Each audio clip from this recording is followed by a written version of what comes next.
Well, the championship weekend is upon us. The 9th stop of the 2022-2023 PWHPA championship weekend. We are here. Liz, we're in California too, but it's not a very nice day out, is it? Well, I think we brought the rain here. We were hoping for some sunshine and know the athletes were looking forward to get to Southern California. I think the best weather is ahead of us. Well, we got two really good games on tap for you today. The first one, Team Sonnet versus Team Harvey's. Team Sonnet is a team that's come into this weekend. They did pull off 2 wins in their last 5 games. Do they have the momentum to maybe pull off the shocker today? Well, Team Sonnet's looking for that Cinderella story. I mean, they've been winning the hearts around the PWHPA and in terms of fans, and like you said, they've been managed to pull off a couple big wins. They have yet to beat this Team Harvey, so they're saving the best for last. They're going to keep that stacked line of Brianne Jenner, Hannah Brandt, and Hillary Knight as their first line. On the other hand, you have the juggernaut. You have the team that's really won almost every single game this season, but struggled in Washington and Tampa to pull off those consecutive wins. It's Team Harvey's on the other hand. Can they pull off, again, another big win to make it to the finals? Well, I think they were feeling the absence of head coach Corey Chevry, and we saw her earlier today running video with the athletes, and like you said, they've got scoring from all sources: Poulin, Rattray, Eldridge, Clark, Skamura, and 10 goals from their defenders. So they're a highly offensive team. They're going to be looking to get on the board early and often against Sonnet. Both teams have all players in the lineup too, which is really good with a string of injuries that we saw after the rivalry series and after Washington. We have a second game on tap to you, so just so everybody knows, for those that might not know our format, 2 semifinals today. The winners will head to Palm Springs on Sunday, and the losers of today's games will head to LA tomorrow for a third place consolation game, I guess, for the season. We're going to take a quick commercial break. When we come back, we've got the first semifinal. It's Team Harvey's versus Team Sonnet. You've been watching the PWHPA Secret Dream Gap Tour Championship Edition in Southern California.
Gatorade, with electrolytes to help replenish what's lost in sweat, carbs to help fuel your working muscles, and fluids to help you hydrate. Scientifically formulated so you never stop competing.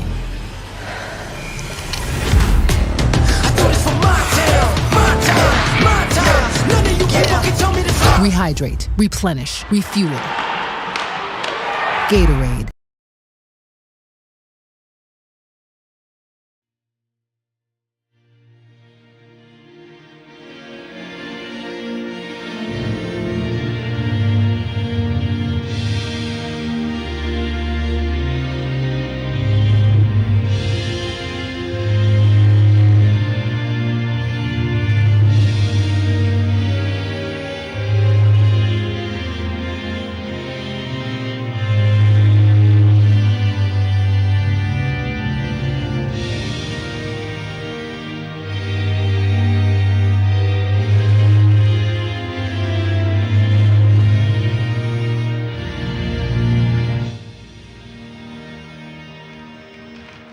Please remain standing and welcome Keisha Ely with the singing of the Star-Spangled Banner.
Well, Liz, there's one thing that we've been really fortunate about this season, and it's just the anthem singers that have done a tremendous job. So thank you to everyone coast to coast who's helped us with our anthems this season. Let's get to our goaltenders. We have a goaltender expert, and we've got two of the best goaltenders in the world with us on hand. Let's start with Nicole Hensley. She's making her 13th start in the Sonnet net today. Yeah, Nicole Hensley, she's 4-7-1 right now. She's got a 2.42 goals against average against Team Harvey's. So she's looking to keep them to 2 goals this game. She's going to have to do that if Sonnet wants to pull out the upset. Well, she's got her Canadian rival in the other net, and it's the top goaltender for the True North. It's number 35, and Renée Desbiens. She's making her 11th start today. Desbiens voted by the players as the most valuable goaltender in the PWHPA, and she shows you why in her numbers. She's got a 2 goals against average with a 1.92 versus Team Sonnet. They're really going to have to try to get a few early on her to keep this game close. 20 and 29 are going to start us off. Marie-Philippe Poulin also getting the nod for the most valuable player. She leads the league still in points, and she's had a tremendous season so far. We thank you for joining us. Championship weekend, game 1 of 4. Izzy and Liz with you, and happy to be back together. We had a couple weeks off. Yeah, I've missed you, Izzy. I've missed you, Liz. First, big shout out to Kenzie Lalonde, who did our weekend in Washington. And Braden Coburn, who helped me out in Tampa and has been a great supporter of women's hockey in the state of Florida. We're underway here in Irvine, California. Sonnet is going to be offside as Hillary Knight was skating in while Brianne Jenner was tied up in the corner, and a good crowd coming in after the anthem as well. We expect a pretty big crowd on hand for the weekend here in Southern California. If you're in the area, please check out the schedule online. You still have a few games to catch. We'll be in LA tomorrow and Palm Springs on Sunday. PWHPA's first time, of course, here in Southern California. I'm excited to be working alongside some great organizations, led off by the Anaheim Ducks today. Clark gets the first shot on Hensley. Puck will rim around to Harmon. Harmon to Poulin along the wall. Poulin to Steckline. Steckline's going to take the shot through traffic. It's loose in front, and it'll be cleared out by Brandt. Steckline's going to keep it in at the far side as Harvey's is trying to get a line change in. Brandt and Ambrose, a miscommunication there as they both skate over the puck. Puck is sticking to the ice a little bit as well as DeGeorge centers the puck. Rattray off the bench. Almost sneaks one by Hensley. Now Rougeau at the blue line. She's going to skate it in. It's a nice shot, and Hensley's going to glove that one down. Yeah, getting some good looks for Team Harvey's here early in the opening frame. Trying to get lots of rubber on Nicole Hensley, see if they can't sneak one past her, but nice composure on that last save just to settle it down. Nicole Hensley has seen the most shots in the PWHPA so far. She's been busy. She has the most starts as well. Holds a 4-7-1 record. And those 4 wins are the only 4 wins that Team Sonnet has seen this season. Rebecca Leslie now in the neutral zone. Gets rid of Rattray, finds Rock on the far side. The return pass to Leslie skips over her stick. Now Fortino in the corner. Fortino, who just flew into California this morning, just made it in time for the pregame meal, and here she is. I'm sure she sends her thanks to you, Izzy, for making sure that her equipment arrived to the arena on time. I was hoping I was going to get credit for that. Now in the corner, Leslie. She's going to hang on to it. She's got Thompson. She almost misses the blue line there and stays onside, but loses the puck in the neutral zone. Shaver then was looking to Rattray, but Rattray was going for the line change. So that'll give Sonnet a chance to regroup. Skrupa now sends it in behind Desbiens. She'll stop it in behind her net. Desbiens to Channel. Channel with pressure from Kogan. She'll get hit into the boards. Gruchot now to Demers. Good job by Kogan there, making sure that the defenseman, Melissa Channel, didn't drop to the ice, resulting in a penalty. She made sure she stayed up on her feet. Just the tricks of the trade. That's it. Avoid a penalty early on in this one. Bunton down low to Vasco. Vasco is watched closely by Greco. They'll battle for the puck as Bunton is trying to help out as well. Gruchot there comes away with the puck, but she's quickly pressured by Kogan. A regroup in the neutral zone for Sonnet. Bulkin the long pass to Bunton. She avoids Greco and will send it in deep. Now Channel to Greco. They try to rim it to Eldridge on the far side. Eldridge with speed takes the puck away from Jenner. Now Eldridge inside. She's waiting for Poulin. Poulin is watched closely, and we know why. Always dangerous on the ice. To no surprise, Team Sonnet's going to be looking to shut down, namely Poulin, but this entire line has been productive for them. So I'm sure Harvey's will be relying more on their secondary and tertiary scoring today. Clark with the awkward angle shot. It's blockered away by Hensley. Now Poulin to Eldridge at the top of the slot. She had three players looking for her, but finds the loose puck. Sends it back to Harmon. Harmon now with the shot blocked by Knight. Knight goes down to two knees to make that stop. And that's playoff hockey. Hillary Knight sacrificing the body in the slot there. This Team Sonnet has really clogged up the zone in their defensive zone, trying to take away that grade A scoring chance in the slot. Harmon now through the slot, finds Richards, her shot. And Thompson is on it. She's struggling to get up. Hopefully not injured, but just trying to get a whistle. See Abby Rock give her a nice little tap on the face there. But as I was saying, Team Sonnet just looking to clog that shooting lane and make sure that pucks aren't finding their way through Nicole Hensley. When they do, being first on pucks, I think, in front of the blue paint was really successful for them in their last two wins versus Scotiabank and Adidas. A win from Skamura, and Curio gets a quick shot, but it's blocked in front. Now Leslie the other way for Sonnet. This is a player that we'll highlight shortly. It's someone that you said had a really good weekend in Washington, and she's been buzzing around the ice for the last couple weekends for Sonnet. Big piece to their two wins they pulled off. Now Curio, a 2-on-1 with Rougeau. Rougeau on her backhand, and a nice play in front by Brown. Lauriane Rougeau jumping into the play there and leading the offense. I'd love to see that from the veteran defenseman. Now Skamura, the only Harvey's player left as she waits for teammates. She sends a centering pass in front. Can't connect with Rattray. Now Leslie along the board. She's got Rock to help her, but Channel is stopping everything at the blue line. Now Harvey's is offside. That'll give Sonnet a little bit of time. Nice play by Brown, but way too many men on the ice. And no call on the play. Now they only have three. They'll send two out. And Poulin trying to argue with the referees now. Got a good look at the benches from our vantage point. They had about 8 girls out there. Yeah, good awareness by the players that were on the ice. There were many of them. Just to avoid touching the puck, I'm sure that would have resulted in a too many player penalty. Kogan now through center. Finds Zandy Hart, back door. What a save by Desbiens. That was Hannah Bunton going to the net. Channel dumps it in deep. Go ahead, Liz. Zandy Hart with an assist last game versus Harvey's on their one goal, scored by Hannah Brandt. So getting in on that offense again, relying on our defensive core to be jumping into the offense and contributing. Through the middle. Sonnet really doing a good job in the neutral zone too. Not letting Harvey's go in cleanly into their zone. Now an icing call waved off. Clark, 1-on-2 in the corner. She'll get help from Eldridge. Puck bounces out to Jenner on the far side. Brianne Jenner takes her time, finds Knight at the red line. Knight with a lot of family in town. A lot of them were expected to be in Tampa, but weren't able to make it due to illness. So decided California was the other trip they would make.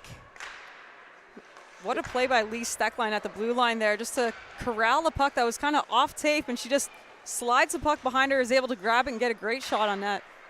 Point production from Lee Steckline this year has been great too. 4 goals, 11 assists for her from the blue line. As Jenner now all by herself mishandles the puck. Posnikoff will send her into the boards. Now Harvey's trying to clear the puck. Stopped by Zandy Hart at the blue line. They send it down deep. Steckline. Quick pass to Harmon. They find Demers. Demers with numbers. Long pass to Posnikoff on the far side. The rebound in front for Demers. She couldn't connect.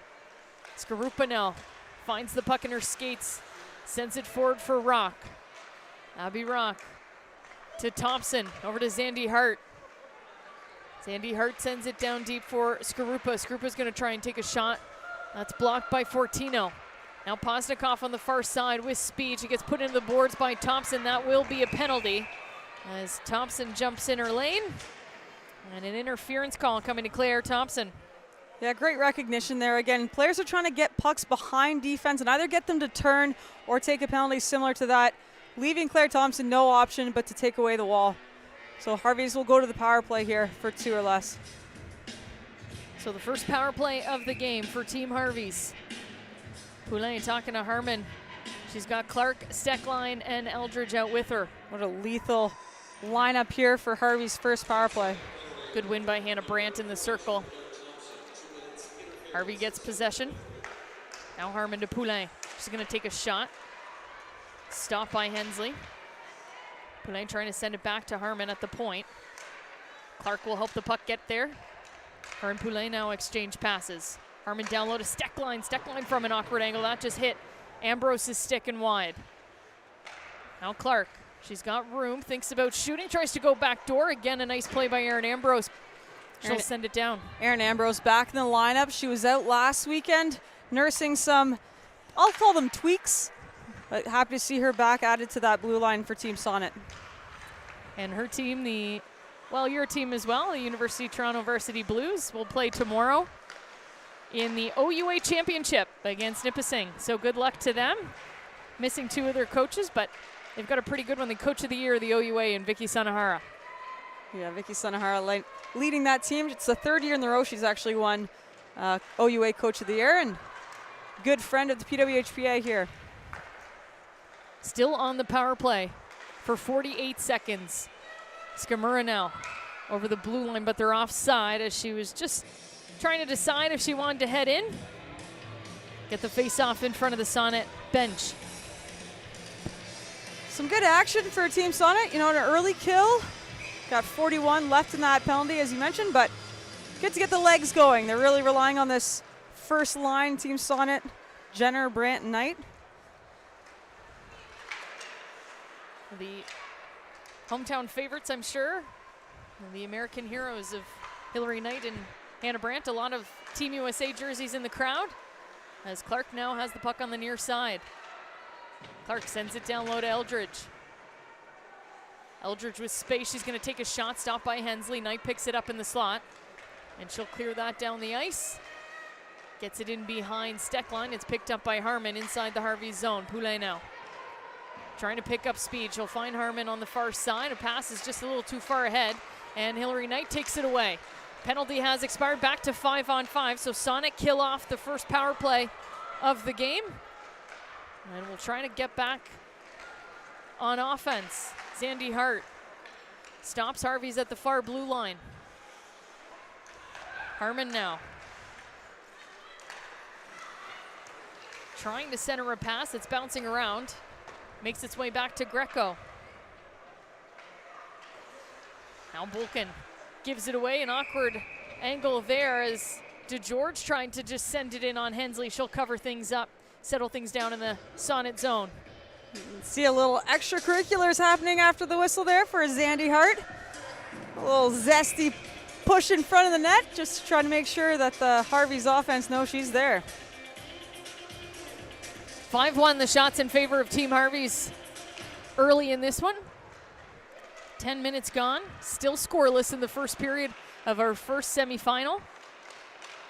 And 7 p.m. tonight, Team Adidas will face Team Scotiabank in the 2-3 matchup.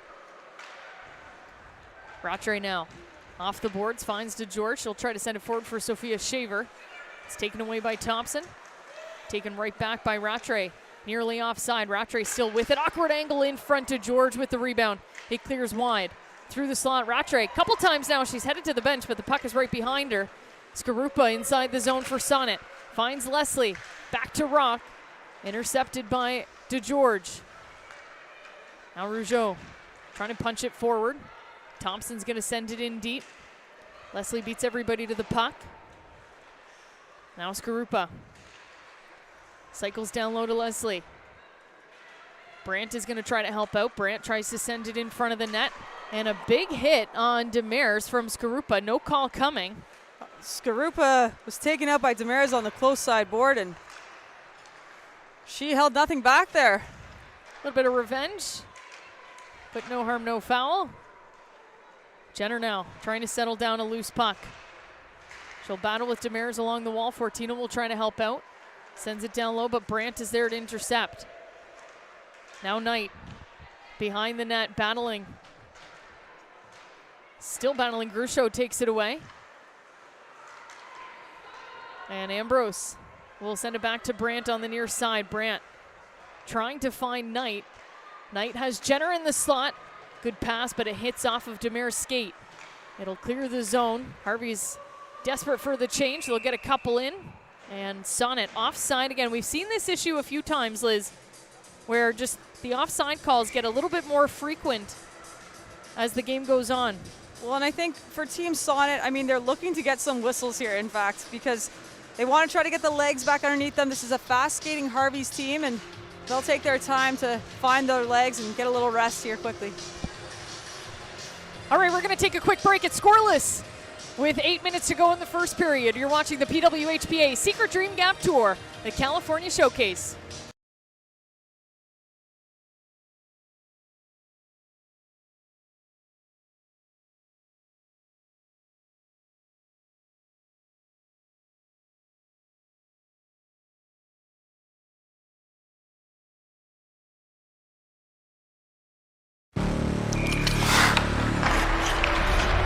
Gatorade, with electrolytes to help replenish what's lost in sweat. Carbs to help fuel your working muscles. And fluids to help you hydrate. Scientifically formulated so you never stop competing.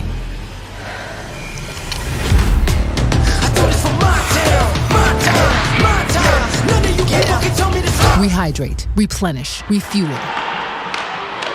Gatorade.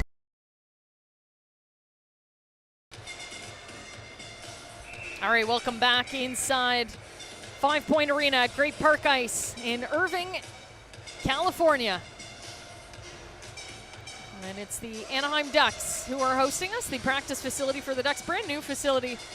And we saw a nice memory for some of the athletes on the ice. We had the Pyeongchang Zamboni doing the ice before the game. So the actual Zamboni that was in Pyeongchang is here at 5 Point Arena.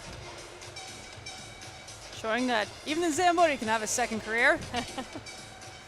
Referees just having a quick chat with both coaching staffs. A little bit of a delay here as we get back underway. 8:13 remaining in the first period. And it hasn't been all Harveys, but they do dominate in the shots right now, 6-1.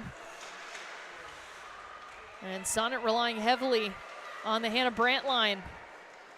Well, Team Sonnet is a very opportunistic team. They don't generate a ton of chances, especially off the rush, but when they do get their chances, they're trying to capitalize on as many as possible. So, you know what? I'm a fan. Keeping Anne-Renee Desbiens out of the game, letting her maybe, miss some shots here and there, might be their ticket to getting one past her. Well, and you mentioned the production, obviously, of Emily Clark, Marie-Philippe Poulin, and Jessie Eldridge. And it was good to see that Hillary Knight got back on the score sheet in Washington.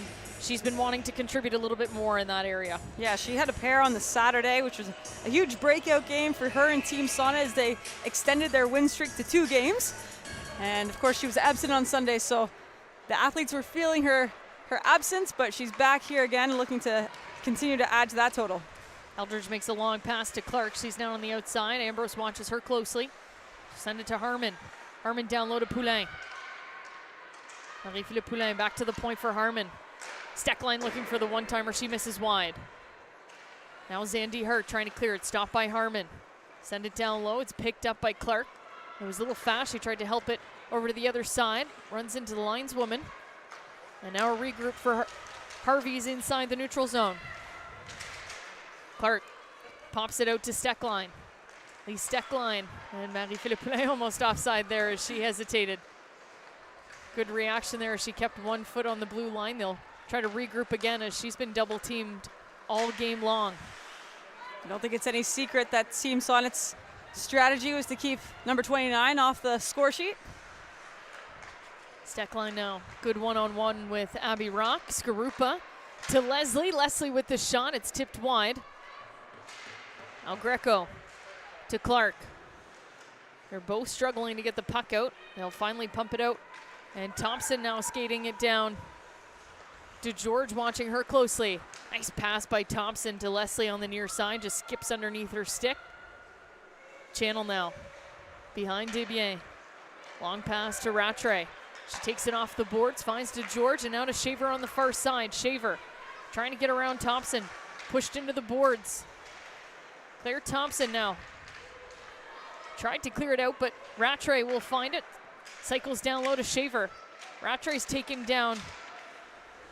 No call coming. She's still in the slot. She gets the puck. Quick shot. And that one's stopped by Hensley. Now Rock trying to clear it out. She'll find Leslie. Leslie gets poke checked away. And Rock just gets her stick high on Rattray. It'll be a penalty. Accidental, but nonetheless. Yeah, just kind of one of those plays you're looking to get a quick stick lift, and Abby Rock, one of the strongest players on Team Sonnet, just kind of misses the mark there, gets up underneath Jamie Lee Rattray. She looks to be okay though. I don't see any blood drawn, but they will go to the power play. That's why we like the full cages. So a second power play for Harvey's. Harmon gets a shot off the draw, it's blocked in front. Now Ambrose with lots of time, she'll clear it down the ice. Desbiens is going to settle things down behind her own net for Harmon. Harmon decides to skate it out herself. She'll leave it for Poulin. Poulin now with speed over the blue line. Still skating with it now on the far side. Back to Steckline at the point. Steckline to Harmon. Harmon looks to wind up. Dishes it off to Poulin. She'll get it right back. Now to Steckline. Harmon. Quick shot through traffic. It's loose in the slot. And it's picked up by Brandt, but not cleared out. Harmon to Steckline again. Gets it back. Poulin. Poulin's pass missed, and Knight will send it down the ice. 1 minute remaining on the power play. Harmon with a pair of assists in last game's 3-1 win over Sonnet. You can see why she leads that power play as a quarterback. See it both on the American and Canadian side. You have Ambrose on one end, who's your quarterback for the Canadian power play, and then Harmon, who plays a very similar role with Team USA. And you see their point production even 5-on-5, very heavy on assists, but still able to put the puck in the net. Yeah, just great vision, good footwork, and always heads-up players. Looking to dish the puck and add to that offense. 29 seconds remaining as Sonnet will clear it out a second time. Desbiens makes the long pass to Fortino. Forward now to Shaver, to George, to Fortino. Fortino watched closely by Brandt. Brandt and Knight are killing this penalty off. The full 2 minutes, 13 seconds remaining. They had a couple opportunities to change too, but decided to leave them out. Here comes Knight and Brandt. Brandt with the quick shot. And only 2 seconds remaining on the power play before Rock gets back on the ice. Well, you mentioned it, Izzy. I mean, killing off a penalty is a great feeling for a team, but when you're rolling that one line, that's going to be your penalty killing unit. I'm sure it will be their power play unit as well, and of course their top line in this game. I mean, you got a long 60 minutes against a very skilled and fast skating team, Harvey's. I just hesitate to wonder how often they can keep doing that. And you still have a guaranteed second game this weekend too. Absolutely, conserving energy, and of course Laura McIntosh and Corey Chevry, the bench bosses behind these two teams, looking to manage their players' ice time, ensuring that they get the most out of each of their lines. Leslie now for Sonnet through the neutral zone, poke checked away by Greco. Curio watched closely by Rock. Rock sends her to the ice. Now Thompson inside her own zone. Has a little bit of time, but watched closely by Skamura. Skamura's going to leave her alone. That'll give room for Thompson to skate it out. Good pressure there by Richards. And now Demers back the other way for Harvey's. She's got Grusho going to the net. Backhand attempt goes in behind the net. Poznikov leaves it for Grusho. Grusho intending to make a long pass to Harmon, but hits someone in front. And now Thompson trying to clear Poznikov out of the crease as Hensley has the puck. You know, you love to see it. It's playoff hockey. Claire Thompson gets in the face of Poznikov, gives her a couple extra shots just to let her know that she's not so welcome in front of that blue paint anymore. And we've seen some big hits today already. I mean, the physicality is there. This is playoff hockey. Both these teams want to win. Liz, I don't know what you found in Washington, but in Tampa I found that was let go quite a bit by the referees as well. A lot of body contact along the boards, even some in the middle of the ice, but the stick infractions were quite strict. Yeah, and you know what? I personally like it. I like to see the referees allow these athletes to play along the boards, play physically. I mean, this is what they do. They're strong athletes. They're prepared for this. Of course, eliminating penalties that would endanger their health, and the stick infractions is the big one. Kogan gets a quick shot on Desbiens, but she is able to glove that down. Get the face-off inside the Harvey zone. The thing that you see about the great goaltenders, and we have 4 teams filled with great goaltenders, they're always so calm in their net. Desbiens doesn't look worried that she's not seeing much action. She's staying involved in the game. She's making the saves that she needs to. How do you beat a goaltender like that? Yeah, 4 great teams, 13 great goaltenders. I mean, I think you just got to try to take away their eyes. That moving screen is such a lethal component of any offense.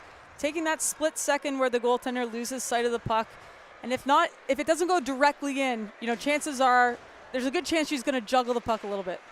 Here's a chance in front. Is a great play by Lee Steckline to tie up Brianne Jenner in front. Now Eldridge back the other way. Eldridge below the goal line. I've just been loving Jessie Eldridge's game so much recently. You know, she has speed on the outside, but she's also not afraid to get in front of the net and cause some havoc. Playing really well with Poulin all season long as well, and will translate to other areas of her game, I'm sure. As the Colgate superstar holds a couple records down in Colgate University, the captain in her last year there. And we had a good Jessie Eldridge day in Barrie, Ontario in early January. Always fun to celebrate these athletes going home and playing in front of, you know, their hometown crowds, their friends and family. And as you mentioned earlier, our U.S. athletes getting to enjoy that this weekend. Yeah, quite a bit of family is here from our U.S. teammates. There's a quick shot from Thompson, stopped by Desbiens. Leslie now picks up the loose puck. Will send it in in front, and Desbiens almost mishandled that one, but able to find it. Claire Thompson jumping in the play, the 2022 Olympic gold medalist from Princeton University. As we know, she's a full-time student at NYU Grossman School of Medicine. I call her Dr. Speed. I think it's catching on.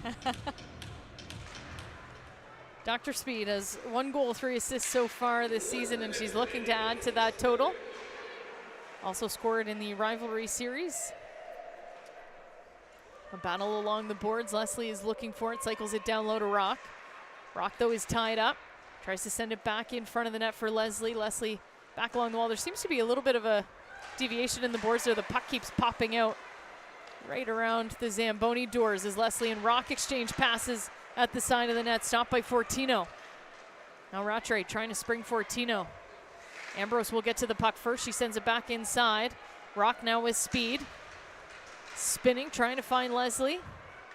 Leslie finds Garupa in the slot. She's got time but can't get the shot off. Now Brown stops it just outside the blue line. Quick to Zandy Hart.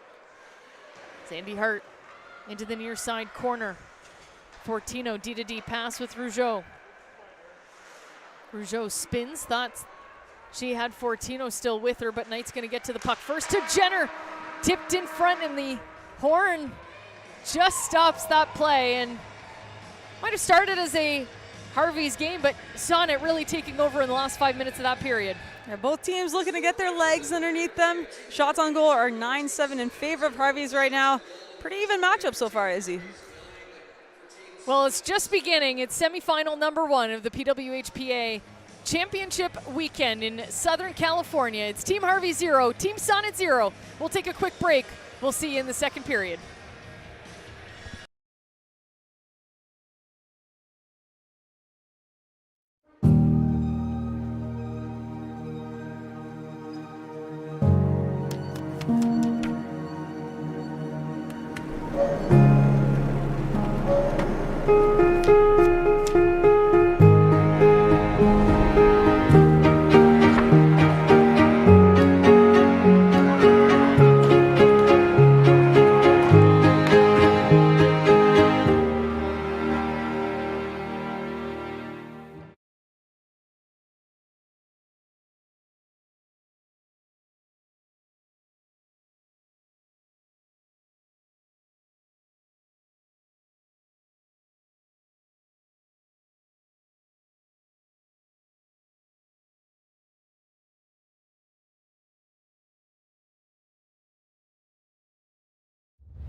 Hey everyone, and welcome to Timbits of Wisdom. The advice show for grown-ups by Timbits. My son has tons of assists, but he's upset he has no goals. You can't always be the winner. How can I relax? Get more sleep. What do you think I should do? Just talk to them. The other team has feelings too.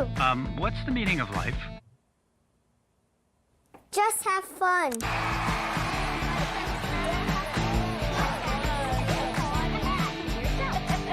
Who should ask you that question? These dimensions are way off. Who built this? Show yourselves.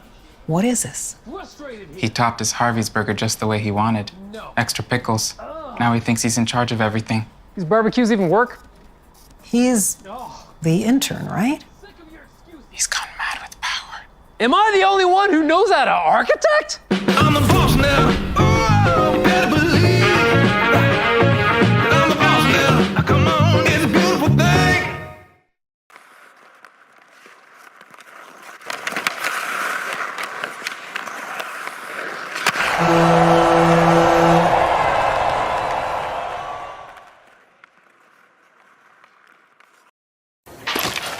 The sun is out.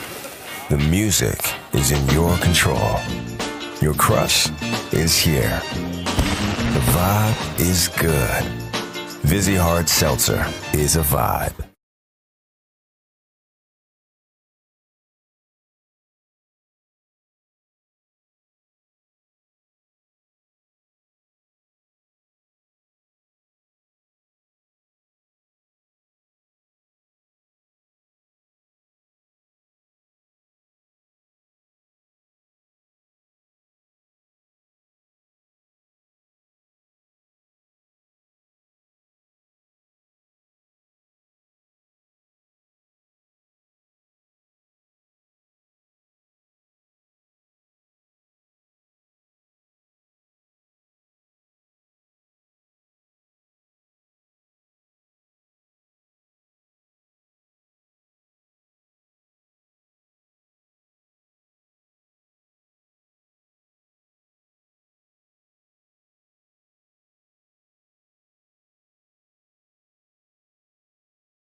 Welcome back for the second period of the PWHPA Secret Dream Gap Tour Championship Weekend in Southern California. My name is Izzy Germain. I'm joined by Liz Knox. Reunited after a couple weekends of us having different partners with us, and so happy to be here.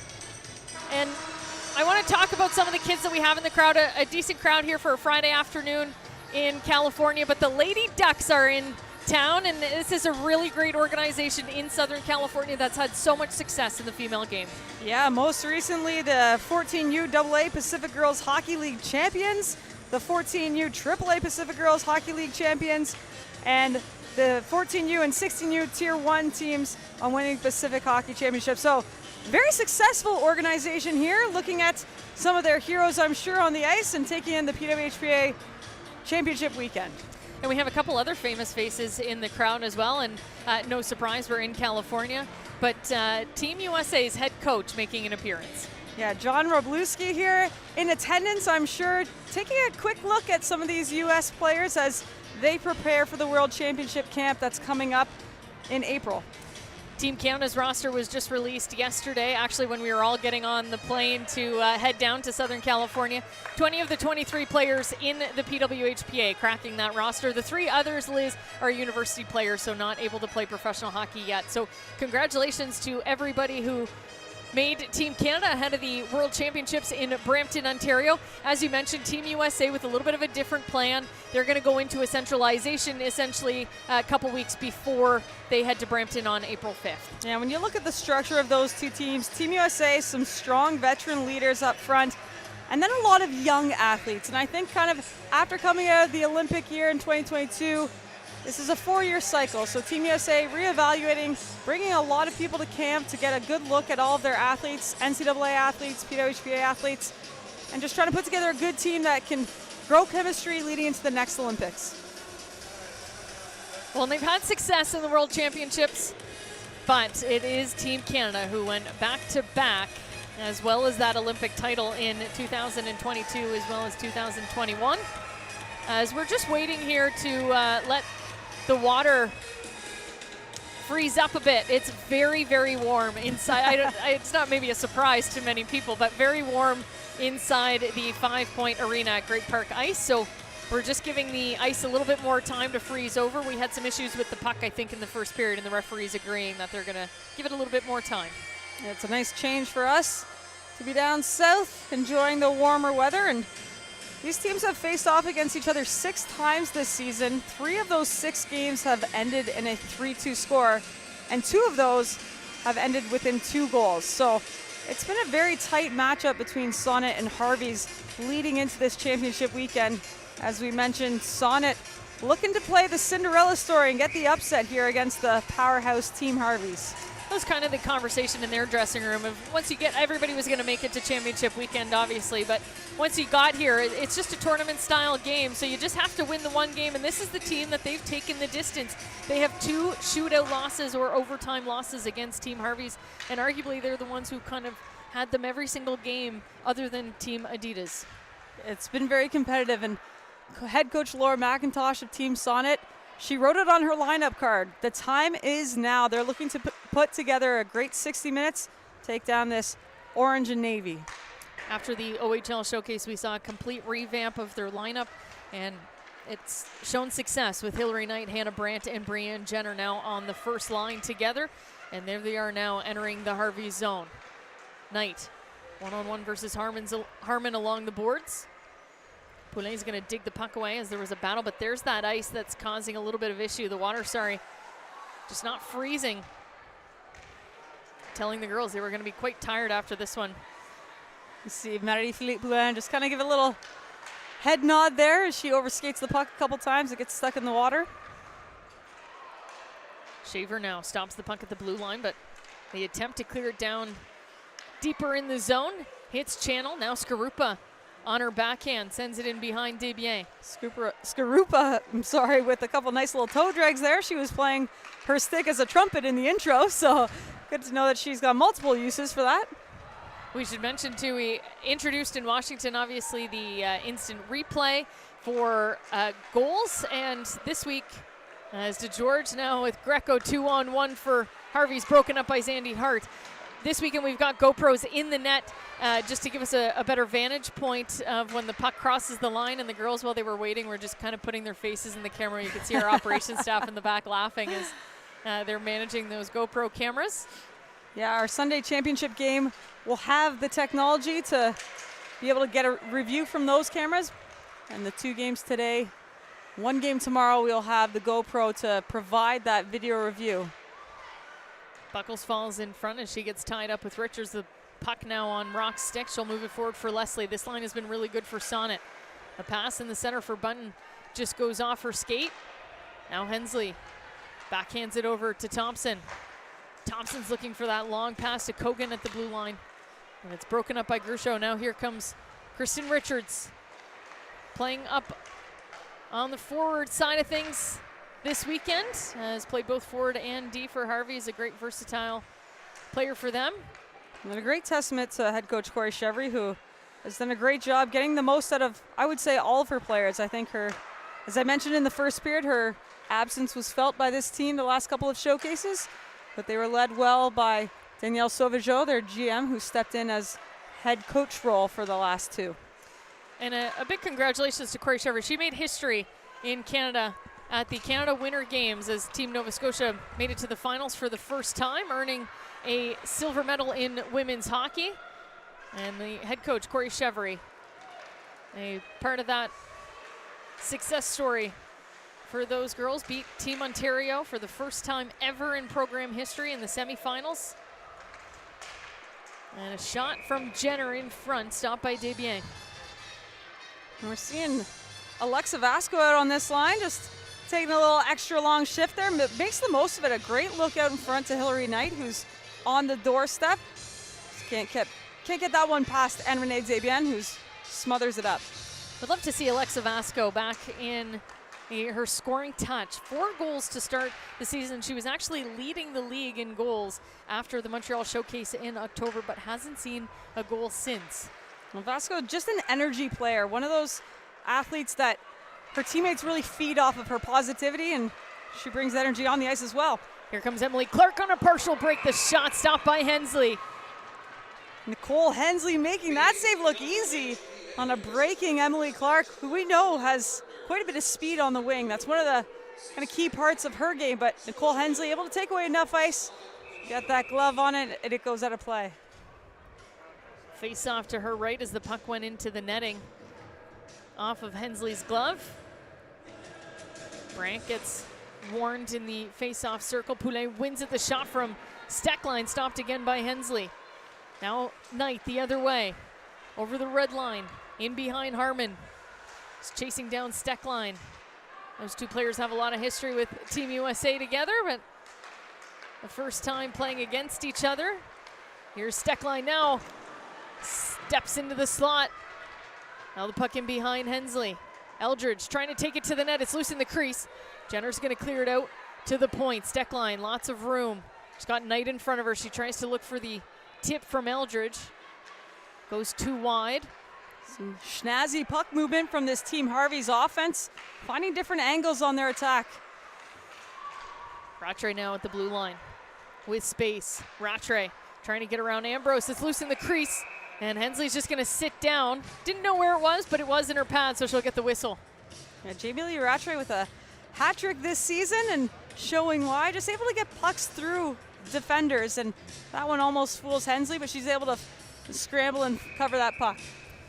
You talk about Jamie Lee Rattray's impact on Team Canada in the last few years and her ability to just transform this 13th forward and really make it her own has been a tremendous success story for her and for Team Canada. Well, and 15 points in 18 games here with the PWHPA, so showing that she can add to the offense as well, but as you say, leaning into that role that she's been assigned on Team Canada.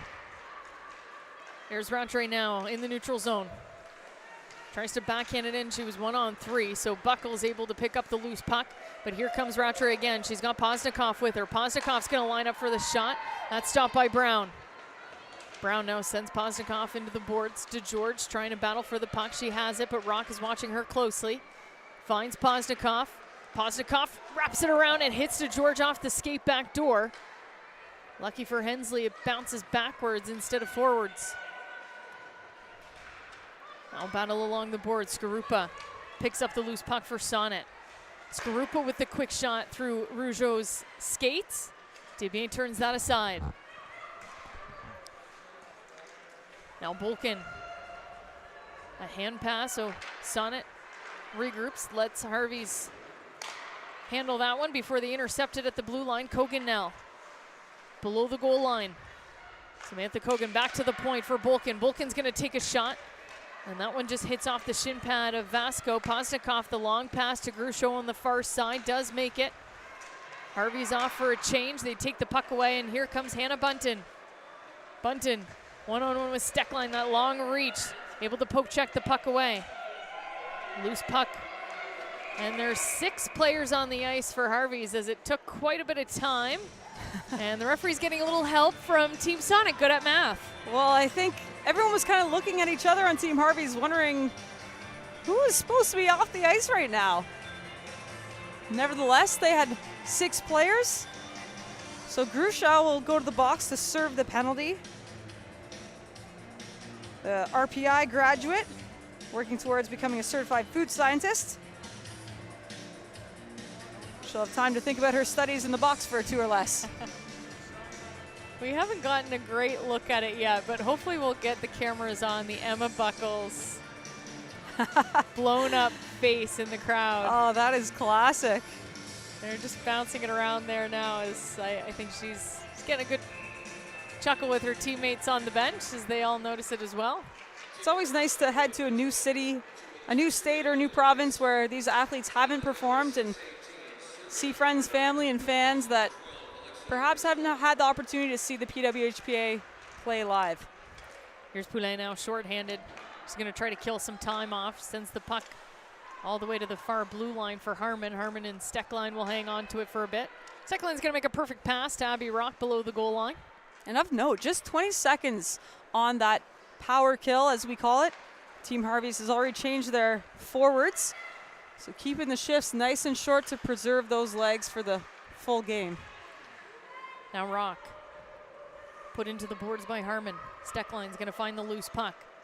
Lee Steckline to Sophia Shaver. She's gonna send it all the way down. It does make it past Jenner. Now Postnikov and Ambrose inside the Sonnet zone.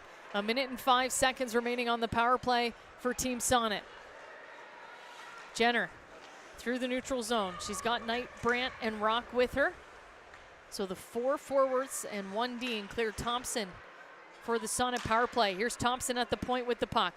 Thompson back to Knight. They'll want to set up Knight for the one-timer. A loose puck for Jenner. And Jenner does find it, but the whistle had gone. Well, that's the play. A floating puck on net is one of my favorite plays from the point, because as a goaltender, it was one of my least favorite plays to be on the receiving end of. But a floating puck that perhaps a forward in front of the net can get a stick on, or maybe deceive the goaltender. And Anne-Renee Desbiens, they had her looking. It doesn't look like we're going to have a review at this time, as the whistle had gone, but good to find some cracks in the confidence for this Team Sonnet on Anne-Renee Desbiens, who's been able to keep them to 1 goal the last game. 30 seconds remaining on the power play for Sonnet. Rock has it on the near board. She'll send it down low for Knight. She comes back to the top to Thompson. Now Jenner backhands it to Thompson. To Knight. Knight in her wheelhouse. Can't get the shot off because Rougeau's there. Thompson trying to make the slap pass to Rock, and the puck is cleared out as Sonnet will send the second line out. 10 seconds remaining on the power play. Claire Thompson looking for Abby Rock on the back door there. Just looking to float that puck in so she can get a stick on it, but some great defensive pressure in the house of Team Harvey's. The penalty has expired, so killed off by Team Harvey's, and now here comes Laura Fortino, the assistant coach with the OHL Hamilton Bulldogs. She's also studying right now to become a dental hygienist. So keeping herself quite busy, finding time to be here in Southern California for the PWHPA championship weekend. I mentioned in the first period she took a 8 a.m. flight out of Toronto, landed around 11:30, made it just in time for the pregame meal to hit the road again to make it down here in Irvine, California, home of the Anaheim Ducks practice facility. As a shot from Brown, seen the entire way by Desbiens. She'll cover it up. She always thinks about moving it. She always kind of teases the referee with that one. That one she kept in her glove. Yeah, one of the parts of Desbiens' game that I love is that she's just so creative with the puck. She shows her skills, really, with just having the one, your blocker that really has control over the stick. And I was a goaltender that loved to play the puck as well, so love to admire her puck control. Even if at times, it gets the heart rate up for the players around her, but that's part of the fun of being in the net. Rougeau now just loses her footing. Leslie able to pick up the loose puck now behind the net. Skamura trying to help out. And it'll pop out to Richards as she poke checks it forward for Curio. Curio to Richards. Richards with the shot. It's stopped in front. Loose in the crease. Still loose. Hensley spreading out but can't find the loose puck. And we get a whistle. What a play by Richards, Skamura, and Curio. Yeah, great energy shift from Curio, Skamura, and Richards. Just changing the angle of that attack and looking to get those 3 looks. Nice pass led on the rush by Curio. And a good scramble in front that Hensley is able to locate the puck and just smother it all. As you see her having a little conversation with the referee now, I'm sure the bands is telling her, now we got to make sure that puck is fully covered because she was quite slow on the whistle. Steckline off the face-off win by Poulin. Her shot blocked, but Poulin gets a second crack at it. Another one. She had a wide open net as Hensley was still looking in behind the net, but misses high. And Clark touch pass to Eldridge. Eldridge, though, didn't see it coming. And it clears out into the neutral zone. Good battle by Clark. Clark's back checking is always something that impresses me in her game. She's got 13 points in 18 games, proving that she can add to the offense as well. She's found herself on the second line, but here she is up on the first line with Poulin and Eldridge. Now Harmon sends it in behind Hensley. That little bounce in the corner almost fools Hensley. They talk about home ice advantage. Sometimes, obviously, we never have the privy of that, but just getting to know the different arenas that we play in, the boards, the bounces, how lively those boards behind the goaltenders are. In Tampa, I know they were really, really lively, and the goaltenders had to be careful. And here in 5-point arena, we've got to be careful of the Zamboni door. The pucks are bouncing out on quite an angle. Yeah, it takes these athletes a little time to adjust to it. Of course, they don't have the benefit of skating on these rinks most of the time pre-game, so pre-game warm-up is the first time that they've been in these facilities, and just as you said, Izzy, getting used to the boards and the different bounces, different looks, even the color of the stands at times. I mean, I've been in a lot of arenas with dark seating, and sometimes those high floating pucks can deceive a goalie if it gets lost in the sight lines of the dark seats. Bulkin now inside her own zone, long pass to Bunton. It's just a little too hot as it bounces off the back of her stick. Demers now drops Schneider in the corner, but Schneider comes right back up and almost picked up the loose puck in front of Desbiens. Cleared up by Gruchot. Now Postnikov through the neutral zone, 2-on-2. Postnikov loses a handle on it. Vasco picks it up quickly. Schneider now looking for Bulkin, who jumped up, but Schneider's going to send it in deep. She runs into Vasco at the blue line. Now Rougeau on the far side for Harvey's. A long pass intended for Postnikov, picked off by Rock. Nice move by Rock to get around Demers. Well, that's the move, Abby. Rock, let's go. Show them what you got. Rock now in front for Zandy Hart. Picks up the loose puck on the far side. Back to Brown. She's going to wind up for the shot and hits a body in front. Loose for Leslie. Couldn't get the shot off, and Postnikov is just going to clear that one down the ice. Brown now trying to regroup quickly. She gets the puck to Rock. There's that slap shot from Rock. A nice save by Desbiens. As the slogan on the back of the Team Sonnet warm-up t-shirt says, slappers, water, water, water. Nice play by Clark as she kicks it forward to Gruchot. Gruchot to Eldridge off her skate too. But a couple soccer players now out there. Anna Brandt to Knight. Knight gets around Poulin. The poke checked away by Harmon. She picks up the loose puck again, tries to send it forward for Brandt. Brandt recovers it in the corner, but picked off quickly by Captain Canada. Poulin now with speed through the slot. Poulin shoots, she scores!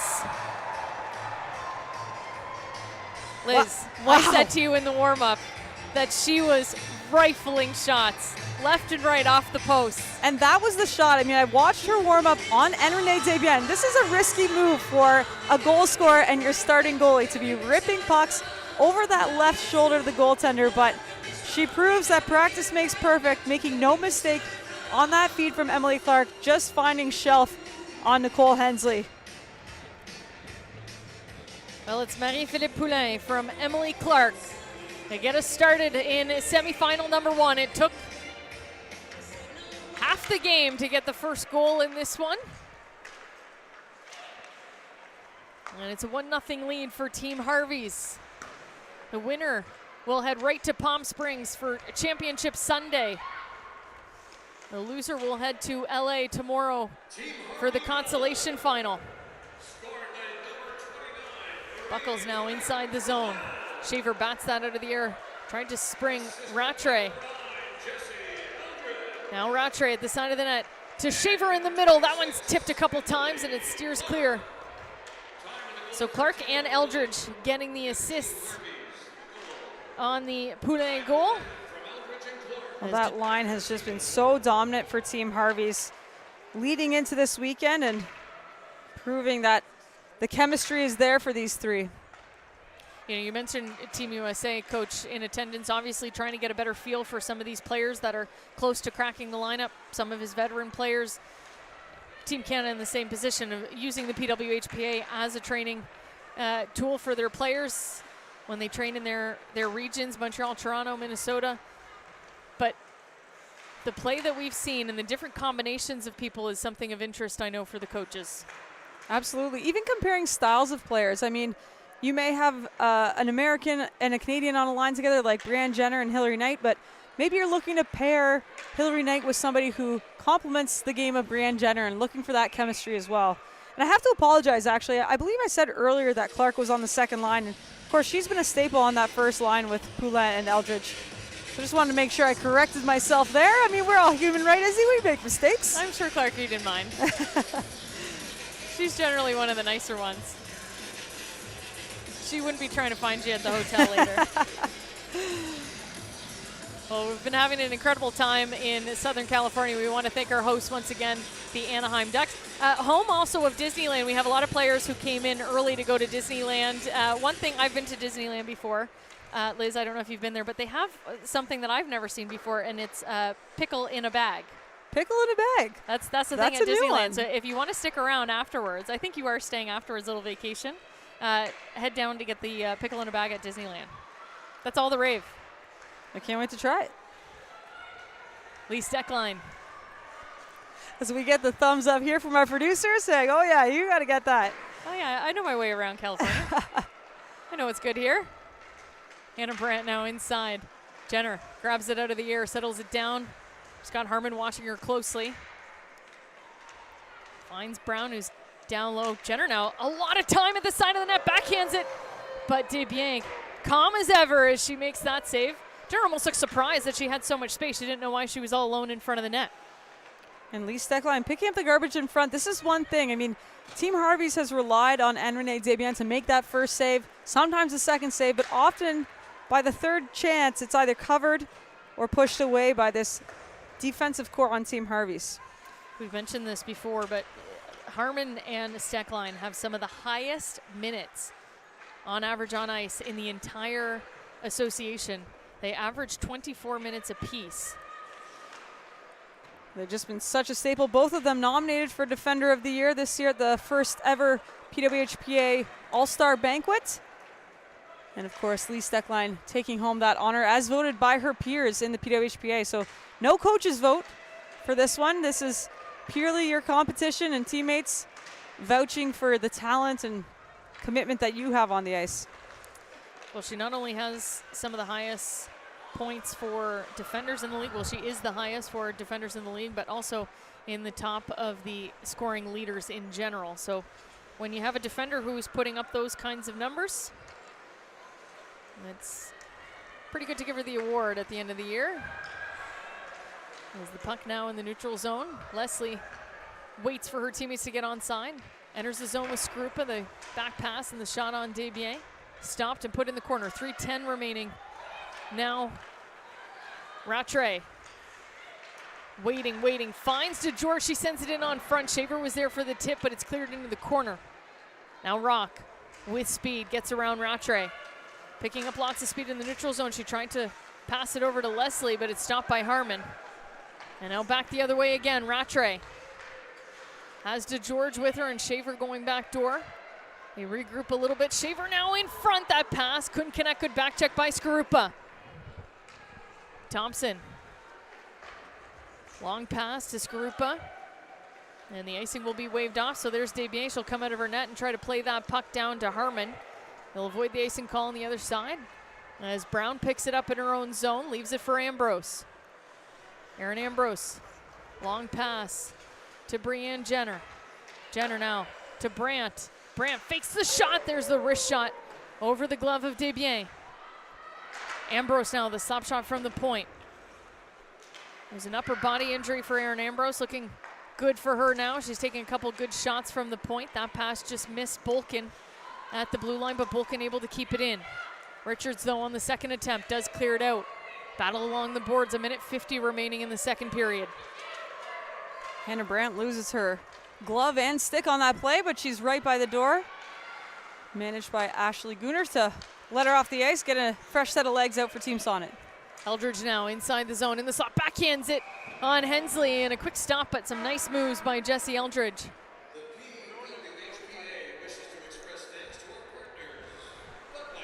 We're going to take a quick break. 1:34 remaining in the second period. It's 1-0 Team Harvey's over Team Sonnet in semifinal number 1. You're watching the PWHPA Championship Weekend in Southern California.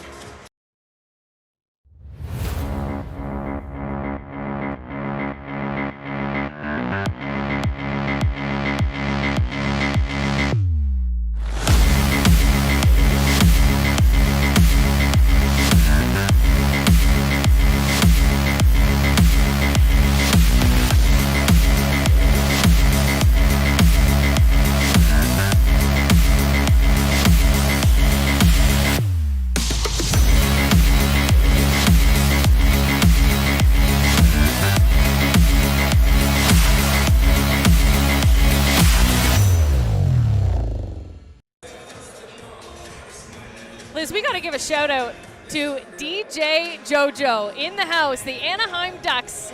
DJ, and it's just been getting us going all game long. Yeah, this guy's fire, man. I mean, we were talking about maybe bringing him back to the hotel. Maybe we could throw a little birthday party for Izzy Germain, whose birthday is tomorrow. I'm going to talk to DJ Jojo. Spinning some hot tracks right now. And of course, our in-game PA announcer, Phil Hewlett, who assisted with the national anthem there with some technical difficulties. And all of the ushers at today's games are from the Anaheim Ducks. So we thank Anaheim for your contributions and your personnel and just bringing these athletes the experience that they are so deserving of. No shenanigans going on in here. No shenanigans today.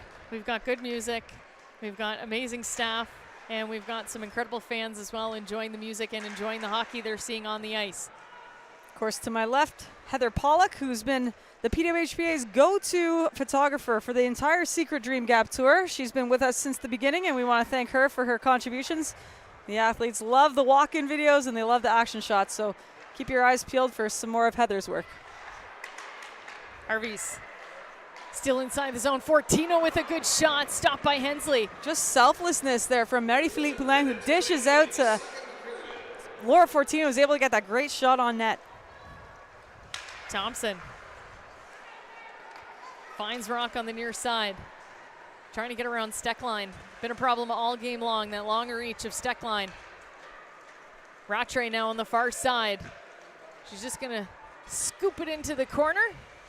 Shaver's gonna take the hit from Brown, no call coming. 40 seconds remaining.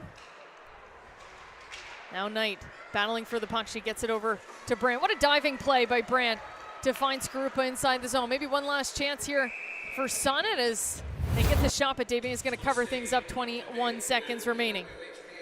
Great effort through the neutral zone from number 20, Hannah Brandt.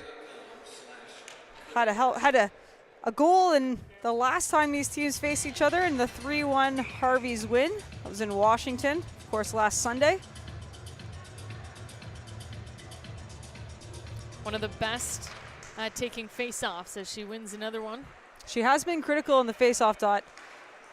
Well, here's a chance now for Postnikov. Postnikov on the breakaway, tries the 5-hole and Hensley says no. Yeah, great play there by Postnikov, trying to get Henley to open up to that glove side and sneak it underneath her pad, but she snaps that shut and says no. 10 seconds now, a face-off inside the Sonnet zone. Skamura versus Brandt. Brandt wins that one back to Thompson. Thompson's gonna just try to protect this, but Postnikov takes it away. Pass in the slot, no one there but Jenner. Jenner now is just gonna kill some time as they'll wait for that final horn. Well, after 40 minutes, we do have a goal. It's Marie-Philippe Poulin again with a highlight reel shot over the glove of Hensley to have her team leading going into the third period. Big goals from big players, and you can expect a lot more of that here at the PWHPA Championship weekend. We never get tired of calling a Marie-Philippe Poulin goal. We thank you for joining us. We have one more period in semifinal number 1. It's 1-0 Team Harvey's over Team Sonnet. We'll take a quick break. You've been watching the PWHPA Secret Dream Gap Tour Championship Edition. We'll be right back after this.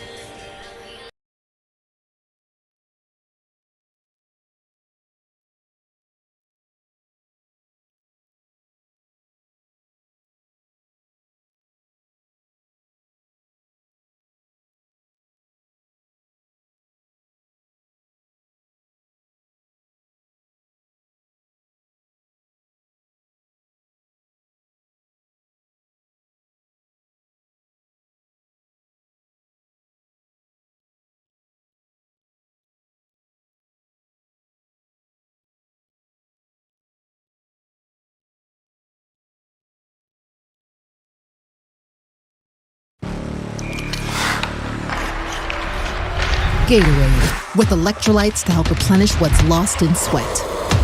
Carbs to help fuel your working muscles. And fluids to help you hydrate. Scientifically formulated so you never stop competing.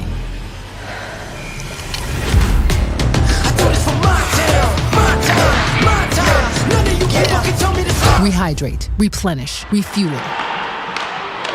Gatorade.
If I could give a message to me as a young girl, I would say,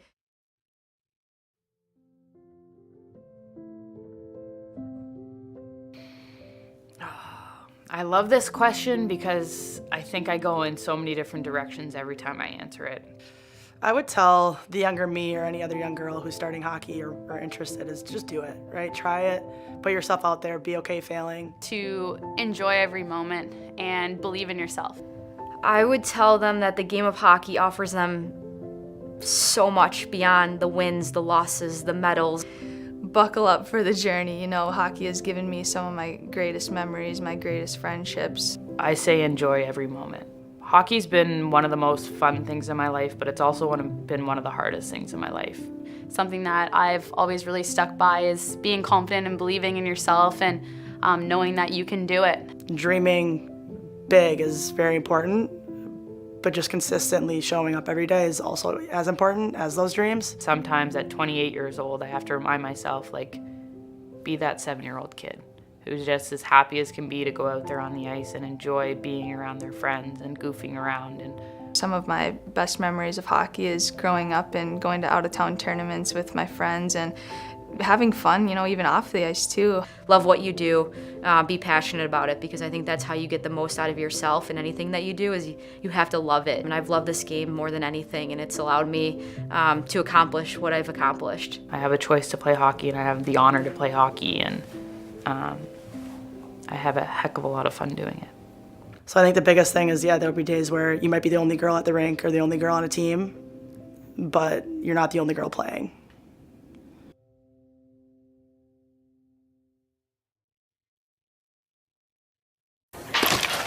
The sun is out. The music is in your control. Your crush is here. The vibe is good. Vizzy Hard Seltzer is a vibe.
Gatorade, with electrolytes to help replenish what's lost in sweat, carbs to help fuel your working muscles, and fluids to help you hydrate.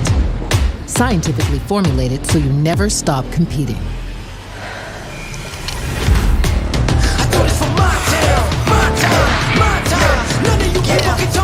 Rehydrate, replenish, refuel. Gatorade.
So I gotta check on that again, man. It's the PWHPA. Let me hear all the ladies in here right now. Make some noise for me. Come on.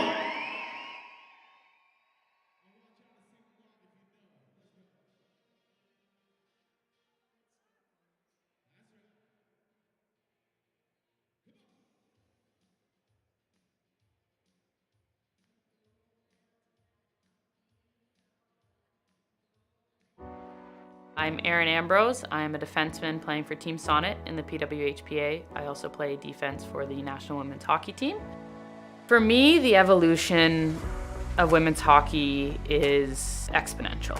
This is only step one, and that, when I say this, that's the PWHPA and what we've done here. It's been so exciting to go to different locations and see fans and see communities that we don't often get to go to. As much as we want to continue our careers ourselves and continue to grow, we do know that we have a bigger thing in mind in creating more opportunities within women's hockey, and this is exactly what we're doing with the PWHPA Tour. As we continue to progress with hopefully getting a new league, we know that that's just going to take things to a whole another level. You look at World Championships, you look at Olympic Games, and women's hockey is at the forefront of that, but it's the in-between years that are really important to us. Getting a new league, getting a professional league, being able to commit ourselves 100% to the game of hockey is only going to make the game grow in ways that we never thought imaginable. The sky's the limit for female hockey players.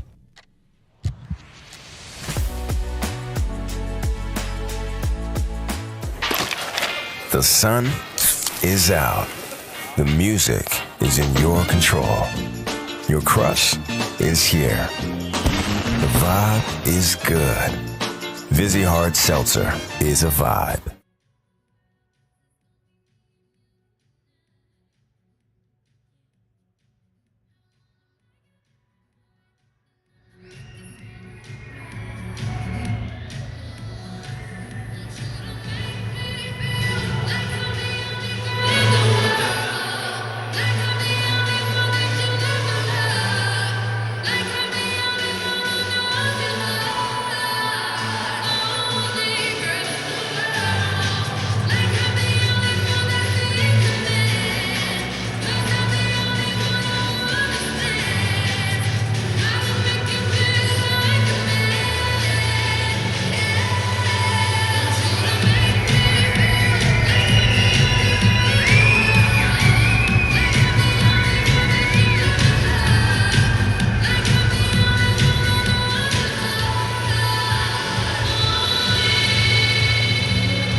The sun is out. The music is in your control. Your crush is here. The vibe is good. Vizzy Hard Seltzer is a vibe.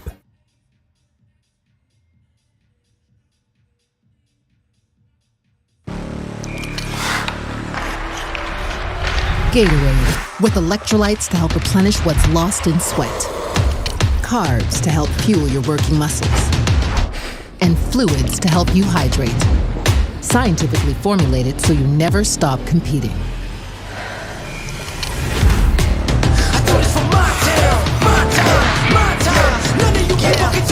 Rehydrate, replenish, refuel. Gatorade. Welcome back inside 5 Point Arena at Great Park Ice in Irvine, California, the home of the Anaheim Ducks practice facility. I'm Izzy Germain, joined by Liz Knox. It's our 9th stop of the tour this season. It's our championship weekend. It's also our first time in Southern California, and we are having a blast. DJ Jojo is keeping us going in between the periods, and we just had a ton of fun in those 15 minutes. I'm just buzzing, man. Like, he's playing some great music. Flabbergasted almost by this soundtrack, but great vibes here in Irvine. Well, let's talk about this game so far. They're going to do the same thing and let the ice settle down a little bit, so we'll continue to enjoy the music and try not to get distracted by it. But these are two teams that really shouldn't be anywhere close when you look at the standings. This is a team that has over 37 points in the season. They've dominated the season, and Sonnet went on an over 10-game losing streak at one point. Why is it that Sonnet is still in this game? Well, you know, I had the chance to sit down and talk to Alexa Vasco, and she said, I kind of alluded to the fact that they have all the pieces for a great team, and she said, all the pieces, no puzzle yet. And I think we're finally starting to see that puzzle come together. They've been playing some great hockey as of late. The last 3 games that they've played have all been tight, competitive games, and they're looking to find that missing piece, try to take down this #1 Harvey's, which, as you mentioned, has just been a dominant force in the PWHPA this season. It's a good little quote from Alexa Vasco. A little inspirational there for Team Sonnet as they're battling Poulet's line early on in this third period. We thank you for joining us, either globally on YouTube or the TSN Plus or ESPN Plus apps, and all kinds of streaming for the PWHPA Championship weekend. And we've had some good support all season long from our webcast and broadcast supporters. Nicole Hensley just smothering that puck up, and Emily Clark has a few words with her after. I'm sure nothing too crazy. Just letting her know she's there. See more and more fans coming in to the arena now as everybody's off of work and off of school. And we're getting set for our second semifinal of the day. It's a 7 p.m. start for Team Adidas, Team Scotiabank. Both teams warming up just in front of us now. We got a good look at Team Adidas in the stands, taking in those great tunes that we were talking about earlier by DJ Jojo. So the gals are getting warmed up, focused for their match against Team Scotiabank. A little bit of a dance-off between you and I and Jill Saunier and Sarah Nurse down in the corner, as Rougeau now picks up the loose puck below the goal line. Rattray now chasing it down, but it'll find Zandy Hart first. She'll send it quickly over to Abby Rock. Rock, quick shot, the rebound though, loose in front of Desbiens. She can't find it, can't settle it still, but it bounces out, and now Bolkin. The tip in front for Leslie, and Desbiens finds it. What a play by Leslie in front. A great opportunity in front by number 37, Rebecca Leslie. But I want to focus on how Team Harvey's collapses in their zone as soon as that puck heads towards the net. They've got stick on body, stick on puck, and allowing Renee Desbiens the time to find those rebounds and smother them up. Skamura and Brandt. Brandt wins the draw. Bolkin now with the blue line, sends it in front for Brandt. Brandt with the shot. Desbiens with a pad save. Just quick hands on Hannah Brandt in front of the net there, and as I was saying, stick on stick, but she's still able to get that grade A scoring chance off. And a quick reflex for Renee Desbiens as she pulls out the right pad to Rob Brandt in front. Now Richard sends it in deep. Behind Hensley. Hensley returns the pass to Bolkin, but it's taken away by Richards along the boards. Knight now finds the loose puck at the hash marks. There is an element of the mental game when you are facing a hot goalie continuously, and Renee Desbiens has just been so solid, especially against Team Sonnet. You wonder how long it will be before they're able to overcome that hump and get one past her. Poulet now takes the puck away at her own blue line, but Vasco a good back check as she hits her off the puck. Now Ambrose with pressure from Poulet. Puck along the boards. Eldridge there to help out. Kogan's going to come away with it. Eldridge's stick is under her arm. She lets go of it. Probably a smart move to avoid the penalty. Very smart play. You can see Sam Kogan just pinching Eldridge's stick to try to draw that penalty, and she just lets go of the stick to allow the referee to know that she wasn't getting the hook on her. Ambrose with a good hit on Poznikov in the corner. And then Vasco gets hit at center ice. Still no call. Bunton chasing the puck inside, alone in the Harvey zone. And it's Channel who comes away with it. Still having some issue with the ice. We mentioned in the second period, very warm temperatures inside 5 Point Arena. And some warmer temperatures outside as well, as we had a rainy day here in California. Poznikov now inside. Rebound to Grusho. It's still loose in the crease, but Leslie finds it. Harmon now down low to Poznikov. Poznikov put into the boards by Ambrose. Rock there to help out. Send it back to Zandy Hart, the long pass to the far side. A little too far ahead for Bunton. Now Shaver chasing the puck as Hensley has it. Hensley didn't know she was in behind her. Buckles there to recover. Leslie tries to hit it off the glass, but runs into two Harvey's players in Rattray and Shaver. Zandy Hart now.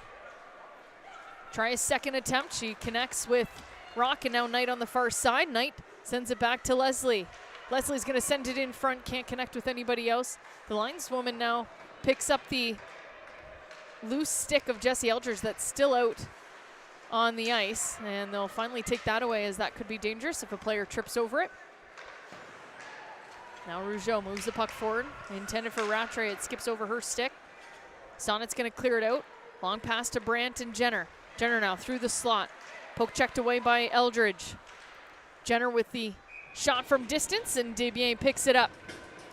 A couple great looks on the rush for Team Sonnet. You saw Hillary Knight able to float that puck over the stick of Jesse Eldridge, which was laying right at the blue line, make a cross-ice pass. And then, of course, there, Brianne Jenner able to get that shot on net, as our on-ice technician, Jenna Arbor, works on the GoPro down at the Harvey's end. I mentioned a new addition to the last weekend in Washington. Video replay for goals only, but still a very important piece. And GoPros today. It's just been so beneficial, and I think this is something that obviously the PWHPA is striving for as we build out an image for professional league that we would love to play in. As the puck squeaks in, they score! Claire Thompson shoots it from the point, and it looks like it was tipped in front. All smiles from Claire Thompson as she gets that shot on net through a bunch of traffic, and this is what we talked about earlier, making sure that Renee Desbiens loses sight of that puck somewhere on its path towards the net. That one finds its way through a seeing eye shot, and it's able just to squeak through Renee Desbiens. We're in a 1-1 hockey game. Well, you never underestimate the underdog. And it is Claire Thompson who's going to get credit with the goal. Her second of the year, and it's a big one. It ties things up in the third period of semifinal number 1. Now Harmon inside the zone, connects with Clark. Clark now one-on-one with Knight. Knight takes the hit. They send it in front. Poulet now digging for it, still loose. And Clark finds it below the goal line, back to Steckline. They've got traffic in front. This is where Harvey's is so dangerous. They get scored on and they come right back, full force. Here's a loose puck in the crease, still loose. Knight finds it this time. And Knight now is gonna take the hit from Poulet and Eldridge to try and calm things down. Steckline now to Eldridge. In the slot, Poulet is just gonna tap it to Harmon. She gets it back. Lots of pressure on Poulet on the far side. Harmon's gonna come down. Clark to Poulet, back in the middle for Harmon, who is coming down through the slot. And it's gonna be cleared out by Jenner as this line wants off. Knight's gonna stay on the forecheck, and a great play on Steckline. She'll give her teammates some time. Two big bodies, Hillary Knight and Lee Steckline finding each other at center ice there, and Knight with the advantage to get it into Harvey's zone. Rattray's coming off the bench, back door, but they can't connect. As DeGeorge makes a nice pass inside. Now the puck over top of everybody below the goal line, and it's finally cleared out to the far side. Rougeau's gonna come down. She'll play the puck along the boards. Leslie now on the near side. She's got Rock, who's gonna beat the icing call. Abby Rock inside, toe drags on Rattray. Good back check as she keeps Abby Rock at bay. Great back pressure, as you mentioned, from number 47. And Renee Desbiens will just cover that one up. And Claire Thompson with that goal. She doubles her points in the last 3 games. So she came into Washington with just 3 points, 0 goals, and 3 assists. And of course, with the goal today, she adds 2 goals to her tally and 1 assist from last weekend. So she's finding her stride here at the right time for Team Sonnet. Just one of those players who you like to have success, and such a good personality to have in the dressing room. Always very positive is Claire Thompson. And if you haven't read it, The Athletic just did an article on her and her endeavors in med school and whatnot. But if you have the subscription, it's worth a read because Claire Thompson is, well, one of the greats. Of course, she had a record-breaking performance at the last World Championship. Haley Skamura now with speed through the neutral zone. She's going to send it forward to Gruchot. Hits the brakes, tries to center a pass, but it's taken away by Bolkin. Bolkin tries to make the long pass to Bunton, but it's going to go the distance for icing, and we'll bring things back in front of Hensley. You mentioned earlier, Izzy, the ebbs and flows of this game, and Team Harvey's perhaps just a little complacent there until Claire Thompson solves Desbiens, and it's been all Harvey since, just trying to pour that pressure on this Sonnet defense. Yeah, it really looks like they were just trying to kind of dump it in and kill a little bit of time in the Sonnet zone. Harmon now. Poulet wins the draw, and she'll exchange passes with her on the far side. Steckline now.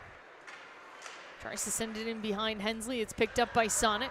Zandy Hart now trying to clear it out. They had Kogan chasing it, but it's going to be another icing call against Team Sonnet. They'll have to stay on the ice as Bolkin's trying to hide, and she might get away with it, actually. Eldridge notices it. And the lineswoman there just going to call Volkin back out to the ice. Aaron Ambrose trying to sneak her way on there, but you know, you got to try. You got to try. She got a little bit of a break. You got to try. So great effort. Face off to the left of Hensley. That rule had just come into play in my final years of university, and it was quite difficult, I know, for the lineswoman to kind of keep an eye out at who was on the ice and who was maybe hiding on the bench. Harmon now with a shot from the point, misses the net. Eldridge picks up the loose puck, will send it back to the point, but lots of pressure from Bunton. Centering pass by Clark, no one there to pick it up. It's in the neutral zone now. Steckline backhands it in. Poulet waits for Clark to be onside, and now she's on the chase. And as you mentioned, we appreciate and thank our officiating staff here. We've got an all-female crew, as has been the story of the PWHPA Secret Dream Gap Tour. Seen lots of officials who had their share at the Olympics and World Championships, and it's great to see a little bit more exposure here at the professional level. Definitely good for them to get this level of hockey a little more often too, and close to home, so that they can prepare themselves for the World Championships. Rougeau takes a slap shot from Knight off the skate, and now here comes Sophia Shaver. Shaver with Rattray. She finds Rattray, the shot just misses the net. A great 2-on-1, and Ambrose played it perfect. Jenner now back the other way. Good tempo in this one. Jenner with the backhand. Knight following up, picks up the loose puck. Knight's gonna take this shot, and that one goes wide. Buckles keeps it in at the blue line. Knight down low to Jenner. Jenner just has it bounce on her, and it's gonna go the distance, but Zandy Hart's gonna come down to help out. Now Rock off the bench. Abby Rock, nice move around to George. Looks for the wraparound, has Buckles jumping in. Quick shot stopped by Desbiens. And a nice flurry of chances there for Sonnet. Yeah, I love the head pump from Abby Rock there, looking to get the Harvey's defense to bite, and she finds Emma Buckles in the slot. Great save by Renee Desbiens. So it's going to be a face-off to the right of Desbiens. 10:32 remaining in the third period. The shots now in favor of Sonnet, 32-26. So they've really stepped up their game in this third period. Channel trying to connect with Posnikov. That one might go the distance, and it will. Kershaw was close, but tough to beat Micah Zandy hard in a foot race. We mentioned Abby Rock. She's got 13 points in 18 games. She's been a staple on that second line, just leading the offense. And today we see her between Leslie and Skarupa, adding speed to that line. And this second line has really been critical for the secondary pressure for Team Sonnet. Another one who is incredible at taking faceoffs. And an incredible guest on the Noxie and Cax show as well. I love that we get to plug the podcast here on the broadcast. I believe you'll see her too on the Keller and Kess show too. Did a lot of interviewing and, well, just having fun with the girls down in Washington. And Amanda Kessel, one of the notably absent this weekend for Team Adidas. We're going to take a quick break. It's a 1-1 hockey game in semifinal number 1. You're watching the PWHPA Secret Dream Gap Championship Weekend in Southern California.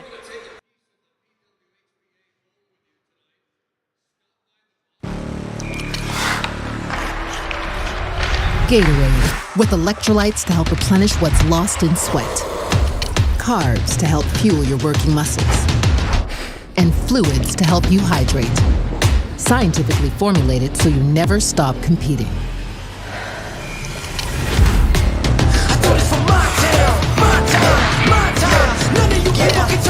Rehydrate, replenish, refuel. Gatorade.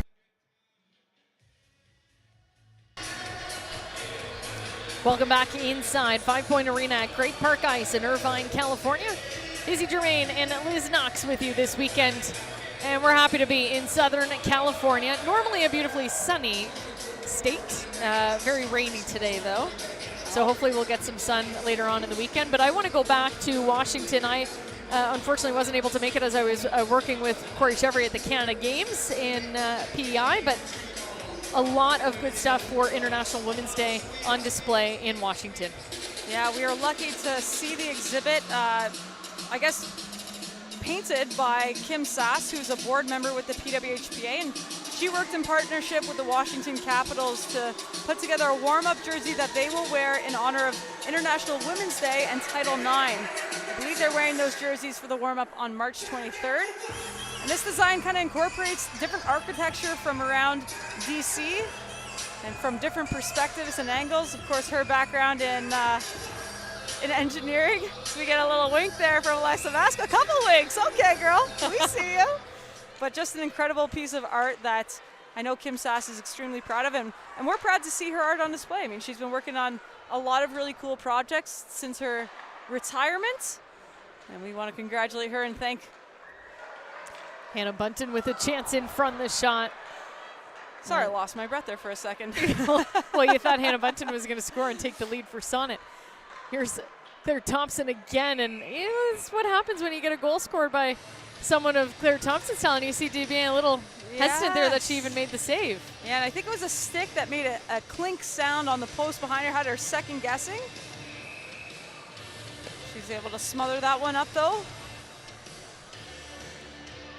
Well, and we do want to take a quick moment to thank all of our NHL affiliates who have helped us bring the Secret Dream Gap Tour around North America. We started with the Ottawa Senators. We saw obviously the showcase in Pittsburgh as well, and Washington, Tampa Bay Lightning, and now the LA Kings and Anaheim Ducks. It's been a great year of support. It has been, and we're so thankful for our partners and everybody who made this possible. I mean, these athletes love traveling to these new cities and getting a taste of what, you know, the culture of hockey is like, especially here in Southern California. Oh, for a lot of these players, first time maybe playing here. And you wouldn't think it really, but it has an incredible hockey history here in California. And we mentioned the Lady Ducks, a lot of them in attendance today, but a great organization and some really incredible players coming out of California as of late. Hillary Knight with ties to the California area as well. Has a lot of family in the area, so a lot of talent I'm sure will continue to grow from the Lady Ducks organizations and others in Southern California, and we're happy to support and help the growth of women's hockey across North America. Well, and that visibility has been so important to the PWHPA as we select our tour stops and find our partners who believe in the mission, creating a sustainable future for the game. And we're happy to be bringing the best product of women's hockey to the ice here this weekend. And Liz, I know our fans and listeners might be wondering if we're going to drop any secrets this weekend, maybe some big announcements. What can you tell us about the PWHPA next year? Well, it's been a long 4 years for these athletes and the board members who have been working hard to carve out the future of women's hockey, and I would expect some big news to come in the near future. As a bouncing puck in front of Desbiens, she was looking to cover it, but a good stick just popped it out from Leslie. And now Fortino trying to clear it out. So stay tuned. I think we'll have some good news soon in what might be a female professional league for the 2023-2024 campaign. Now Ambrose behind Hensley, takes the hit from Eldridge. Able to push the puck forward for Rock. She's gonna take a wicked shot. Intended to get to Skarupa, and Skarupa beats the icing call. A tough play there off the boards for Renee Desbiens because she's trying to see who's going to win the foot race. Typically, I would expect her to play that puck, but I think she may have thought that the Harvey's defense would have the advantage. And Poznikov just 1 foot off the blue line and not able to stay onside as Skimura was coming inside the zone. Skimura obviously making her homecoming debut in Washington, as her father was a Washington Capital. She now resides in Washington and is the women and girls ambassador for the Washington Capitals. And she was out of the lineup on Sunday, so happy to see her back in this Team Harvey's, adding to the depth of their offense. Seen a lot of injuries, lots of hockey being played in the last couple months. Well, it is. It's a long season, and for the athletes that are on their national teams, a lot of it is managing kind of those tweaks and those kinks and perhaps some injuries, but trying to stay as healthy as possible, not out of the lineup too long. Thankfully, there haven't been many big injuries, except, of course, for Rebecca Johnston, who is leading the league in points. She was having a tremendous season with Team Scotiabank and unfortunately suffered an upper body injury in the rivalry series that will keep her out. We're being told it's about a 4 to 6 week recovery for Rebecca Johnston, but we do see her on the Team Canada roster for the World Championship. So obviously some good news there as they expect her to be ready for the start of that on April 5th. And obviously Team Adidas also, we mentioned missing Amanda Kessel, as Sonnet again with a chance in front. Ambrose settles the puck down at the blue line. Sandy Hart takes a shot, stopped by Desbiens. The biggest piece to that puzzle for Adidas, though, that's been missing is Kendall Coyne-Schofield. She did suffer an injury in the beginning, before Christmas, was recovering from that injury. There was rumors that she'd be back in Washington, and then we got some incredible news just before Washington. Of course, we send our congratulations to Kendall and her partner Michael, who are expecting their first child. So some great athletic genes in that young one that they're expecting later this year. And as you mentioned, she's been off the ice, but certainly not working any less hard. She's been keeping busy with her NHL club, the Chicago Blackhawks, and of course, leading the charge as the president of the PWHPA, the Professional Women's Hockey Players Association.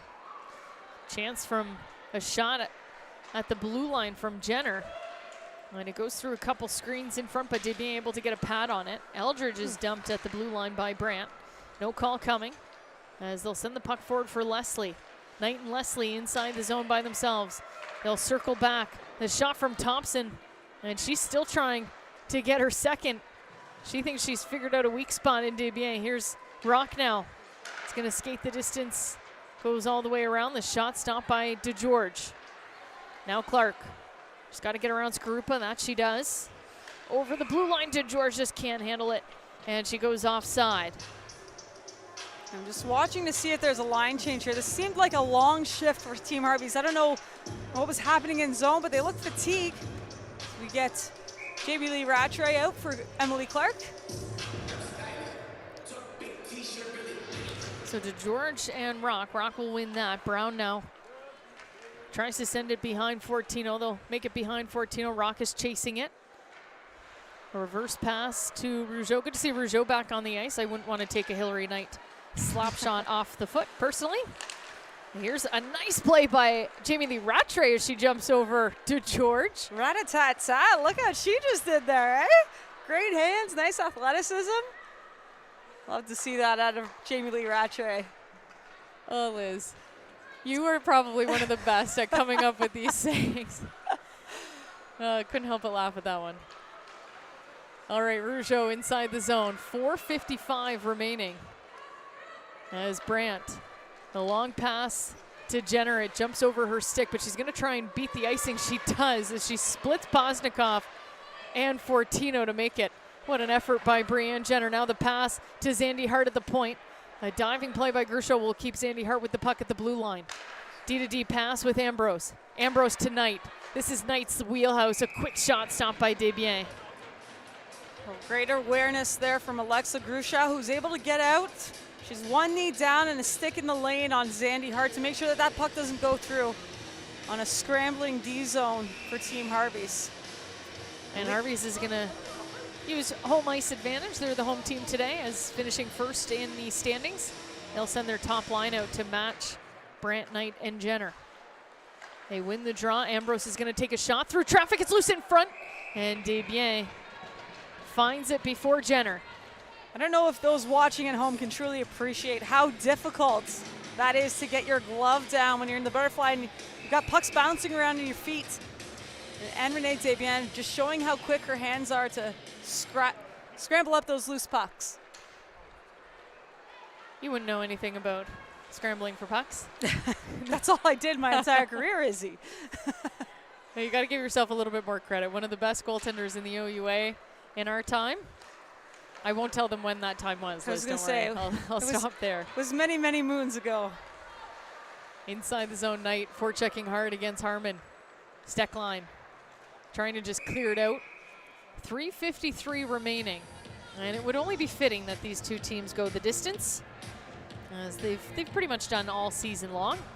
It'll be interesting to see here. Both sides have a timeout in their back pocket. Of course, in a 1-1 hockey game, just under 4 minutes to go. Just being strategic, I would say, on how we find the breaks for these athletes as they head into the final push of this game. Sonnet's been absolutely dominating in the face-off circle. There's the shot from the point. The rebound comes out, but Skrupa can't pick it up behind DeGeorge. Leslie, down low to Rock. Rock will get it on the far side board. She'll send it quickly to Thompson at the point. Good watch by Shaver there. And her shot goes high and wide. Brown now to Rock. Now to Leslie. Leslie keeps the puck on her stick. Centering pass. Skrupa and Brown were both going. It's still loose. And it's still in the skates of Rock. And a chance in front. Skrupa and Brown kind of both whacking at it. But Desbiens able to keep that puck outside of her net. Just a flurry of chaos in front of Anne-Renee Desbiens. Now Clark in front. It goes off her skate. Thompson watches her closely, and she'll follow her outside of Hensley's crease. I think in the last minute here, you're just looking for these teams to play, stick on stick, body on body in zone and not overcommitting. It's really important to have that F3 high so you're not giving up an odd man opportunity going the other way and no flying past your checks. Poulin wins the draw. The shot from Steckline blocked by Jenner. Here's Jenner. She's got Hillary Knight backdoor. Couldn't get the shot off as Steckline's stick was in the way. Knight now picks up the loose puck, but it's taken away by Poulin. Taken right back away by, just going back and forth. Brandt now Eldridge as Poulin gets tied up. Now Brandt finds the loose puck. It's going to go D-to-D with Ambrose and Zandy Hart. She'll get the puck back in the neutral zone. Some good passing from Sonnet. 2:25 remaining in the third period. Both of these top lines getting some big minutes here in this one. Harmon takes her time, uses the boards, trying to find Shaver, but it's just behind her as Thompson picks it up. Sonnet gets onside, and Thompson goes in with the hit on Steckline. She takes the worst of that one. Now here comes Shaver. Shaver, no time to get around Brown. Quick stick for her. Now Skamura trying to find the loose puck against Abby Rock. They'll send it over to Leslie. Leslie clears it out. In the neutral zone is Channel. Channel to Fortino on the far side. Fortino's going to rim it down. To George now chasing the puck, but Leslie tries to clear it out. Channel gets it. Fortino wants it on the far side. She gets it. The quick shot misses the net on the near side. Leslie out of the zone for Rock. Rock back to Leslie. Leslie with the quick shot that hits Desbiens the mask. Rebecca Leslie has been generating those offensive chances the last 3 games. It's a great look there on Renee Desbiens, who just kind of gets her ear on that one. She's having an incredible game today as she makes the hit on Grucho. The puck is in her skates. She's still on her back, able to take it away, but Harmon at the red line sends it to Poulin. Poulin is going to toe drag around Brandt, but can't get around Ambrose. Poulin still has the puck to Harmon at the blue line. Last minute of play in the 3rd period. We need a winner in semifinal number 1. Harmon from the point. That one's batted out of the air by Brandt. Brandt with Knight, 2-on-2. Steckline and Harmon, the all-American lineup. They send the puck in front, and it's blocked by Poulin. Steckline. 38 seconds for Team Harvey's. Move it up to Harmon. They try to find Eldridge, but Jenner there to stop them. Thompson now sends it over to the far side. 25 seconds remaining. I don't think you're going to get a whistle here. The officials letting these athletes play it out. Not looking to put anybody on the advantage unless, of course, a blatant play or a penalty. Yeah, the other thing, too, with their IIHF rules, they're not going to get a whistle by holding the puck along the board. So 5 seconds remaining. This is most likely how we're going to end things if they don't move the puck, and it is. So here's how it's going to go, Liz. 20 minutes of 3-on-3.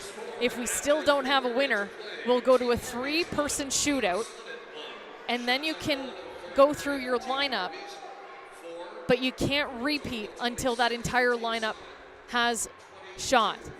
And for clarification, that will be the format in both games today and in the seeding game tomorrow. On Championship Day Sunday, the athletes will play, I believe, 3-on-3 continuous or 5-on-5 continuous? 5-on-5. 5-on-5 continuous, no shootout. They will keep playing overtimes and overtimes until there's a decided winner. So the teams are being instructed to leave the ice. We will get the Zamboni out because we have another 20-minute period coming your way. It's going to be overtime between 1 and 4. Well, we started off on the right foot, Liz.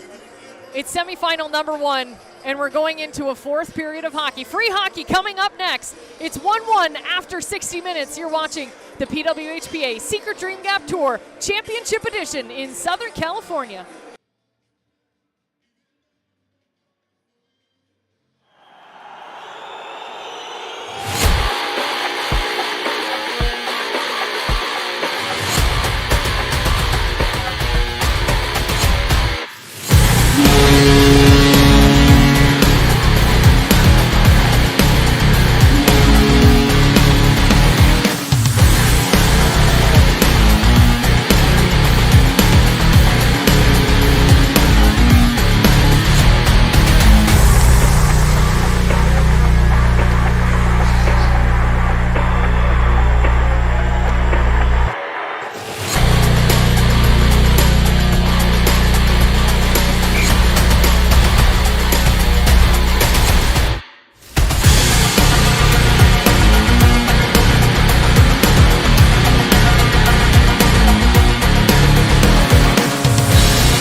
If I could give a message to me as a young girl, I would say,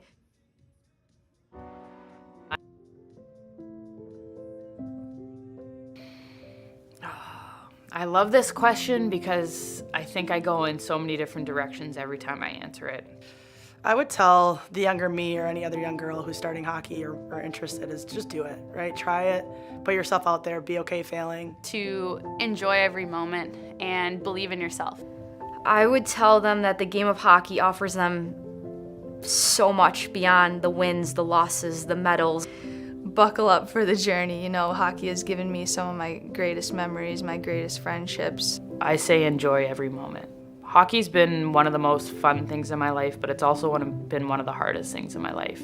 Something that I've always really stuck by is being confident and believing in yourself and knowing that you can do it. Dreaming big is very important, but just consistently showing up every day is also as important as those dreams. Sometimes at 28 years old, I have to remind myself, like, be that 7-year-old kid who's just as happy as can be to go out there on the ice and enjoy being around their friends and goofing around. And some of my best memories of hockey is growing up and going to out-of-town tournaments with my friends and having fun, you know, even off the ice too. Love what you do, be passionate about it, because I think that's how you get the most out of yourself, and anything that you do is you have to love it. And I've loved this game more than anything, and it's allowed me to accomplish what I've accomplished. I have a choice to play hockey, and I have the honor to play hockey, and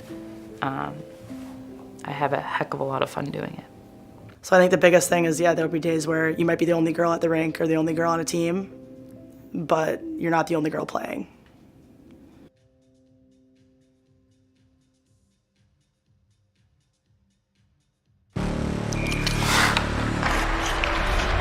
Gatorade, with electrolytes to help replenish what's lost in sweat, carbs to help fuel your working muscles, and fluids to help you hydrate. Scientifically formulated so you never stop competing.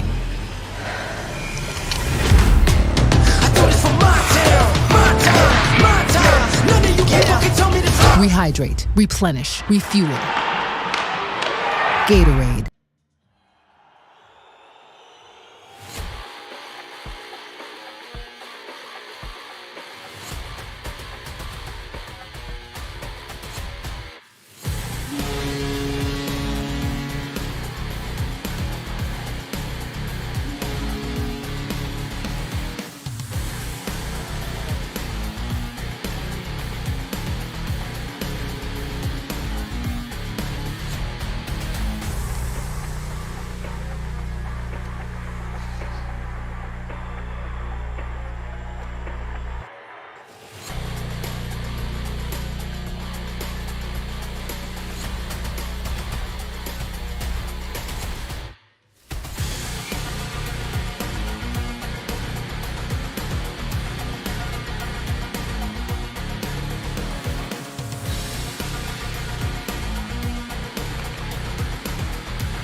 The sun is out. The music is in your control. Your crush is here. The vibe is good. Vizzy Hard Seltzer is a vibe.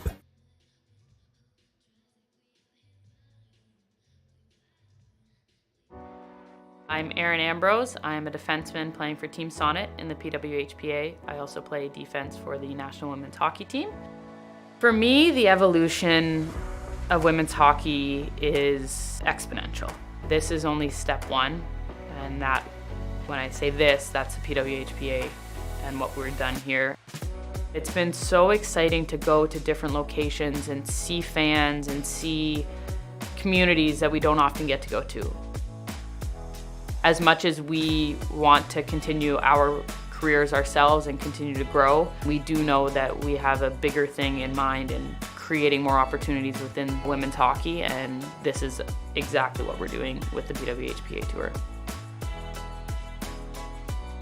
As we continue to progress with hopefully getting a new league, we know that that's just going to take things to a whole another level. You look at World Championships, you look at Olympic Games, and women's hockey is at the forefront of that, but it's the in-between years that are really important to us. Getting a new league, getting a professional league, being able to commit ourselves 100% to the game of hockey is only going to make the game grow in ways that we never thought imaginable. The sky's the limit for female hockey players.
is the PWHPA. If y'all having a good time out here, I need y'all to make some noise in here for me. Come on!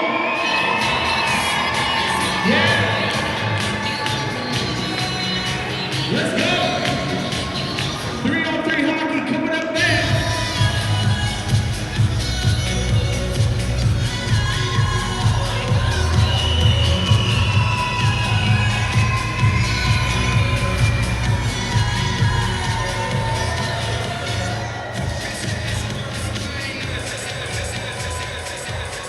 Hey, if you know the words of this next one, I want y'all to sing along.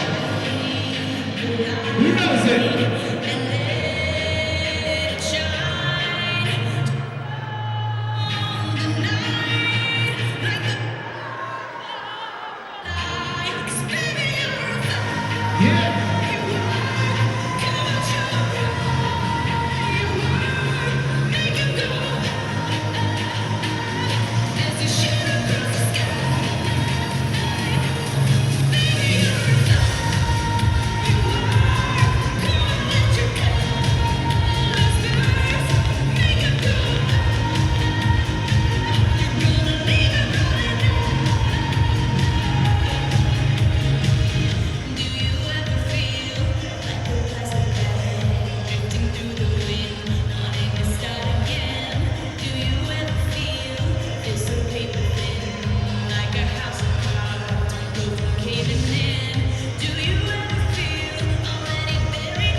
Welcome back for free hockey in semifinal number 1 in Irvine, California.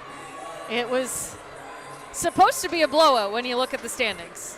Yes. But when you really dig deep, you have a team that's really taken it to Harvey's all season long. Their first meeting, they went to a shootout.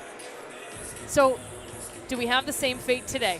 Well, this season has kind of come full circle. I mean, that first weekend in Montreal, Sonnet looked like the team to beat. They walked away with a couple points, took Team Harvey's into overtime, and Team Harvey's struggled. But here we are, end of the season. Team Harvey's with that 40 points on the season.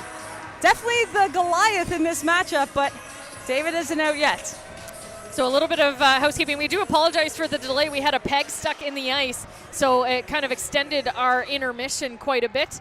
And we have delayed that second semifinal. We're estimating about a 7:30 start now for that one. Warm-up is going to commence at 7 o'clock. So just as things progress here, we'll have a better idea, but 7:30 for semifinal number 2. It's 3-on-3 hockey for 20 minutes. It's Izzy Germain and Liz Knox with you. Thank you for joining us on a rainy day in Southern California or wherever you might be in the world, as we're streamed globally today on YouTube, TSN Plus, and ESPN Plus.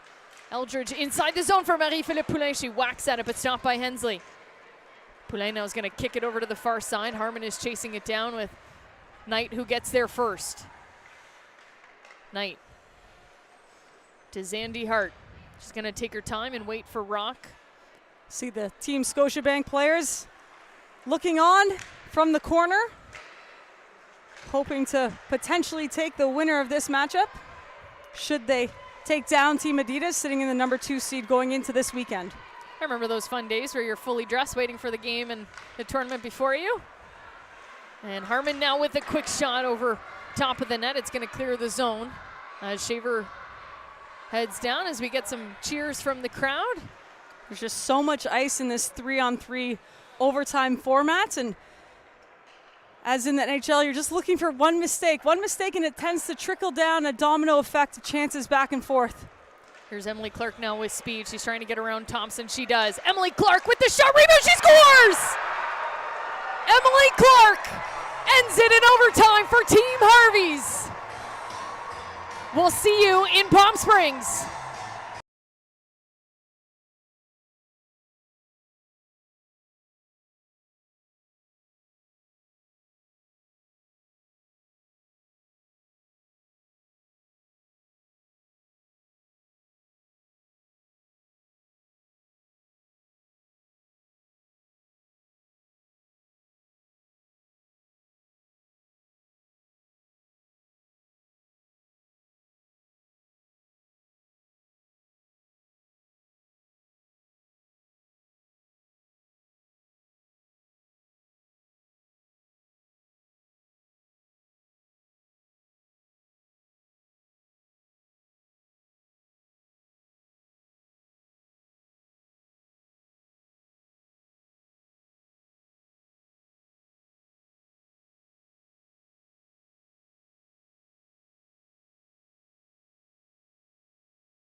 We hope you don't go anywhere. Everybody on the East Coast, I know it's getting a little late for you, but it'll be well worth it as 2 and 3 battle it out to see who will join Team Harvey's in Palm Springs on Sunday. You'll see Team Sonnet and their valiant effort continue tomorrow in LA as they'll play for the consolation final. We'll stay with the in-house PA announcer for the 3 stars of the game before we say goodbye for a quick break. Number 35, Anne Renee Desbiens. So it is going to be Anne Renee Desbiens picking up the 3rd star of the game. Well earned. She's just been so solid for them all season. And once again, as you mentioned, Izzy stopping 40 of 41 shots. On the other side from Team Sonnet, Hillary Knight earning the second star tonight, creating so much offense. We saw her blocking shots early in the game. And of course, our first star today, the hero for Team Sarvies, Emily Clark. Did I just say Sarvies? You know what? It's been a long game, folks, but we're glad you stuck with us, and what a show here in Irvine, California. Well, and you see Hillary Knight too. She won't be happy with the loss. Such a competitor, and had a great game today. They'll be looking to take third place tomorrow in LA when the Kings host us for the consolation final. As always, the athletes of the PWHPA saluting the crowd, thanking them for their viewership and for following us along this great journey since day one. Well, we didn't think it was going to take 20 minutes with the amount of talent we have on the ice, 3-on-3. And it's Emily Clark who ends it a minute and a half into overtime. For Championship Sunday with Team Harvey's, they'll await their opponent, 7:30 for Team Scotiabank, Team Adidas. We hope you stick with us, but thank you for joining us for semifinal number 1. For Izzy Germain, Liz Knox, and everybody in the broadcast booth, we will see you very shortly. You've been watching the PWHPA Secret Dream Gap Tour Championship Edition. We'll be right back with semifinal number 2.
The sun is out.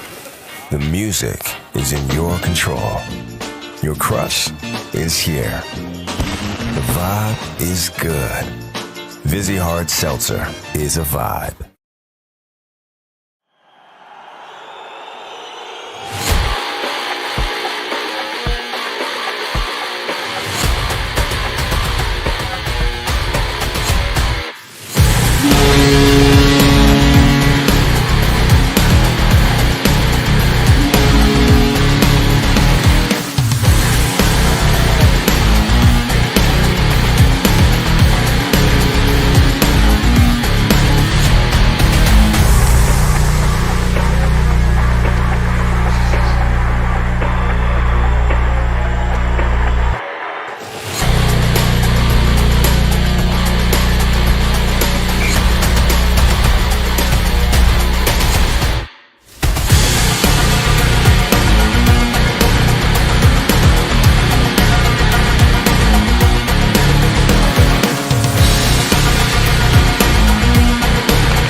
Gatorade, with electrolytes to help replenish what's lost in sweat.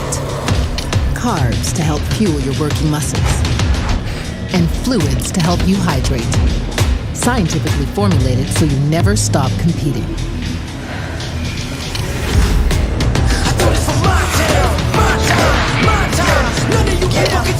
Rehydrate, replenish, refuel. Gatorade.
Here are the officials for tonight's game. The referees are Sarah Strong and Marie Jenna Picadet.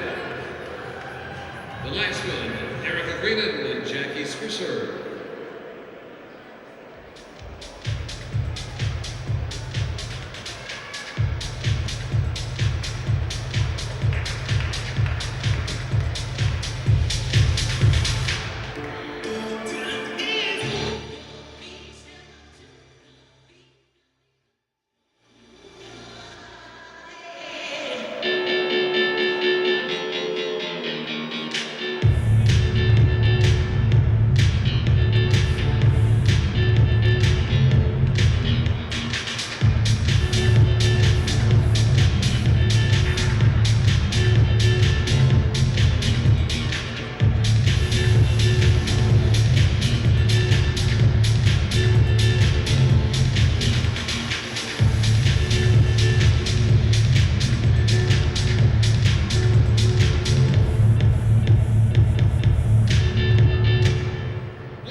Tonight's home team is Team Adidas.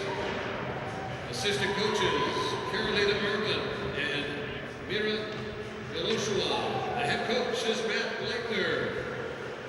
And the starting lineup for Team Adidas. In goal, number 35, Maddie Ruby. Well, we had an exciting first semifinal, and we're ready for semifinal number 2. A quick turnaround. We do apologize for the delay. Obviously, an overtime win for Team Harvey's is the excuse. Izzy Germain, Liz Knox joining you from Southern California. We're at the 5 Point Arena at Great Park Ice, and we're happy to be in Irvine, California for championship weekend. It's Team Adidas versus Team Scotiabank. Our first game was really supposed to be, when you look at the standing, our blowout game. It was 1 versus 4, 37 points versus 14 points, and now you've got two teams that were very closely matched up within the season, but in Washington kind of separated themselves a bit. Yeah, these two teams have been evenly matched on paper, I would say. Team Adidas ended up taking the season series 4-2, but I feel like last weekend, after talking to Coach Dean Seymour, you know, he wasn't really too concerned about giving up some points last weekend. He wanted to try players in different situations. He wanted to see what kind of tools he had in the toolbox, and you can guarantee he's going to be relying on all those players this weekend. Noticeably absent, we do have some missing for Team Scotiabank. Daou is out, Johnny is out, Shelton is out, Kirion is out, Gosling is out, some due to injury, some are traveling in late, some are just not here this weekend. On the other side, you do have Kessel out with injury, and you're obviously missing the big piece in Kettle Coyne Schofield. How is that going to affect the semifinal? Yeah, I think certainly for Team Scotiabank, it's legs. It's playing that full 60 minutes, not being able to rely on some of those players in numbers, but missing Johnson and Shelton certainly will hurt their offense.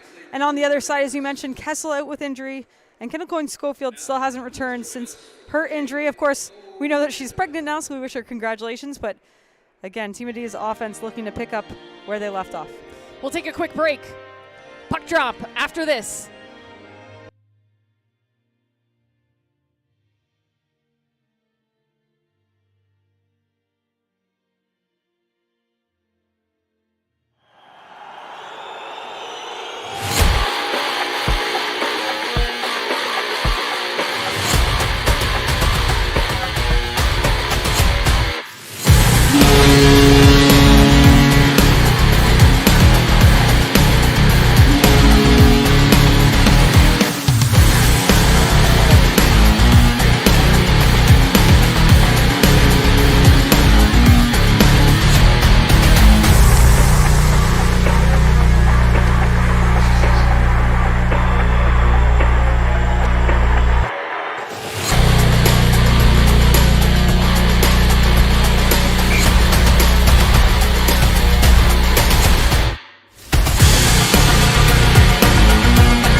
Gatorade, with electrolytes to help replenish what's lost in sweat.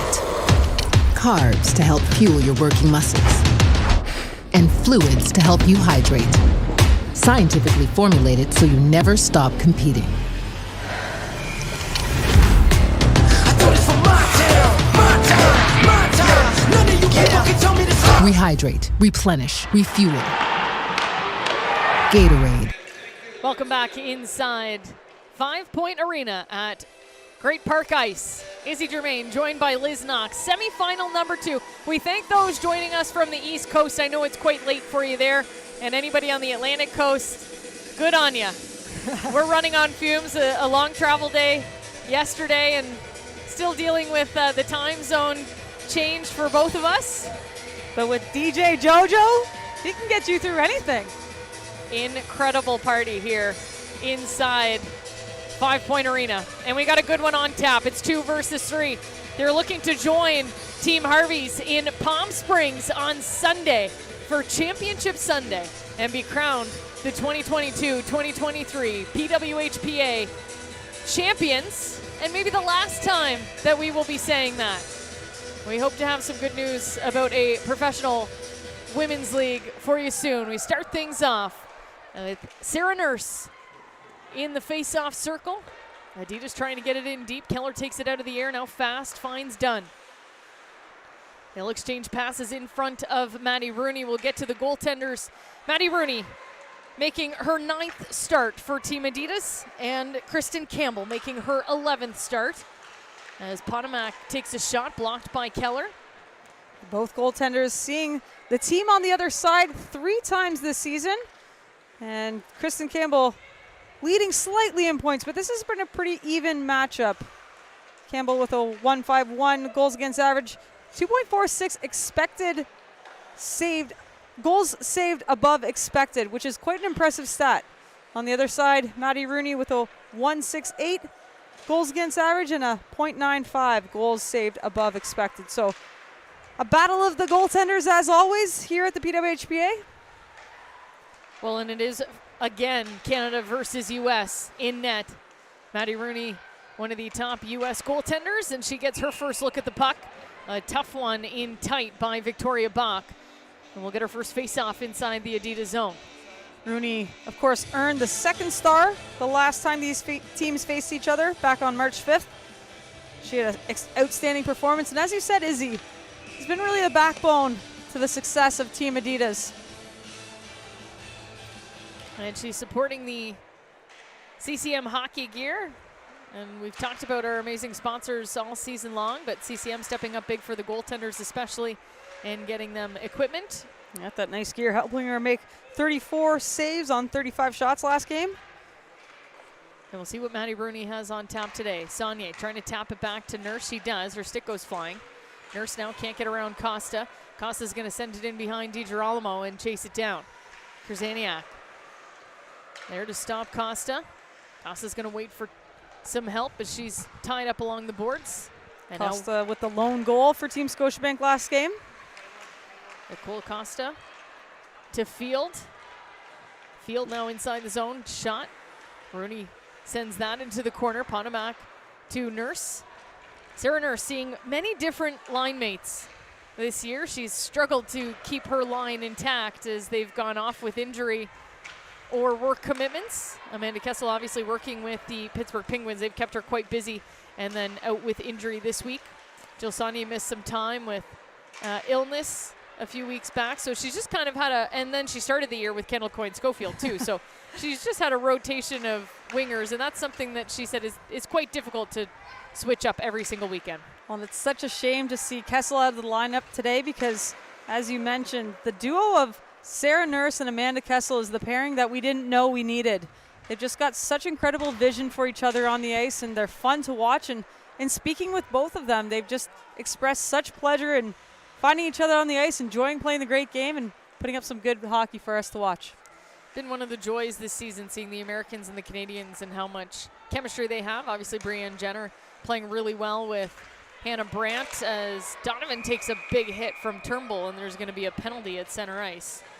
Yeah, a little bit of a bull in a china shop there as Blair Turnbull's making a great effort to get back through the dots on the neutral zone regroup, and Donovan will be on the receiving end of that body check. So Turnbull will sit for 2.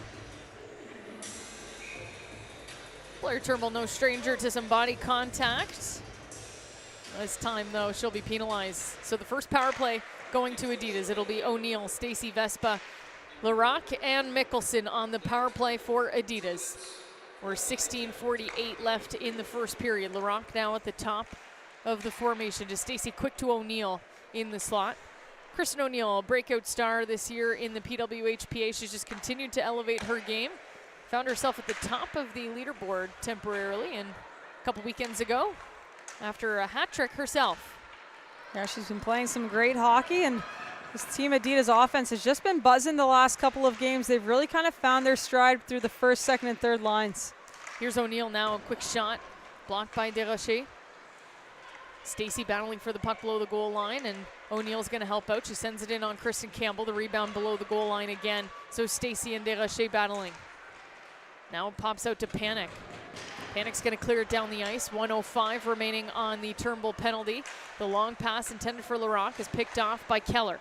Keller now to Carpenter. She's going to regroup with Laquette in the neutral zone, and there's Natalie Spooner. Made her debut this season 2 weeks ago in Tampa Bay after delivering her first child December 6th and just named to Team Canada's World Championship roster. Yeah, Natalie Spooner and her partner Adam welcomed baby Rory into the world. Rory was at the showcase last weekend in Washington. I hadn't seen Adam and Rory yet today, but I'm sure they're around this rink somewhere watching Mom do her thing. Quite a good baby, a 5.5-hour flight from Toronto to LA, and not a peep. Done now, inside the zone for Sonnet. Sonnet on her back end, stopped by Laquette. She had Ponomac going to the net. Now Spooner along the boards, 28 seconds remaining on the power play for Adidas.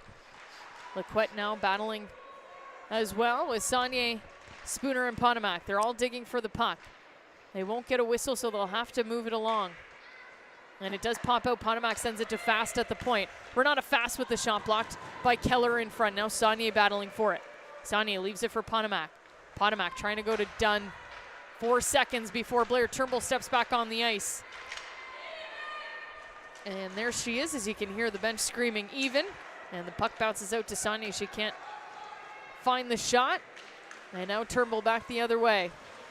Well, a great job by Team Scotiabank to freeze the puck on the wall, knowing that they're not going to get the whistle. And this is that IIHF rule that sparks a little bit of controversy. For me personally, I don't love the no call, because for exactly that reason, the defensive team can hold the puck and basically just kill off the whole power play if they can. Sarah Nurse now. I would agree with that. And I like that we're forcing people to play as Sarah Nurse sends that right into the lighting at the top of the arena. Sarah Nurse trying to give us a little souvenir there. Thanks, Nursey. Just a few feet outside.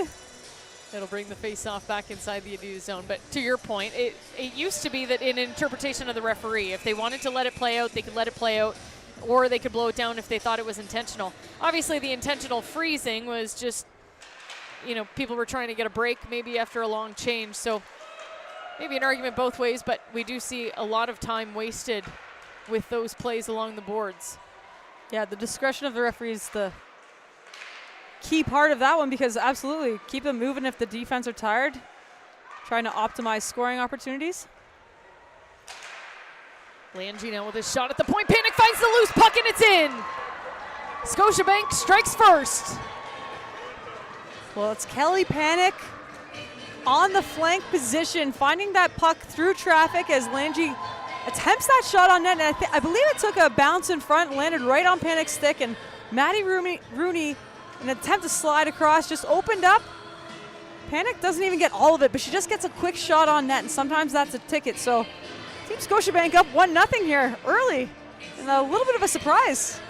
Yeah, well, with the amount of players that they have out of the lineup, it was deemed a tough battle for them today against a very strong Adidas team, but they've come out strong, and they take the lead early in this one.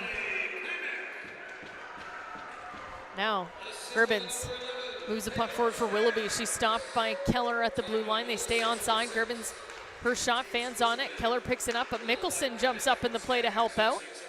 Now over to the far side, Carpenter. She's going to move it forward. And Spooner's on the chase. LaRocque now with the puck for Adidas. She'll reverse pass to Mickelson. Mickelson's going to run out of room, hit the brakes. Good escape move on Costa and finds LaRocque. LaRocque now Up to Gribbins. Gribbins with a nice touch pass. She had Sonia on the far side, but it finds Lequette first. Costa now. Scotiabank's offside. Costa sees that and will regroup with Lequette. Lequette tries to send it forward to Lange. Skips over her stick and now fast inside her own zone. Finds Nurse. Sarah Nurse with speed. Inside the Scotiabank zone. What a shot and a save by Campbell. Great look by Kristen Campbell there on a shot through the shin pads. Sarah Nurse looking for that high glove side shot. Kristen Campbell just swipes that one out of the air, picking apples. Well, we spoke to Sarah Nurse in Tampa Bay, and she was quite frustrated with her goal production so far, and then, well, she found her game in Washington. Yeah, enough to earn her the Gatorade Player of the Week.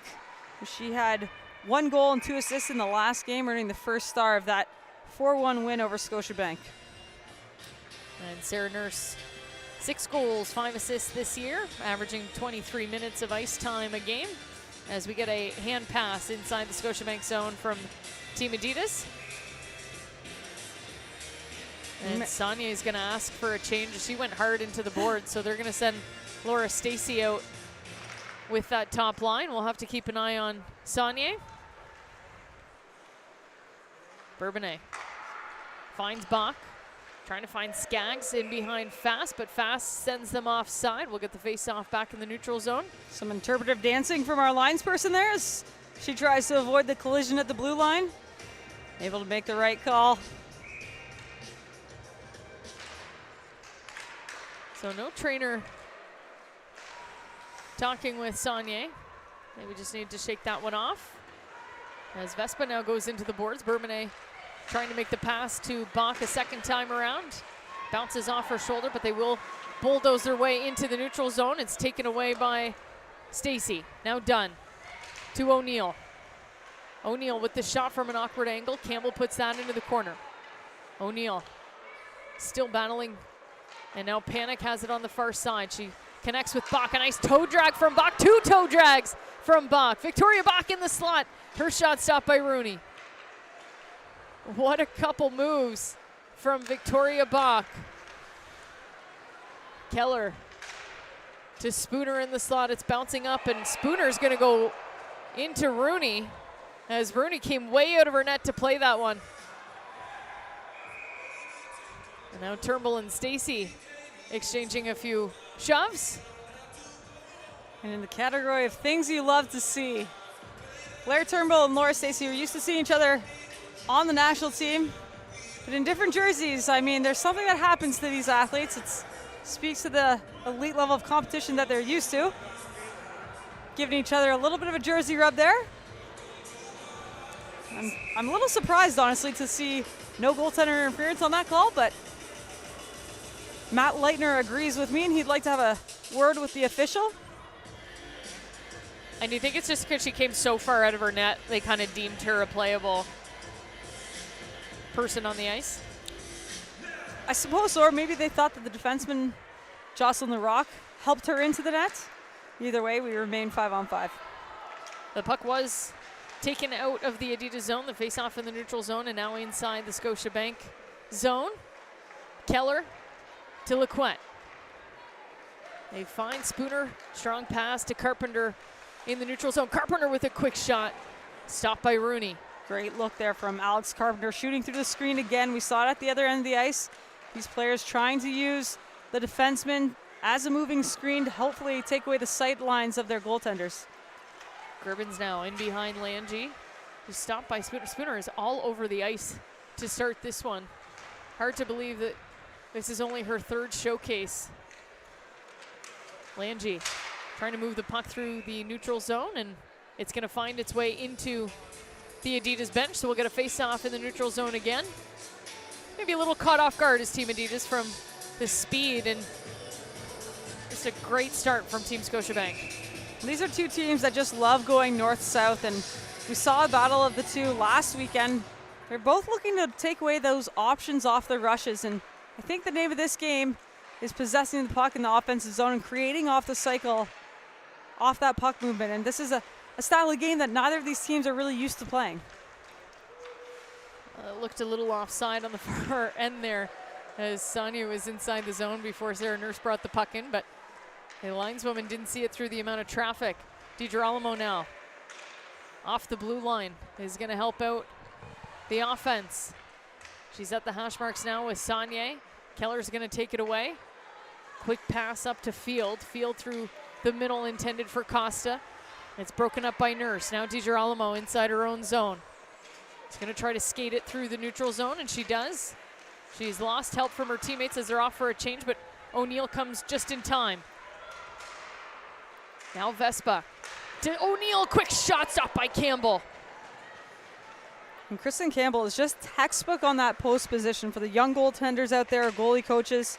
She's trained by top prospects goaltending, and every time I watch her play, I'm blown away by how tightly she seals the post and the near side of the net. Battle along the boards. The puck is in O'Neill's knees as she had fallen to the ground, but Desrochers going to fish it out and tries to move it forward for Graham. Mickelson gets there first. Now O'Neill back the other way, stripped from Panic. Oh, and now pass to Lequette. Almost fooled Campbell, but Campbell sharp. O'Neill tries to tip it. Larocque was trying to help out, but it doesn't make it. Now Potomac along the boards. Skaggs sends it into the neutral zone. Larocque is going to skate it. And now on the far side, there's Mickelson trying to take it to the net. Taken away by Team Scotiabank. Still pressure from Mickelson. Now Bach in the neutral zone. To Lange jumping up. Lange, a lot of toe drags happening in this game. Potomac back the other way. She's going to try and find Sonnet. Broken up by Lange. Now Nurse off the bench. Trying to pick it up. It's in their skates. Now Bach finds it in the neutral zone. Victoria Bach with speed. Can't get around fast. Dunn tries to rim it around. Spooner there to break things up. Back to Desrochers at the point. Sends it to Spooner. Spooner will send it down low for Turnbull. Now Potomac clears it out. Sonnet on the chase. Scott Bourbonnais in front. Sonet's going to go for the change. Turn Potomac will change as Nurse is stuck out there, and a chance for Turnbull in front. Broken up by the D. Back the other way. Great back pressure there from Kelly Gribbins, identifying the check through the center of the ice and able to get stick on stick at a critical moment. The speed in this game is insane. Willoughby now over the blue line. Both teams just back and forth. Only 5 shots for Scotiabank and 4 for Adidas so far. And we're at 7:30 in the first period. Here's a chance for Gribbins in front. Krzyzaniak there as well. They can't beat Campbell. DiGirolamo comes down. Her shot from the goal line blocked by Turnbull in front, and now here comes Carpenter.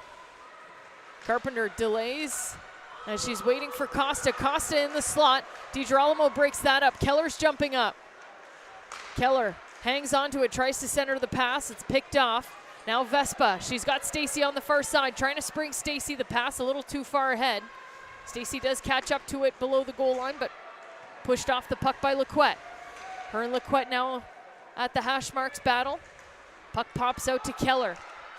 And a hooking call coming to Kristen O'Neill as she got her stick up on Keller. Here's the pass to Stewart. Stewart in the slot. And we have 2 arms up now. And we'll have to take a break. We'll see if there's just 1 or 2. It looks like Kristen O'Neill, 2 for hooking. We'll be right back. You're watching the PWHPA Secret Dream Gap Tours. Team Scotiabank 1, Team Adidas 0.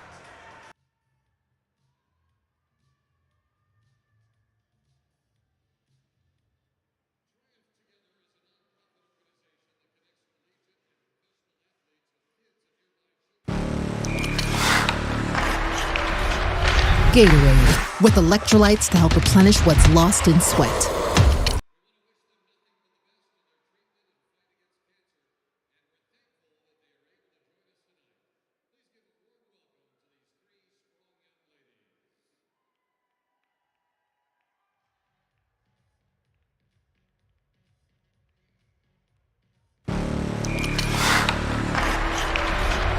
Gatorade, with electrolytes to help replenish what's lost in sweat. Carbs to help fuel your working muscles. And fluids to help you hydrate. Scientifically formulated so you never stop competing.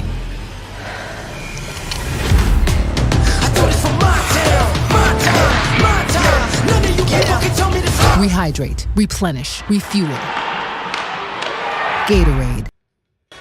Welcome back inside 5 Point Arena at Great Park Ice in Irvine, California. It's semifinal number 2 of the PWHPA Secret Dream Gap Tour.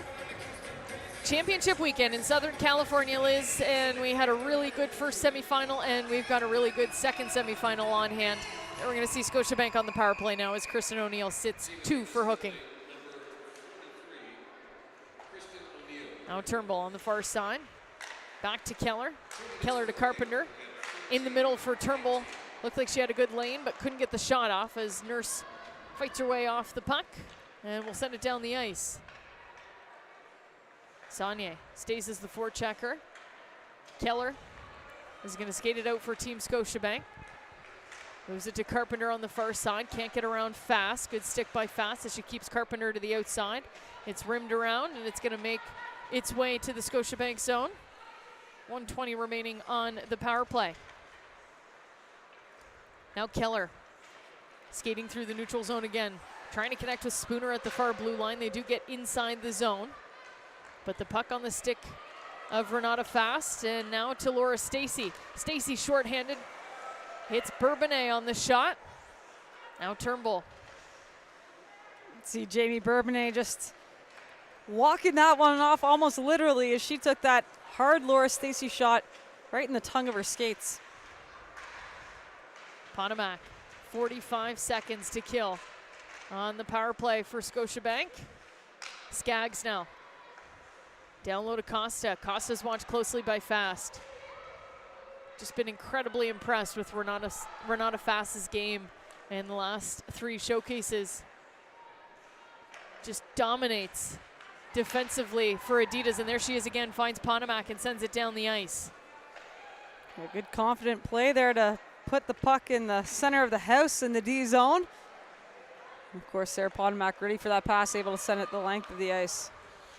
So 10 seconds before Kristen O'Neill comes back on the ice. Bach with a quick shot. That one goes wide. Costa now taken down at the hash marks.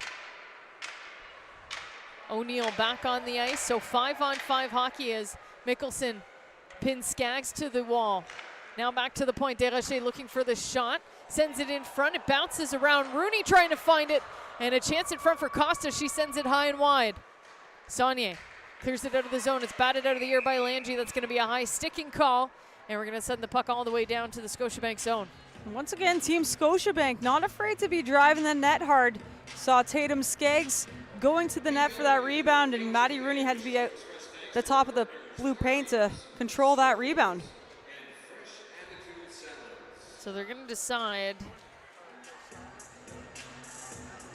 They thought the faceoff was going to be at center ice, but it is going to go down as it was an intentional hit from Lange.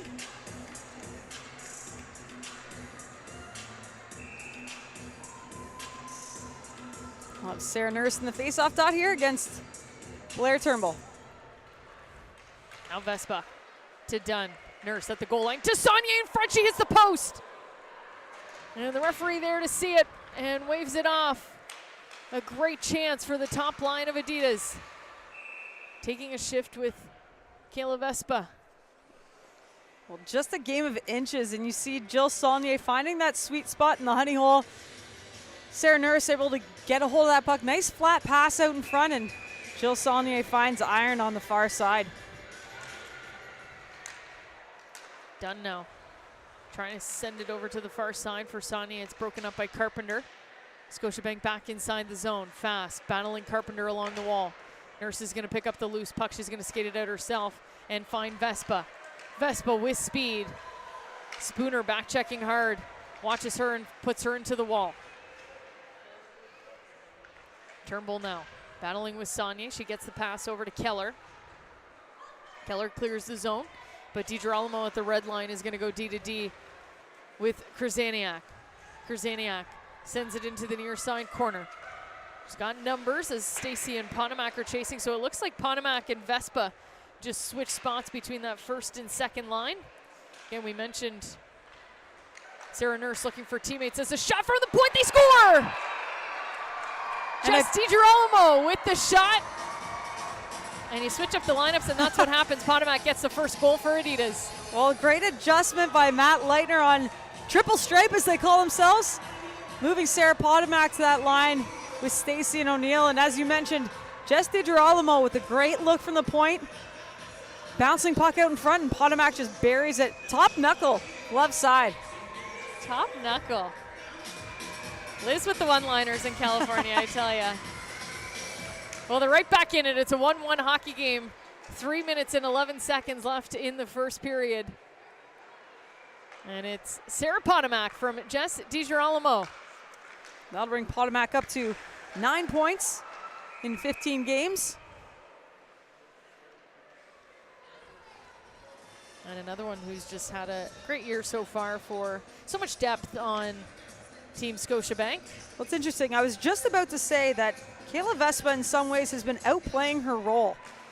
She's 10 points in 17 games so far, and she's just found a way to kind of step into that role. She uses her speed. She's not a huge body, but she's doing all the right things to create offense for her line mates. She had a great breakout weekend at the OHL Showcase, too. Got to talk to Kayla Vespa a few times.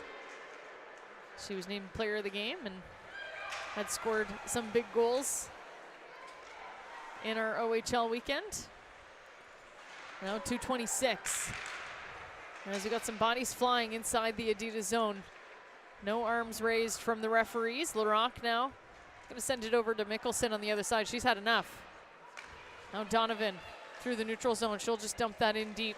Adidas will get their top line back on the ice. Still Vespa with Sonnet and Nurse.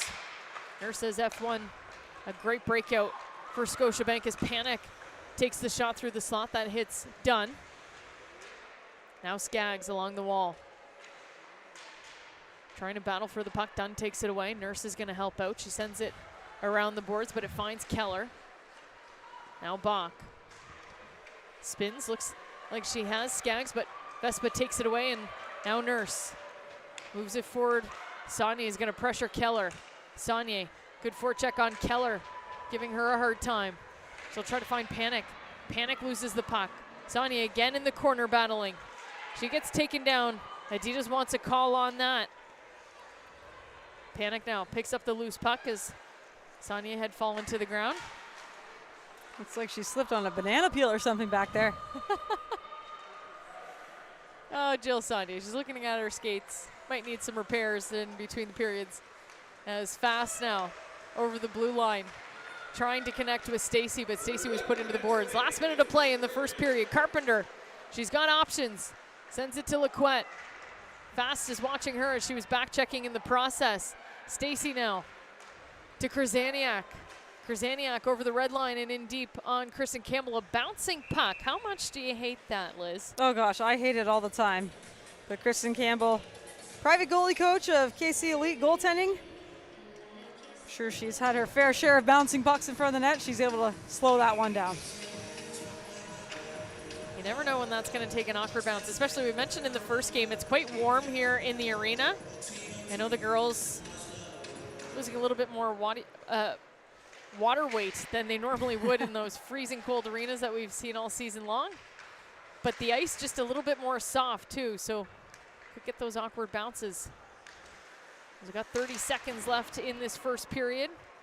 O'Neill gets taken down at the blue line, but Stacy able to send it in. Stacy in behind the net. 20 seconds remaining. Stacy still on the far side with the puck. Back to the point. Mickelson's going to take the one-timer. She scores! Megan Mickelson! What a shot. It's hammer time, Megan Mickelson. Wow, what a blast, and a great pickup by Laura Stacy on the blocker side post of Kristen Campbell. She just wheels around, and you can see Megan Mickelson licking her lips, wanting that puck at the point. Great work in front by Team Adidas to take away the eyes of Kristen Campbell, and she has no option but to take a step back and try to find that puck through traffic. Well, and it's again that second line of Potomac, O'Neill, and Stacy getting it done for Team Adidas. And Megan Mickelson has the go-ahead goal right now, her second of the year. Her first was an overtime winner against Team Harvey's. And what a thriller that was too. Megan Mickelson showing that the veteran players still got what it takes to play among the best players. Well, that was an exciting 20 minutes, and we've got 40 more headed your way. It's semifinal number 2. Team Adidas taking a late 2-1 lead in the first period. We'll be right back after these short messages. You've been watching the PWHPA Secret Dream Gap Tour Championship Showcase in Southern California.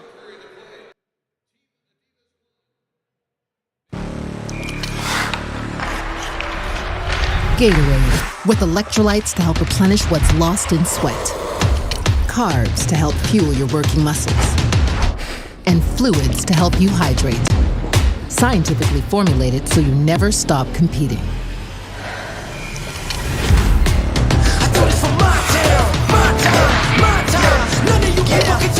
Rehydrate, replenish, refuel. Gatorade.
If I could give a message to me as a young girl, I would say,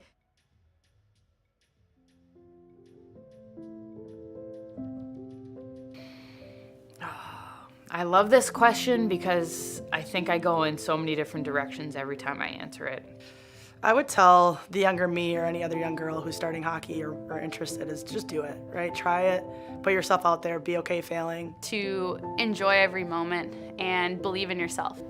I would tell them that the game of hockey offers them so much beyond the wins, the losses, the medals. Buckle up for the journey. You know, hockey has given me some of my greatest memories, my greatest friendships. I say enjoy every moment. Hockey's been one of the most fun things in my life, but it's also been one of the hardest things in my life. Something that I've always really stuck by is being confident and believing in yourself and knowing that you can do it. Dreaming big is very important, but just consistently showing up every day is also as important as those dreams. Sometimes at 28 years old, I have to remind myself, like, be that 7-year-old kid who's just as happy as can be to go out there on the ice and enjoy being around their friends and goofing around. And some of my best memories of hockey is growing up and going to out-of-town tournaments with my friends and having fun, you know, even off the ice too. Love what you do, be passionate about it, because I think that's how you get the most out of yourself, and anything that you do is you have to love it. And I've loved this game more than anything, and it's allowed me to accomplish what I've accomplished. I have a choice to play hockey, and I have the honor to play hockey, and I have a heck of a lot of fun doing it. So I think the biggest thing is, there'll be days where you might be the only girl at the rink or the only girl on a team. but you're not the only girl playing.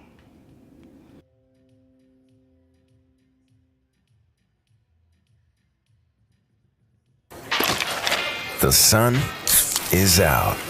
The music is in your control.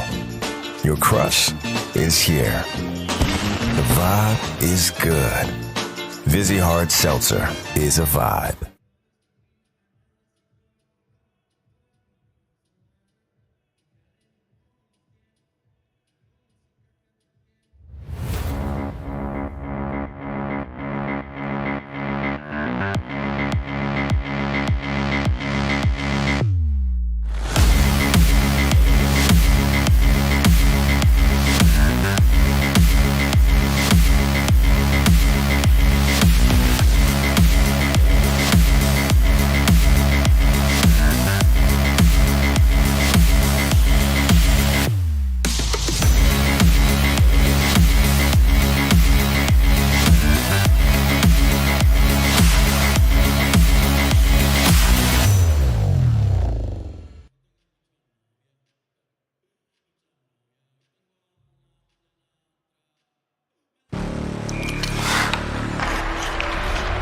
Gatorade, with electrolytes to help replenish what's lost in sweat.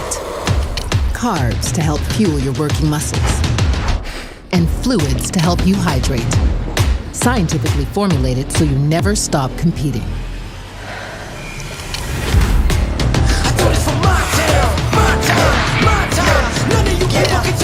Rehydrate, replenish, refuel. Gatorade. My name is Kendall Coyne Schofield. I am from Palos Heights, Illinois. I played my college hockey at Northeastern University, and I'm currently on Team Adidas with the PWHPA. The PWHPA is the Professional Women's Hockey Players Association, and back in May of 2019, a group of players got together to form the Players Association with the mission to change the landscape of women's hockey forever. I hope to see a more consistent product on the ice so that when you turn on your TV during hockey season, you don't just see the NHL, you see women's hockey just as consistently as you see men's hockey. Once we start seeing that, I think we'll really see the true growth that the game has already exceeded, I think, without the infrastructure that it deserves. I remember the first time I saw a women's hockey game was when I was 10 years old, and the Olympic team came through the United Center in Chicago to play Team Canada before the 2002 Olympic Games, and I was just a bug on the glass. And then from there, the next game that I saw was with the women's national team was the one I played in, just to show you the gap of how hard it is to find and see women in hockey. To be it when you can't see it, that's such a strong purpose and mission of the PWHPA. We know how important that visibility is to the next generation, so that when these young girls grow up, they know that there's a place for them to be in this sport professionally and make a living doing it.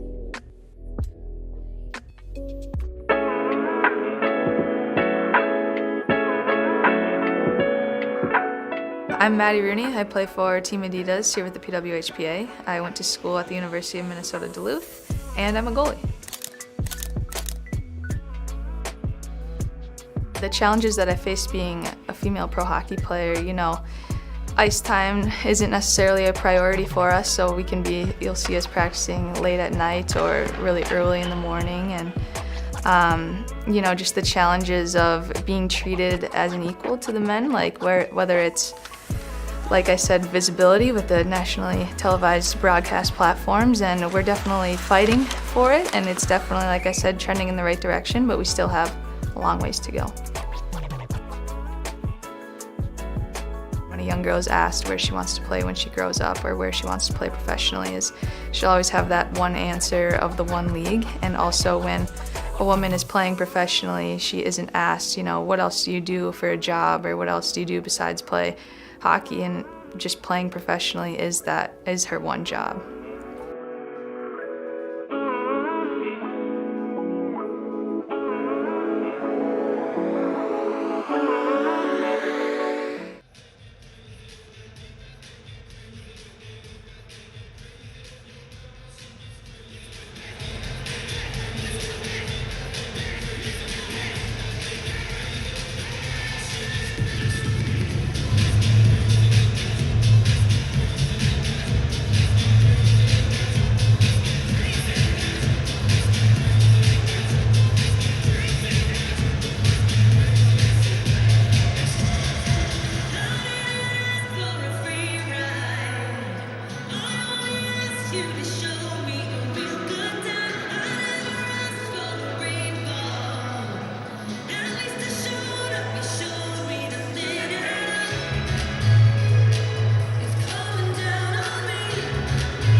Welcome back inside 5 Point Arena at Great Park Ice in Irvine, California. Izzy Germain with Liz Knox.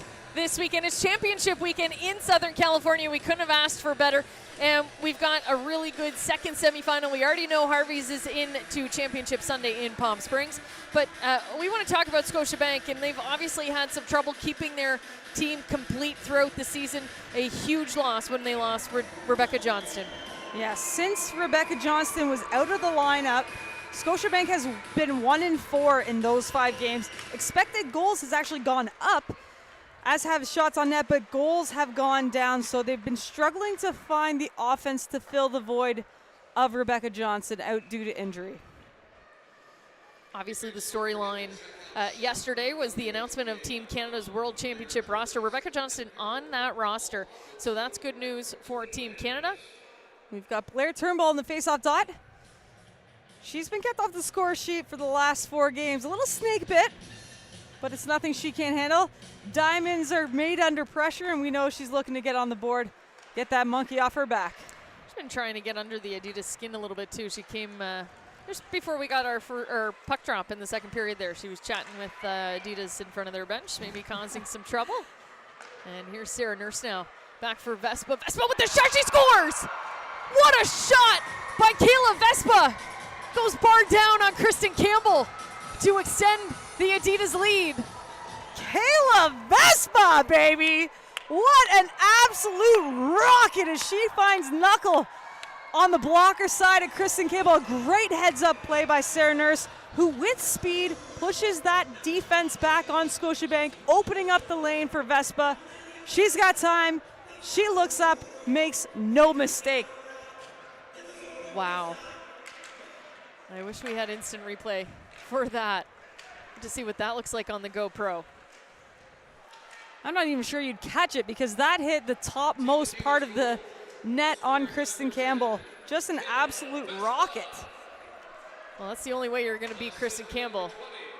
2 laser beam shots over top of her shoulders. And Adidas, after going down 1-0 early in the first period, now find themselves up by 2 in the second. Mickelson, she has the second goal of this game. The shot from the point, Lange stopped by Rooney. Now Bourbonnais trying to come down off the blue line, but the puck just jumps on her as Potomac's going to take a big hit from Lange. And the whistle is not for a penalty on Potomac. She's slow to get up. Lange, the Bemidji State University captain in her first year with the PWHPA, and I think we've seen quite the breakout performance from her here today. She works for her mom's power skating company, Lange Edge in Grand Forks. Quite a textbook hit there, right in the center of the chest of Potomac. I think just got the wind knocked out of her. We'll keep an eye on her as the trainers tend to her on the bench. Now inside the Adidas zone, Keller trying to get things started again for Scotiabank. They had such a good first period, so much speed in that first 20 minutes. Here's Willoughby now with speed through the neutral zone. Sends it in behind Desrochers. She's going to battle Keller into the corner. Nicely played on Keller, but Keller will come away with the puck. Keller forward to Graham. Graham trying to find field on the far side. Desrochers is going to have to help out. Now Costa picks up the loose puck at the blue line to Keller. Keller long pass to Graham. That finds DiGirolamo instead. DiGirolamo rims it around to Gribbins on the far side. Nice play by the young D. Now Desrochers trying to put it in the middle, but no one there for Scotiabank. Here's Donovan with a chance. Nice toe save by Campbell.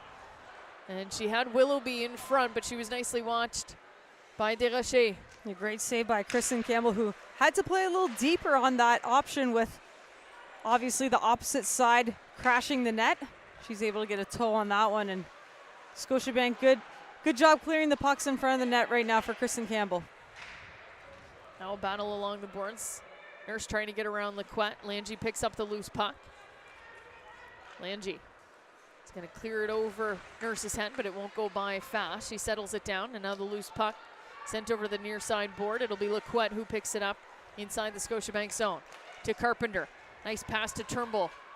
Blair Turnbull trying to get to the net, and she runs into Fast, and it's Fast who takes a beating on that hit. Now Renata Fast to Nurse. This one getting physical quickly.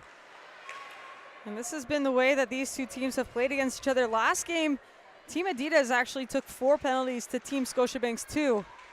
And the special team's not a difference maker in that one, but surely you can imagine that staying out of the box is key for both these teams. Here's a wraparound attempt for Bach. What a save by Rooney. She's without her stick, and she just reaches her glove hand and stops it on the post. Offside, but no call. It is just chaos here at the 5 Point Arena right now. Nurse. There's bodies and pucks flying everywhere. Trying to clear it out. Desrochers stops it. They wanted the offside call. They're not going to get it. And Scotiabank now still with the puck. Rooney way up top. He's going to make that save, settle things down a bit. We'll take a deep breath. And you can see the girls. Look at, Fast is trying to get her breath. I think she got the wind knocked out of her when she ran into Turnbull. Yeah, some physical play here from both these teams. And as the frustrations grow, you can imagine that there's going to be even more body contact between these athletes. Liz, you had a conversation on the podcast with Abby Rock about body checking in the European League that just started. And I know the consensus on the podcast, but do you think we'll ever see it in North America? Well, in the SDHL, for those that don't know, they've introduced allowing body contact for the female athletes so long as it's on the boards. So it's just added an element of grit and grind, I would say, to the play. And I personally am a fan of it. Now, that's not to say any open ice hits or any dangerous plays like that would obviously be called. And I believe the call, it could be anything from a boarding or a body checking penalty, but they're just a little bit more lenient with what happens along the boards. And I like the call personally because, as we said earlier in this afternoon's game before this, in our first semifinal, these are elite level athletes who train a ton and they nourish their bodies properly, they work out, and they're used to taking those big hits. So I'd love to see it added, but it's a lot easier for me to say up here on this side of the mic. Well, I think we're kind of, even without a rule change, we've progressed to that on the ice with the elevation of the referees. They do let them play a lot more than even when you and I were playing, or even a few years ago. But, if you're impeding with the path of the player trying to get by you, they're still going to call that. But I also enjoy the stuff along the boards. I don't want to see open ice hitting, though. And I know that the athletes like it. They like the physicality on the boards. As I said, it adds an element of grit to it. Of course, you run into troubles because you get some officials who will call everything and some who don't. So it's hard for the players to get a sense of what's allowable. Here's a chance for Scotiabank as Costa in the slot, but it was just in her skates. Now Gribbins back the other way. The University of Guelph-Grad. Kelly Gribbins, her shot. Steers wide. Carpenter trying to clear it out. Box over skates it. DiGirolamo will keep it in as she takes the hit from field. Those two train together in the Greater Toronto area when Maddie Field is not training down in Dallas, where she lives with her partner. DiGirolamo, the long pass intercepted at the red line by Costa. DiGirolamo quickly picks it up, but then taken right back by Scotiabank. Vespa now trying to help out. Costa picks up the loose puck in behind Krzyzaniak. Nurse is there to help. Nurse trying to find Sonnet. Sonnet gets a stick on it, but it goes inside the Adidas bench. And we'll get the face-off in the neutral zone, but in front of the Scotiabank bench. Quite the crafty look cross ice there from Sarah Nurse as she's backpedaling, able to get enough mustard on that puck to go far side, and Jill Sonnet just deflects that one. Jocelyn Larocque works on her shot blocking skills from the bench. Now DiGirolamo to Ponomac. Ponomac back on the ice after she left. A little stunned after getting hit in front of the bench here as Costa now through the neutral zone. One-on-one with DiGirolamo. DiGirolamo, good stick, keep her on the outside. Maddie Rooney will make the save. Maddie Rooney just lost track there as Megan Keller crashed to the net with with Holly Krzyzaniak. Now DiGirolamo inside the zone. And offside is Team Adidas. They were going for a few changes there, and the bench is just inside the blue line, which is always tough. And Jocelyn Larocque, the face we're so used to seeing with that smile and a little head shake in disagreement that was offside. Referees are never right. Right? Again, it's so easy to call from up here. LaRock now on the far side trying to jump up. The D have just been jumping up left and right in this game. Jocelyn LaRock, the owner and strength coach at Stoke Strength and Conditioning.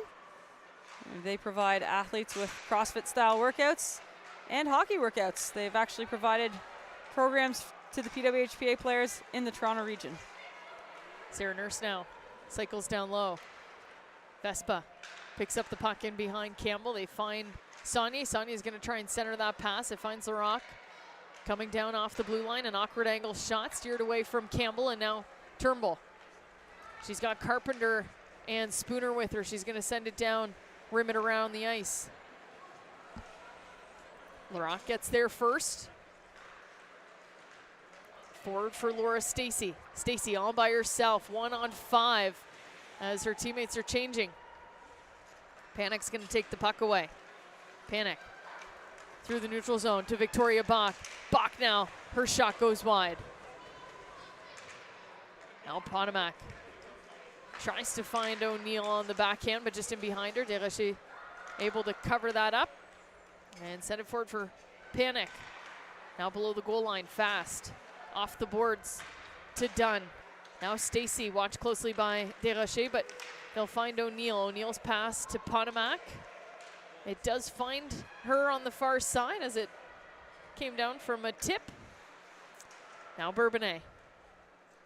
Rims it around to Skaggs. Tatum Skaggs tries to bank pass it off the boards, but stopped by Fast. Smart play by Mel DeRoche on the far side there, just letting that puck pass as she had pressure from Kristen O'Neill, I believe it was, in the corner.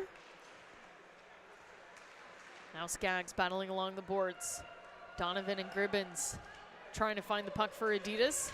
Skaggs has help from Panic. Panic's going to come away with it. DiGirolamo, though, there to stop that puck from leaving the blue line.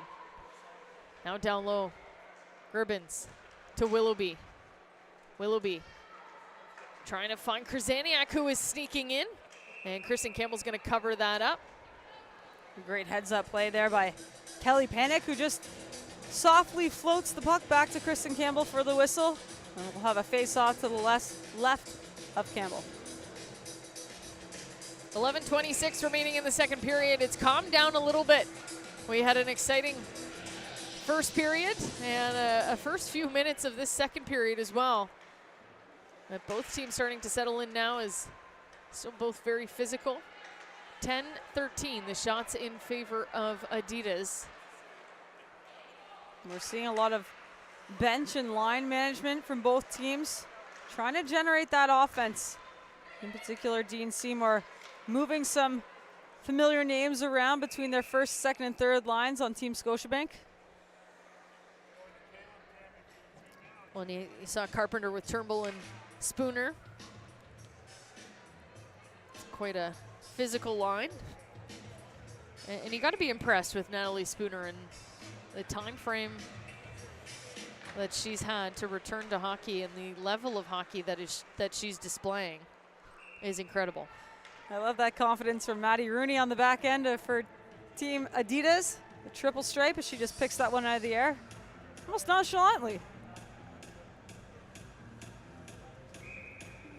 And we're sure to see Maddie Rooney at the World Championships representing Team USA.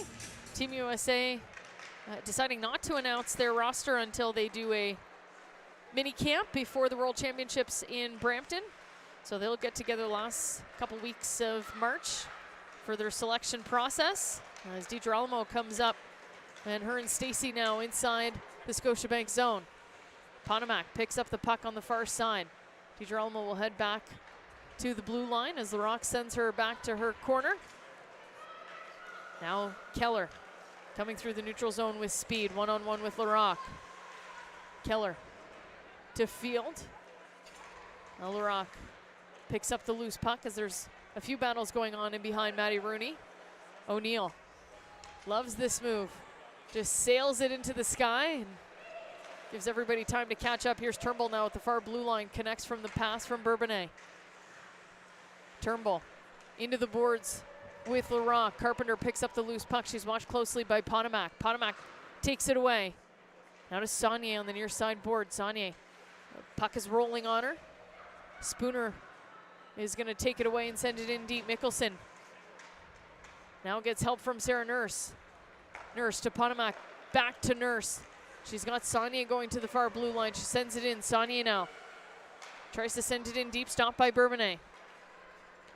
Jamie Bourbonnais, another member of Team Canada's World Championship team, as she gets hit by Jill Sonnet, and we'll head to the break before a Team Scotiabank power play. When we come back, it's 3-1 Team Adidas over Team Scotiabank in semifinal number 2.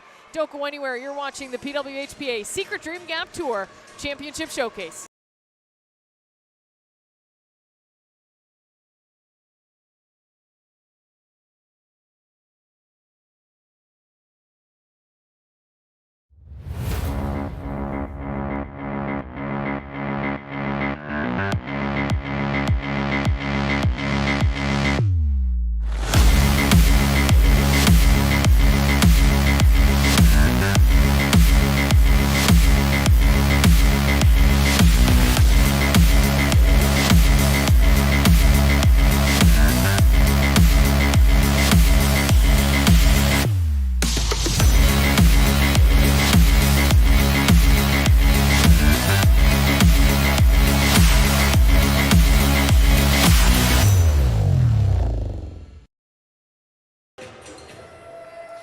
Welcome back.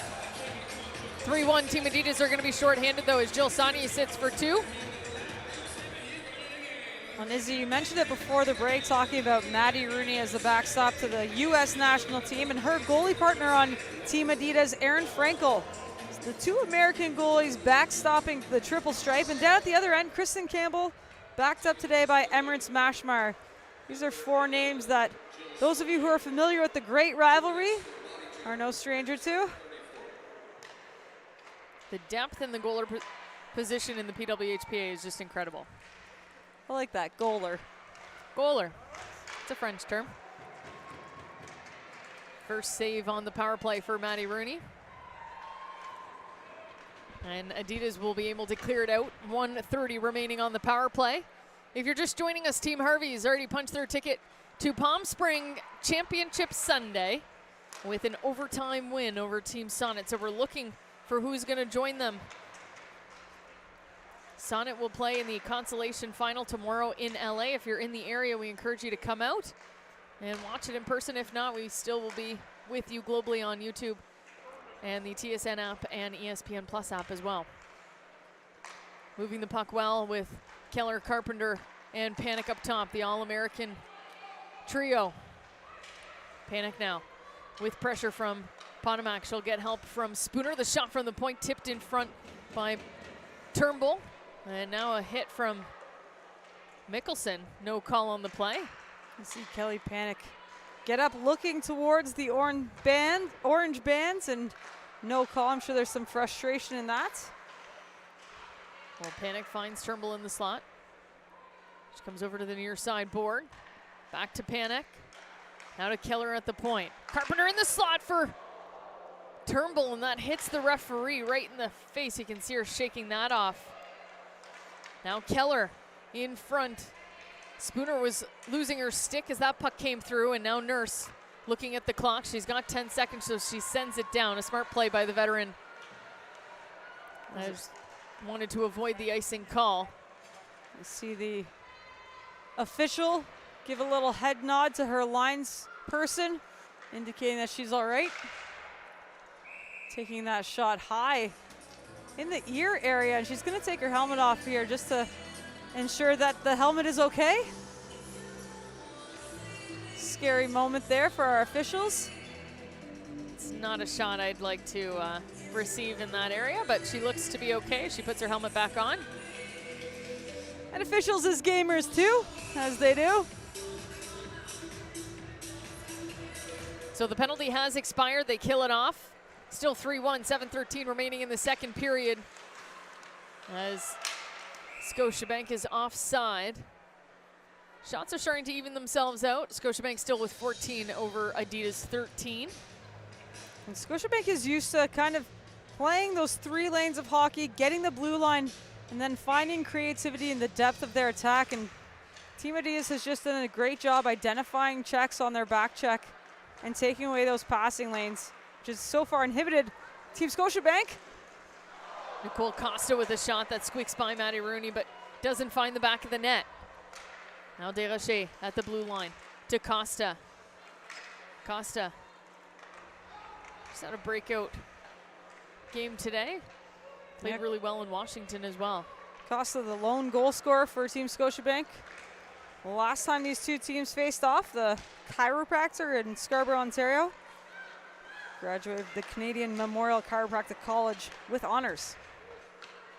Kelly Panic inside the zone. Centering pass, and Bourbonnais, who is going to the net, stopped by Rooney. Jamie Bourbonnais jumping into the offense, and when we take a look at the Scotiabank leaders, Blair Turnbull averaging a point per game, followed by, of course, the injured Rebecca Johnston, and then the next two, Megan Keller and Jamie Bourbonnais with 11 and 10 points respectively. So that Scotiabank defense not afraid to jump into the play. Well, and crazy to think that this is now the third showcase that Rebecca Johnston has missed, and she's still at the top of the leaderboard. And that was the case for Kendall Coyne-Schofield for a lot of the first half of the new year as well. She just had such a dominant first half. And now she sits, I mean, it's still impressive. She still sits 5th on Team Adidas, having only played 9 games. 10 points in 9 games for Kendall Coyne-Schofield. Her absence is missed as always, but as we mentioned in the previous semifinal, the work that she's been putting in to the PWHPA off the ice as our president is only second to the amazing work that she does on the ice. We owe a huge debt of gratitude to Kendall Coyne-Schofield and the work she's done for professional women's hockey. Here comes Laura Stacey. Over to the far side, a quick shot from O'Neill, and that one hits Campbell, and it's going to go out into the netting. And what a pass from Laura Stacey, and quick release from Kristen O'Neill. This is the same sort of attack that they had on the Vespa goal, just getting that F1 who's in the center of the ice to drive the lane, taking that defenseman out of the play, and then looking for the pass behind into the depth of the attack triangle. They worked for Vespa, and it was darn close for Kristen O'Neill. I wanted to mention too, we were talking about Kendall Coyne-Schofield. Of course, her work in women's hockey and in the community earned her the Humanitarian Award as voted by the PWHPA players for her contributions to the community. And she's done some incredible things with the Coyne-Schofield Foundation. The other winners for that, Coach of the Year, Corey Chevry of Team Harvey's. Offensive Player of the Year, Marie-Philippe Poulin of Team Harvey's. Defensive Player of the Year, Lee Steckline of Team Harvey's. Yeah, there was some jokes last weekend in Washington about how it was the Harvey show, but once again, these are all voted by the players. So just a testament to the amount of respect that each of these teams have for those winners. And of course, all those who were nominated in each category. Vespa sends it in behind Desrochers for Adidas. They'll get the change. You saw there as we were chatting about Kendall Coyne-Schofield, the Team Scotiabank maybe trying to play little mind games here. They tried to do a late change, and Sarah Nurse didn't like it. Went over to speak to the referee, but the referee did correct it and made them send out the other line they had out. Well, this is playoffs, and any inch of advantage that you can take, you bet that these teams are going to throw it at each other. Here's Carpenter now in the slot. That one's blocked by DiGirolamo. Stacey trying to clear it out. Carpenter stops her. DiGirolamo and Nurse now exchanging passes. DiGirolamo will just send it down to the far side. Potomac was waiting at the far blue line. Potomac, O'Neill's coming off the bench. O'Neill in the slot. O'Neill on her backhand. She's taken down. A call coming against Scotiabank. Stacey has the puck. Rooney skating as fast as she can to the bench. The 6th attacker on the ice. Krzyzaniak now. Spooner trying to get it. And good pressure by Spooner as she forces the turnover. And we'll get a second Adidas power play. And at a timely point in this game as well, as we saw Sarah Nurse get awkwardly clipped by Blair Turnbull along the near side boards. I think she was looking for a penalty call on that play, but nevertheless, Michaela Lange for the trip. Team Adidas goes to the power play. So see what we have. You see Sarah Nurse back out there, so hit.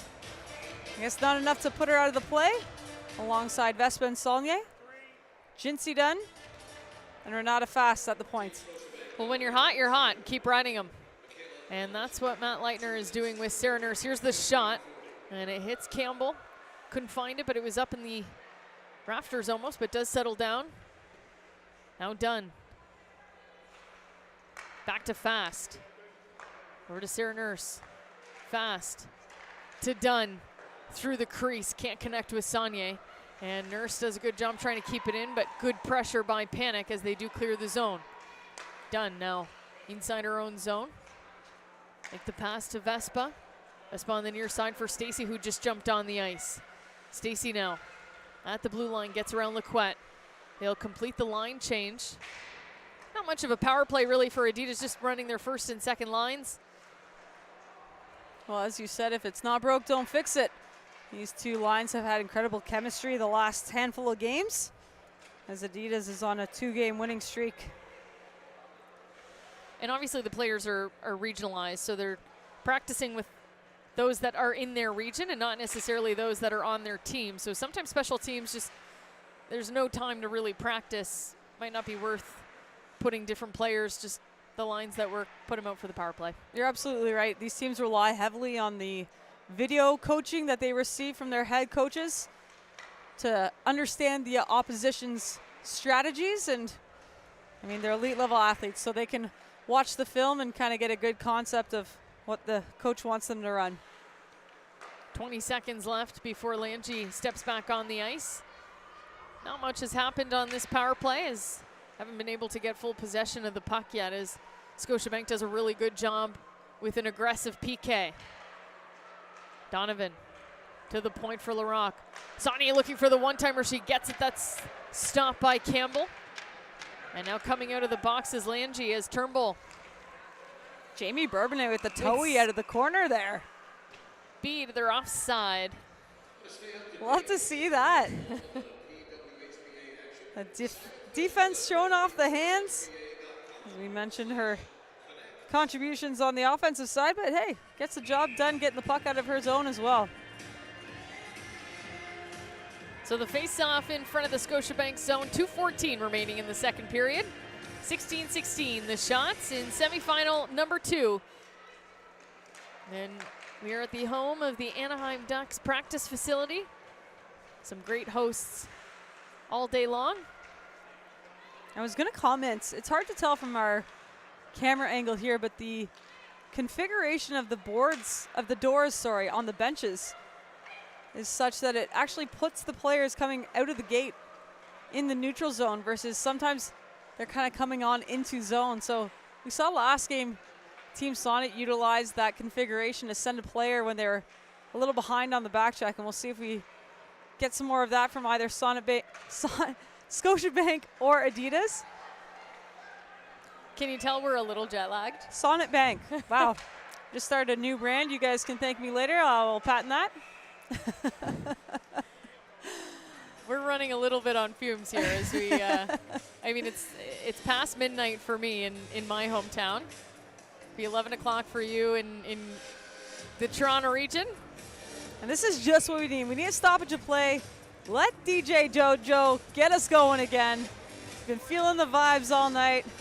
Has not disappointed the Anaheim Ducks in-house DJ. Well, being spoiled again. Ooh. Here at 5 Point Arena is a couple blocks in front. Kayla Lange just laying the body on the line. And then goes in with the hit. And now Victoria Bach trying to clear it out. Gets it to the neutral zone, but Skaggs is going to regroup with Lange and Bourbonnais. And try to connect with Panic at the far blue line. Skips over her stick. And icing waved off. A couple times Panic has kind of slowed down thinking there's going to be an icing, and it doesn't get the call. As we approach the last minute of play in the first period, Bourbonnais with a nice move. Potomac with a good stick to break that up. Now O'Neill trying to settle down a bouncing puck. O'Neill on her backhand, clears it out, 39 seconds. Now Desrochers finds Bach at the blue line. Victoria Bach hooked up by Fast. Here's a chance in front, and a penalty coming to Team Adidas. Keller, quick shot from Desrochers, it's loose in front. Just doesn't cross the line as it bounces through the crease, and Victoria Bach couldn't handle it. Yeah, just a bouncing puck, as you said, looked like a bouncy ball in the blue paint there. Somehow stays out. Little lady luck on the side of the triple stripe. I see Sarah Nurse having a conversation with the official. Renata Fast heads to the box. And it's going to be 2 for hooking for Renata Fast, so the third power play of the game for Team Scotiabank. This is the same sort of trouble they ran into last time. As I mentioned, fortunately for Adidas, not resulting in any goals against on the Scotiabank power play, but it's a game of numbers here as they've gone to the box 3 times this game. Kelly Panic takes a shot blocked by Larocque. 10 seconds remaining in the second period, so they won't get much going on this power play as they clear it down. But here's Sarah Nurse. She's got 5 seconds. Campbell's going to come out of her net to play it in a smart move as Sarah Nurse was on her way. And Carpenter is going to get called as she takes down Sarah Nurse in the last second of play in the second period. And that's the reward you get for a hustle at the end of the period for Sarah Nurse. So 1:38 remaining in the Fast penalty, and now we will get a Carpenter penalty, 2 for body contacts. And that'll start at the beginning of the third period. We'll take a quick break. It's still Team Adidas leading Team Scotiabank. 3-1, 20 minutes to go in semifinal number 2. You're watching the PWHPA Secret Dream Gap Tour Championship Edition in Southern California.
Gatorade, with electrolytes to help replenish what's lost in sweat. Carbs to help fuel your working muscles. And fluids to help you hydrate. Scientifically formulated so you never stop competing.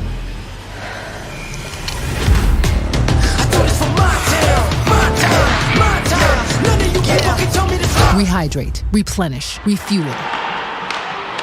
Gatorade.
If I could give a message to me as a young girl, I would say,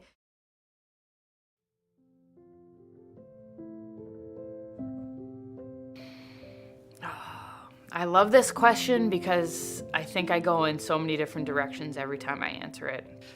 I would tell the younger me or any other young girl who's starting hockey or interested is just do it, right? Try it, put yourself out there, be okay failing. To enjoy every moment and believe in yourself. I would tell them that the game of hockey offers them so much beyond the wins, the losses, the medals. Buckle up for the journey. You know, hockey has given me some of my greatest memories, my greatest friendships. I say enjoy every moment. Hockey's been one of the most fun things in my life, but it's also been one of the hardest things in my life. Something that I've always really stuck by is being confident and believing in yourself and knowing that you can do it. Dreaming big is very important, but just consistently showing up every day is also as important as those dreams. Sometimes at 28 years old, I have to remind myself, like, be that 7-year-old kid who's just as happy as can be to go out there on the ice and enjoy being around their friends and goofing around. And some of my best memories of hockey is growing up and going to out-of-town tournaments with my friends and having fun, you know, even off the ice too. Love what you do, be passionate about it, because I think that's how you get the most out of yourself, and anything that you do is you have to love it. And I've loved this game more than anything, and it's allowed me to accomplish what I've accomplished. I have a choice to play hockey, and I have the honor to play hockey, and I have a heck of a lot of fun doing it. So I think the biggest thing is, yeah, there'll be days where you might be the only girl at the rink or the only girl on a team, but you're not the only girl playing. The sun is out. The music is in your control. The sun is out. The music is in your control. Your crush is here. The vibe is good. Vizzy Hard Seltzer is a vibe.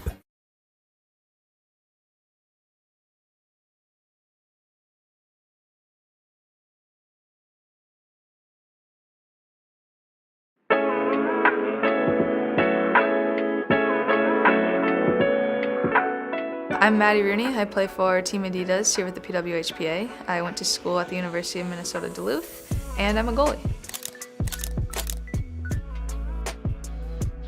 The challenges that I faced being a female pro hockey player, you know, ice time isn't necessarily a priority for us, so you'll see us practicing late at night or really early in the morning, and you know, just the challenges of being treated as an equal to the men, like whether it's, like I said, visibility with the nationally televised broadcast platforms, and we're definitely fighting for it, and it's definitely, like I said, trending in the right direction, but we still have a long ways to go. When a young girl is asked where she wants to play when she grows up or where she wants to play professionally, she'll always have that one answer of the one league. And also when a woman is playing professionally, she isn't asked, you know, what else do you do for a job or what else do you do besides play hockey, and just playing professionally is her one job.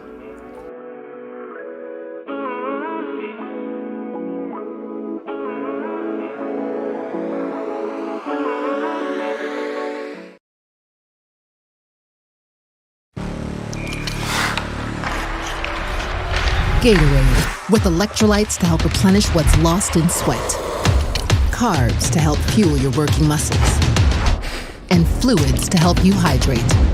Scientifically formulated so you never stop competing.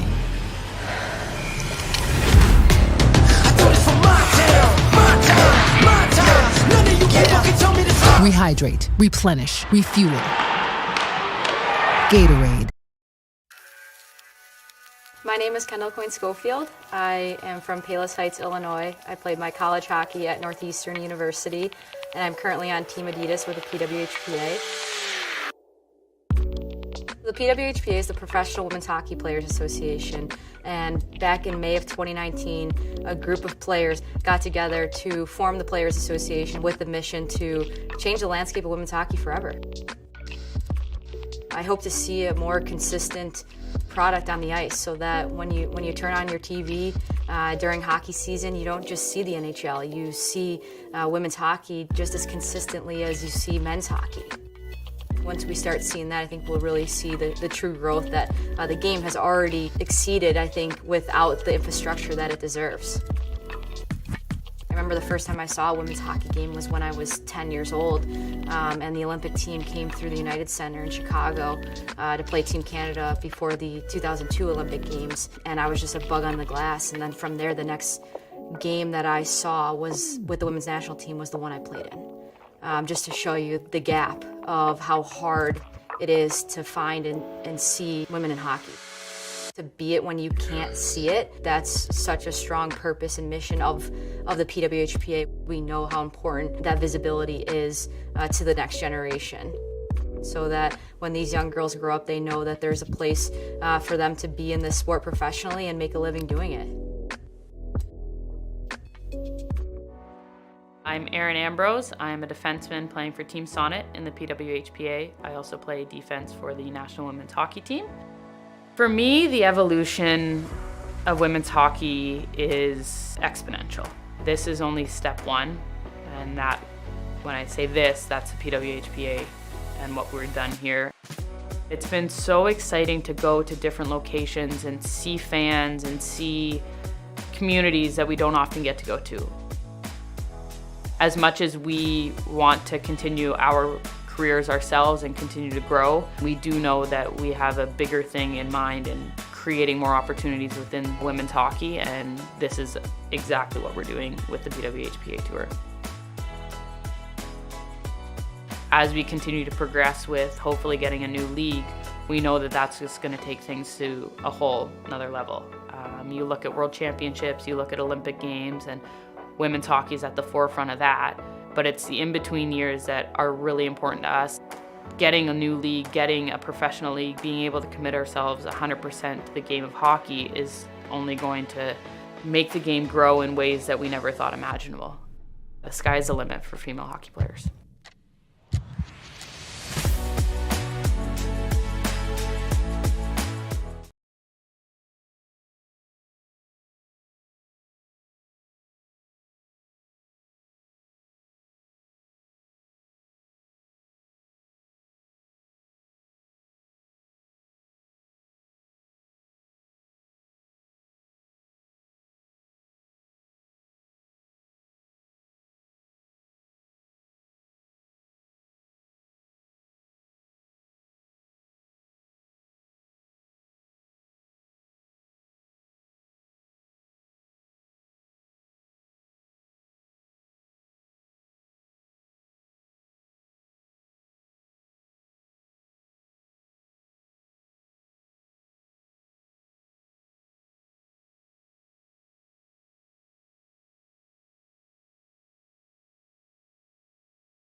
Welcome back to Southern California. It's semifinal number 2. Izzy Germain with Liz Knox.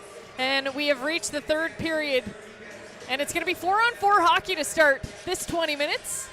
Fast has 1:38 remaining on her penalty. And Carpenter right at the end of the second period got a penalty on Sarah Nurse. So she'll be sitting for 2.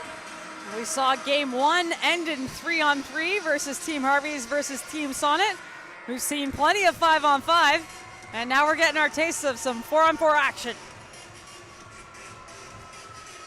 So it's going to be O'Neill, Stacy DiGirolamo, and Dunn for Adidas. Panic, Bach, Lequette, and Keller to start things off for Scotiabank.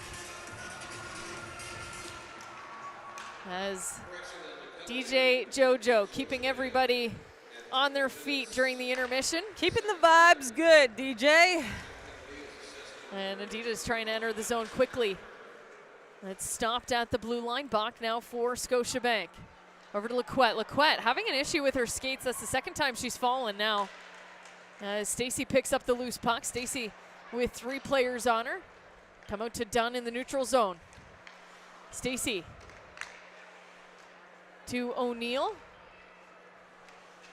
O'Neill, nice move to get around Bach. And she's trying to enter the zone. Good back check by Panic. She gets it in behind Keller. Fast still has 50 seconds in the penalty box. Bach now through the neutral zone, stopped by Larocque, who made a diving play. Now Sarah Nurse with speed through the neutral zone. Nurse taken down by Bourbonnais, no call coming. She gets back on her feet. Some impressive stuff there by Nurse. Sarah Nurse just showing her incredible puck possession skills as she's knocked to her knees and glides around, maintaining possession of that puck. Stick handling. Now battle along the boards as Turnbull and Larocque are digging for the puck. Spooner finds it. She's watched closely by Mickelson, the 2 close friends. 2 moms as well. Mickelson, mother of 2. Of course, those 2 joined each other on the Amazing Race Canada. And now I'm sure they're sharing parenting strategies, stories, and more. Fast out of the box. So a short power play of 20 seconds here for Adidas. Fast sends it down behind the net. Mickelson is there to pick it up to Sonny. Sonny with the quick shot, and it's Emrys Mashmeyer in net. Well, we didn't see that change at the beginning of the period, but you're right, Izzy. Emrys Mashmeyer takes the net for Team Scotiabank. And I'm curious to know if this was just something to change the pace, because certainly nothing within Kristen Campbell's control that could have been done about any of those 3 goals in the first 40 minutes. But nevertheless, Emrys Mashmeyer with a 304 goals against average versus Team Adidas this year, a 1-1-0 record. But her best hockey was against the other teams, so they're looking to switch things up a little bit. See if Scotiabank can't bounce back from this 2-goal deficit. A giveaway by Dunn, but she's bailed out by her D partner in Fast. Gribbins with a quick shot on Mashmeyer. Rebound comes out, but no Adidas players there as DiGirolamo has it now in the neutral zone. DiGirolamo spins away from pressure, but Field, a second layer of pressure, does push the puck inside the Adidas zone. Willoughby now along the boards. Back to DiGirolamo. DiGirolamo trying to push it through. It's stopped by Keller at the blue line. Desrochers.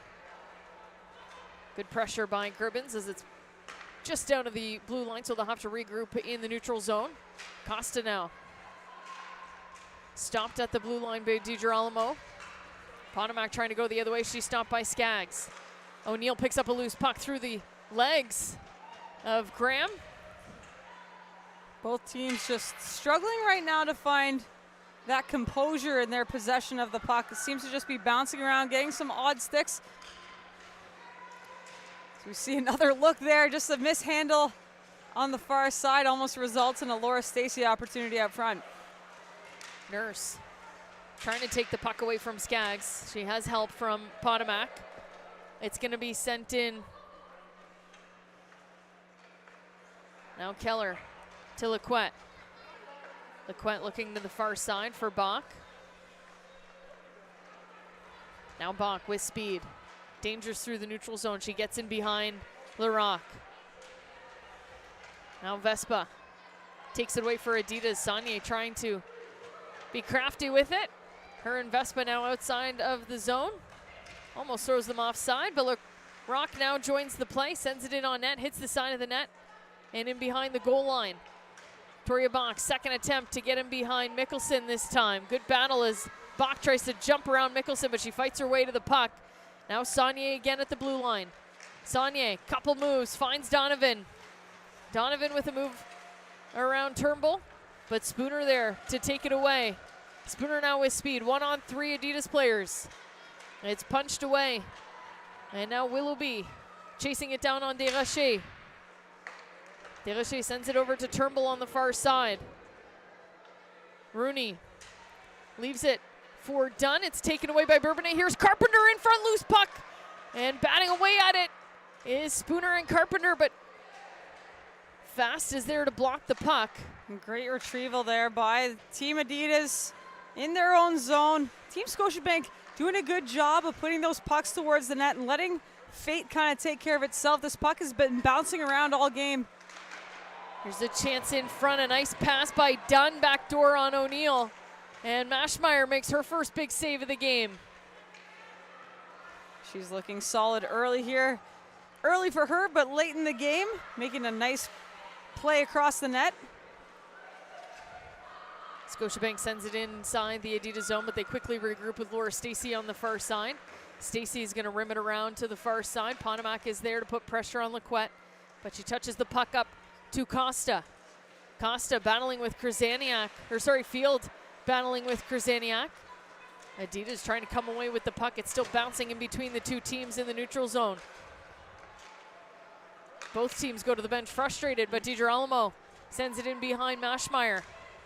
Nurse, first on the puck, finds Sonnet to Vespa off the bench. Vespa with a quick shot, and it's tipped wide. Nurse picks up the loose puck in behind the net. Cycles down low to Vespa. Vespa, she's got Mikkelsen at the point.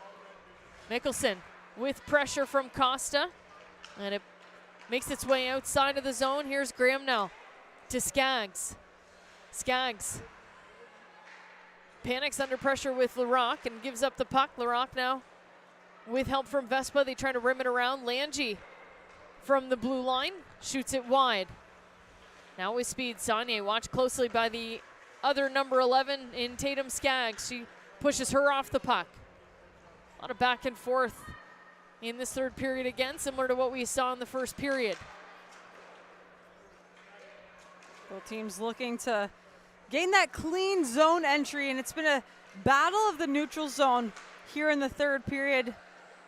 Some great transition play by both teams. Now the puck in the neutral zone again. Jamie Bourbonnais trying to regroup. Kelly Panic in the neutral zone is going to send it to Desrochers. As Mikhail Lange there has to hop off the boards to avoid the too many player penalty against Scotiabank. They'll hold up at the blue line as Victoria Bach is offside. Now Dunn in the neutral zone to Donovan. And Keller, so tall it wasn't a high sticking, would have been for us. But she keeps it under her shoulders. Now off the boards, they connect with Stacey. Laura Stacey, she's got O'Neill going to the net. Great stop by Maschmeyer. What a great heads-up play by Jinsey Dunn. And this defensive core on Team Adidas, we haven't talked much about this game, but they've been solid 6 deep the entire season and just almost unassuming how quickly they can activate the offensive pressure. I think Braden and I might have over-talked.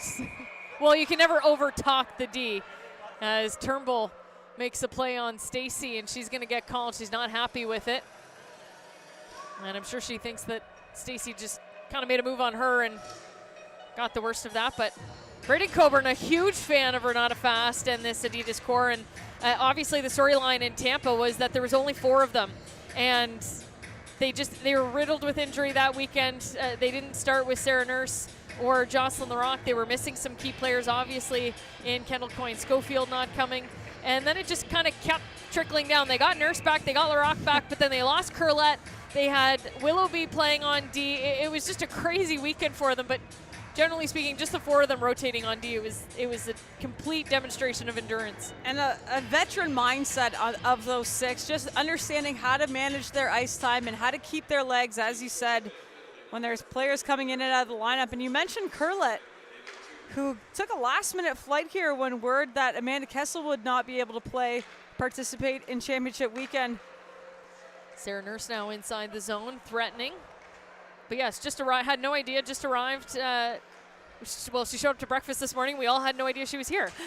And she's one of those energy players that the Triple Stripe has spoken so highly of.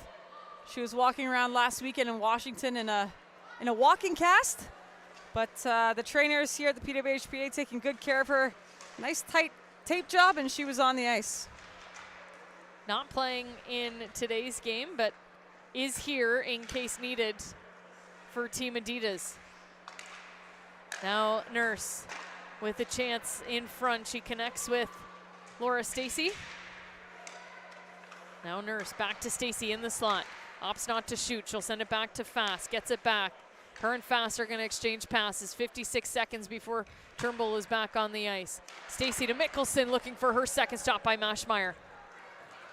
Great job by the 2 Scotiabank defenders, and Bridget Lacquette and Michaela Lange. Actually ran into Lange's mom in the bathroom at the intermission, and she was explaining to me that Michaela's in her 2nd year of dentistry school. So these athletes keeping themselves quite busy away from the rink and finding time to train at the most elite level. Of course, her mom, Chris, working with the University of North Dakota men's team, who's in the middle of playoffs right now, so we wish them good luck. And Bourbonnais now gets hit by Mickelson. No call coming. And Team Scotiabank not happy with that, as they just saw Turnbull go to the bench for the same thing. Now O'Neill stopped by Mashmeyer. Here's Jamie Bourbonnais on a breakaway. Bourbonnais inside, outside, and she just stopped by Rooney. What a great move by Jamie Bourbonnais. She's heads up play that whole time, just looking for an opening on Maddie Rooney. She gets it a bite a little bit, but Rooney able to get that left side pad over to close the door. You can sense the frustration from the Scotiabank zone as the coaches yelling for penalties from the bench. Yeah, not too often do we hear Dean Seymour, Brian Purdy vocal from the bench, but frustration certainly growing as we've seen similar plays on both sides, and seemingly like Team Scotiabank just not getting the calls that they're hoping for as we're midway through the final frame. Well, we're back to 5-on-5 hockey. 9:15 remaining in the 3rd period. 3-1. Team Adidas leads Scotiabank in semifinal number 2. This is to decide who is going to play in Palm Springs against Team Harvey's Sunday night. Now Sonnet inside the zone. She had Gribbins with her. Now Dunn in the middle for Gribbins. Couldn't get the shot off. Sonnet is going to battle with Costa below the goal line. Costa gets the puck back. And Gribbins is just going to watch her closely as she skates out. She'll try to clear the puck. Fast and Bach chasing those 2. Battling hard into the corner. Victoria Bach just so speedy. She's like a little water beetle out there. Finds a speed at the drop of a hat. It's a big hit from Sarah Nurse at the blue line on Nicole Costa. Back and forth between these 2 teams. And an offside coming to Laura Stacy, but she doesn't touch the puck. Jamie Bourbonnais has it. She'll connect with Graham. Graham gets the puck taken away quickly by DiGirolamo. And finally a whistle on the icing. And we'll bring things back inside the Adidas zone. And you see Laura Stacy. This is where it might be beneficial for Scotiabank, as they've got a really tired group of Adidas players. They're all hunched over there trying to catch their breath. Yeah, and Dean Seymour puts his number 1 line, and Spooner, Turnbull, and Carpenter out. DiGirolamo battling in the corner with Natalie Spooner. O'Neill there with Carpenter as well. O'Neill will come away with the puck. Just got to avoid another icing call, but that's going to go for icing again on Adidas. They'll be stuck on the ice for the 2nd time on the icing call. 7:50 remaining in the 3rd period. Scotiabank will be looking to rely heavily on those national team players here with Just under 8 minutes to go in this game. Unless, of course, these two teams give us the gift of some free hockey extra time.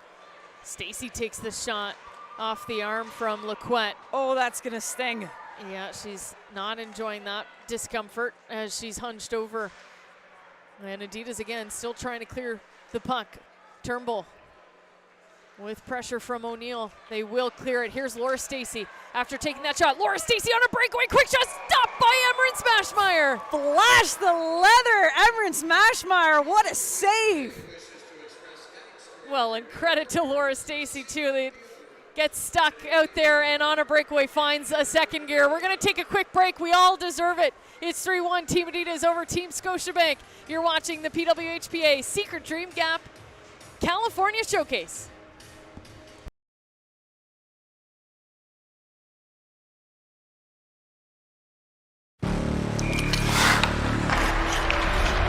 Gatorade, with electrolytes to help replenish what's lost in sweat.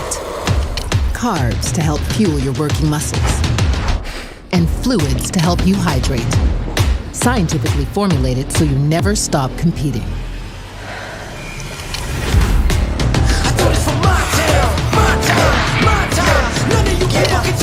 Rehydrate, replenish, refuel. Gatorade.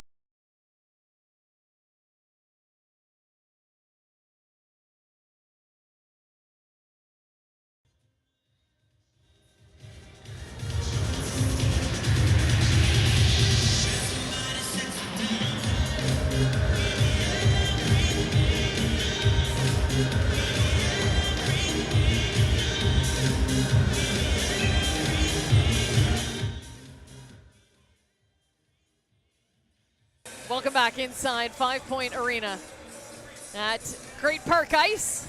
We have 7:24 remaining in the third period in semifinal number 2. They're trying to join Team Harvey's in Palm Springs on Sunday. So here's the format. We've got 2 semifinals today. We already know one winner. We're looking for a second. The loser of this morning or this afternoon's game. What time was that game at? I don't even know. 4 o'clock. 4 o'clock. Afternoon? Is that still afternoon? That's Okay, afternoon. this afternoon's game, Team Sonnet is waiting for the consolation game in LA tomorrow. So the loser of this game will also join them in LA. The winners will drive right to Palm Springs tomorrow morning and get ready for a championship game in Palm Springs Sunday night. So if you're in the California area, in the Southern California area, and you want to join us, go to pwhpa.com to buy your tickets for the consolation final or championship Sunday in Palm Springs. As panic in tight and a penalty coming to Adidas. And you saw a conversation in between in the TV time out there, and I think they're owed one to balance things out. I think so. I think we saw some growing frustration from Team Scotiabank that they weren't getting the calls they felt they deserved. They'll go to the power play, and this is a big moment for Scotiabank, looking to inch closer in this 2-goal lead. And you mentioned the format. All is not sad for the consolation game. I believe those two teams will be hosted by the LA Kings at their game as they take on Nashville. So taking in some NHL hockey on these PWHPA Secret Dream Gap Tour weekends. It's always a pleasure for our athletes. So 1:45 left on the power play, 6:30 left in the period. Here's Panic. Looks like she has room to shoot, but Nurse takes that away quickly. They'll cycle down low to Spooner. Carpenter now on the far side. Carpenter looking for options, pressured quickly by Nurse. Nurse at the top. There's just everywhere on this PK. And Stacy gets her stick on Keller's shot, and that's tipped high and wide. Those two, quite a duo on the PK. Yeah, impressive to see Laura Stacy still willing to put her body in front of some of these shots, as we saw her take a big block in the last play just before that stoppage. So they're gonna leave Sarah Nurse out there on the PK as Sonia comes out to join her. Now Turnbull to Carpenter. Long pass to Panic. Now to Keller at the top, and Carpenter's gonna take a sneaky shot. That one stopped by Rooney. And the vision on Alex Carpenter is just second to none. She's such a heads-up player, always thinking ahead of the play. Before she's even got the puck, she's weighed her options, and that's why you see the puck come so quickly on and off her stick. I'm still waiting to see that lethal wrist shot of Alex Carpenter, one of the best shooters I've ever seen in the women's game. Just haven't seen it in the last couple games. Laquette now to Bach. Bach goes bar down on Maddie Rooney. That was in. Victoria Bach, what a shot. And we might have our first look at the video replay brought to you by our GoPro cameras. We'll see.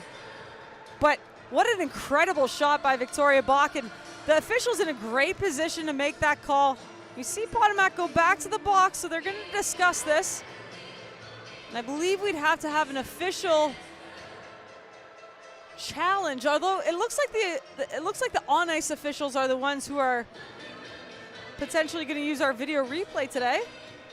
Yeah, that looked in though. It sounded in. You know, it didn't make the tink sound. Yeah. So, and oh my God, but just the shooting today has just been unbelievable. Just such a quick shot. It was so fast. I mean, and where the official was standing, I'd be surprised if the eyes don't close inherently, instinctively, because she's standing on the receiving end of that shot if it misses the net. True. So the play is now officially under review. Is that us? They're calling for us to show the replay. We don't have replay. There should be Jana Arbor and Alexis Miller are two go-tos for the footage on the GoPro. And I believe that this was discussed with coaching staff before the game. So we're just waiting on the official footage. Well, there's Jana now going to the penalty box area, and she's got a laptop with her. She's headed to the box. She's got the laptop out. I'm calling it a good goal. They were looking at me to make the call, and I'm waving that it's a good goal. So I hope I'm not embarrassed with this coming back. We've got double IHF officiating representation by our side.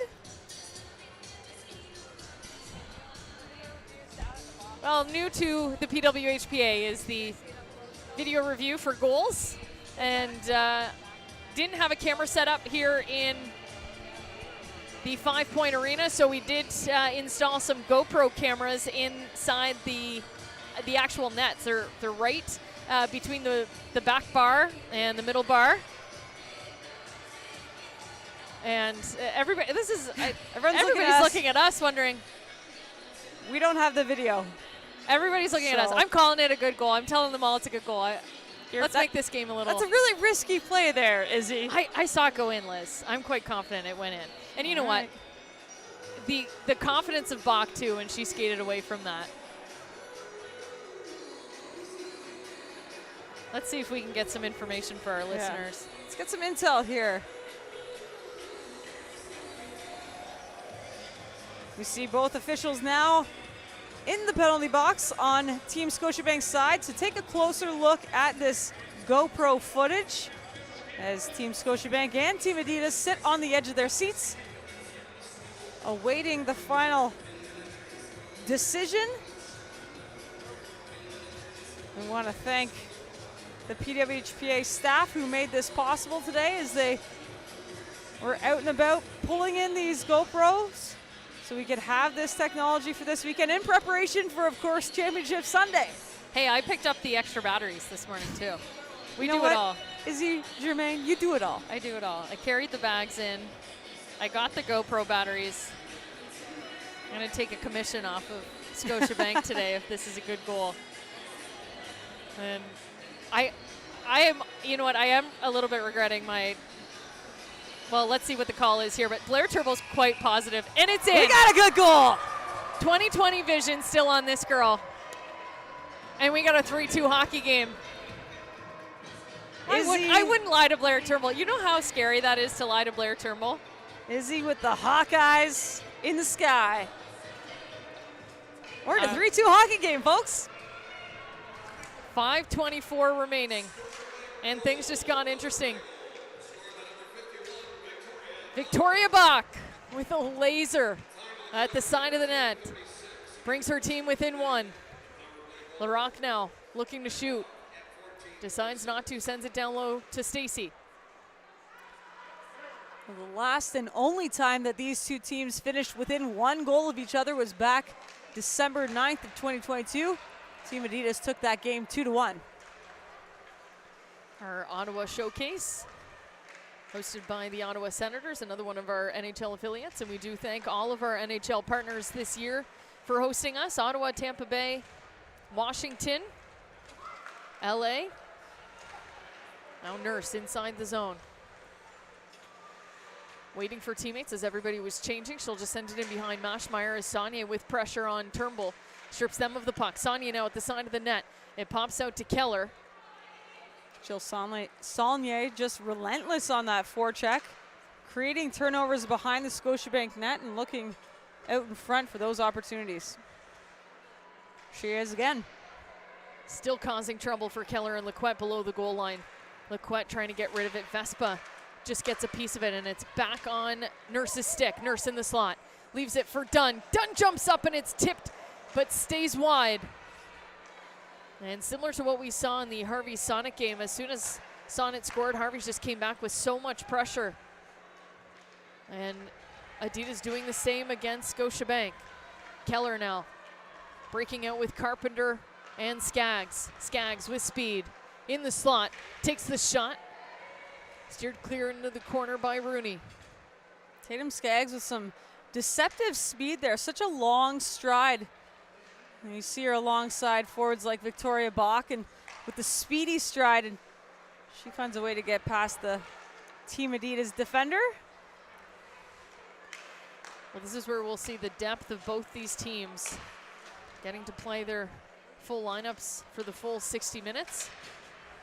And everybody well rested with 3 minutes to go in the third period. Stacy now at the side of the net, loose for O'Neill in front. Maschmeyer makes a big save, and Panic's gonna send it back in front. Liz, you didn't like that. I did not like that at all. So you see Kelly Panic just take a moment there. She was just trying to push the puck back so Emrance Maschmeyer could cover it, and it almost caught her off guard. I saw a little opening as her paddle wasn't yet down, but thankfully Emrance Maschmeyer able to cover that one up. Scotiabank is going to take a timeout with 2:58 remaining in the third period. Liz, I have to correct myself. Jesse Eldridge also helped me get the GoPro batteries this morning, so I've got to give Jesse Eldridge a little bit of a shout out. Well, she gets an honorable mention, but we all know that Izzy Germain does the real hard work here at the PWHPA. I mean, what can you do? We're all striving for a sustainable female professional hockey league, and we hope to have good news for you in the next few months. We're certainly excited to be closer and in Los Angeles this weekend as the conversations continue between the PWHPA and the investor group. We hope you continue to join us as we'll be in LA tomorrow, 3 p.m. for the Constellation Final, 7:30 p.m. in Palm Springs Sunday for our championship, where a champion will be crowned of the 2022-2023 season. And I don't think we've mentioned it yet this weekend, but this is a whole new format for the PWHPA. Last year, of course, running it more like a tournament style where each weekend we crowned a champion, where they enjoyed a bottle of Bottega Gold champagne. And this year, we're just having that one final championship. It looks like the official is calling for too many players on the ice. So they're calling that the sixth, they were trying to pull Maschmeyer, so there's 2:46. They tried to pull Maschmeyer, but she's calling the distance from the bench to be too much. So it won't be a penalty, but it will be a face-off at center ice for Scotiabank. Well, I just learned something today. Look at that. 34 years young, and I'm still learning the rules of hockey. Anything is possible, people. It's definitely a weird one. We've seen it a couple times this year, just a little too eager to get on the ice. And we'll watch again as Maschmeyer is now skating. She's hesitating and still hesitating. She decides to stay in. Probably a good call. As here comes Nurse. Nurse on the breakaway. Sarah Nurse to Sonnet. Sonnet with a stop on Maschmeyer. Baby, what a save, Emrance Maschmeyer. Keeping this game within one with just 2:20 to go. Dean Seymour was asking Maschmeyer to come even when she wasn't skating to the bench. And she decides to stay in net and then makes a huge stop on Sonnet. As Vespa's dumped in front of the Adidas bench.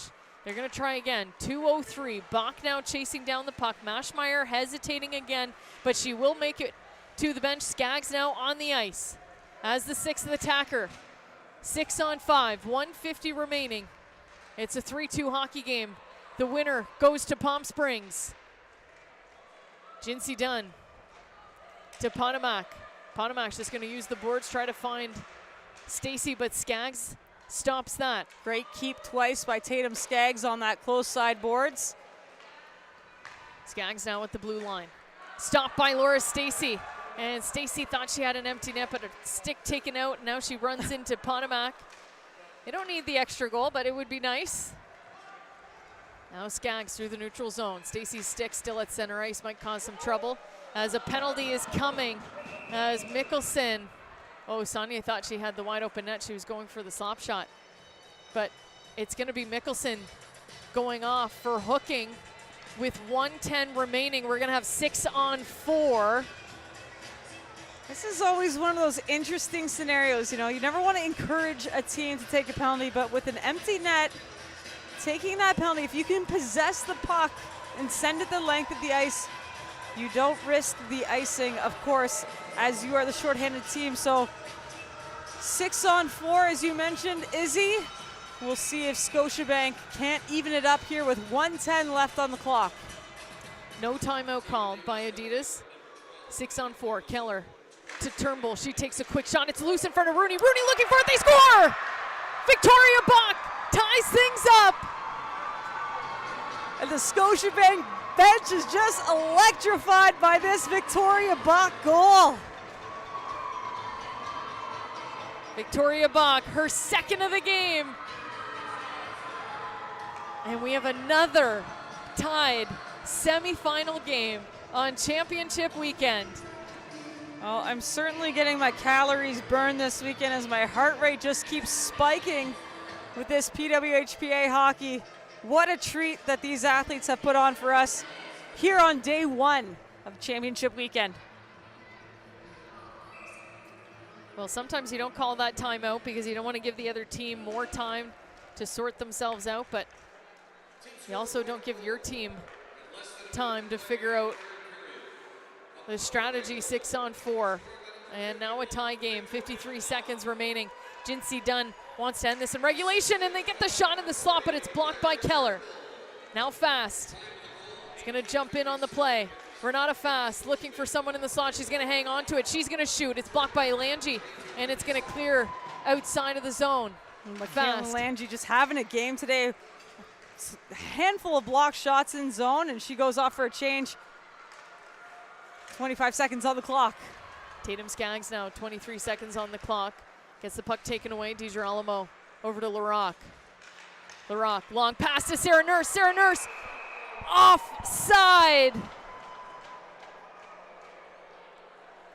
Well, this game has got me jumping. It was DJ JoJo to this point, but what an exciting match we've had here. An incredible stretch pass from Jocelyn Larocque. Just heads up play right up the pipe. And Sarah Nurse just a little overzealous, trying to get that fast break late in the game. Victoria Bach sends it in deep. 7 seconds remaining. Nurse won't have much time to get down the ice with only 2 left on the clock. And that's it. 2 games. 2 periods of free hockey. The gift that keeps on giving here at the PWHPA. We love free hockey. We love 3-on-3 hockey. Well, here's how this is going to go. If you didn't watch our first semifinal, we're going to take a quick break. We're going to redo the ice. We've got 20 minutes of 3-on-3 hockey coming up. If we still don't have a winner after 20 minutes, we're going to go to a 3-person shootout. You have to go through the entire lineup before you repeat a player in the shootout. We're going to take a quick break.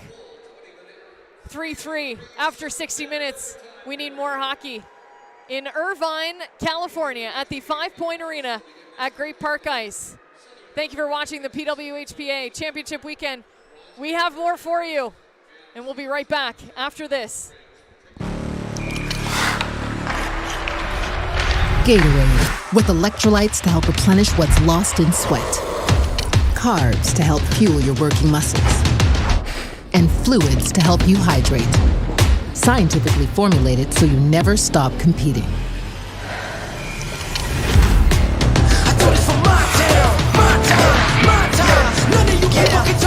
Rehydrate, replenish, refuel. Gatorade.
I'm Maddie Rooney. I play for Team Adidas here with the PWHPA. I went to school at the University of Minnesota Duluth, and I'm a goalie. The challenges that I faced being a female pro hockey player, ice time isn't necessarily a priority for us, so you'll see us practicing late at night or really early in the morning, and just the challenges of being treated as an equal to the men, whether it's, like I said, visibility with the nationally televised broadcast platforms, and we're definitely fighting for it, and it's definitely, like I said, trending in the right direction, but we still have a long ways to go.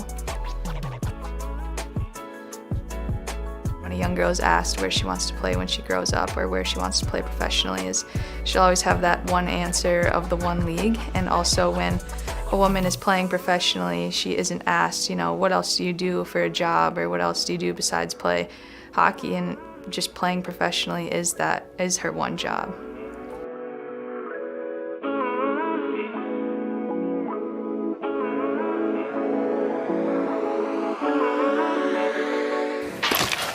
The sun is out. The music is in your control. Your crush is here. The vibe is good. Vizzy Hard Seltzer is a vibe.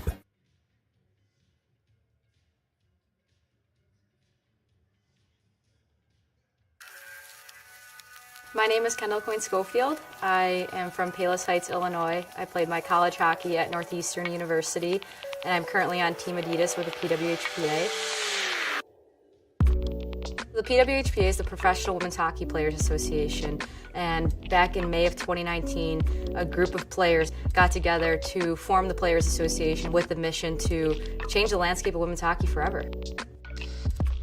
I hope to see a more consistent product on the ice, so that when you turn on your TV during hockey season, you don't just see the NHL, you see women's hockey just as consistently as you see men's hockey. Once we start seeing that, I think we'll really see the true growth that the game has already exceeded, I think, without the infrastructure that it deserves. I remember the first time I saw a women's hockey game was when I was 10 years old, and the Olympic team came through the United Center in Chicago to play Team Canada before the 2002 Olympic Games, and I was just a bug on the glass. And then from there, the next game that I saw was with the women's national team was the one I played in, just to show you the gap of how hard it is to find and see women in hockey. To be it when you can't see it, that's such a strong purpose and mission of the PWHPA. We know how important that visibility is to the next generation, so that when these young girls grow up, they know that there's a place for them to be in this sport professionally and make a living doing it.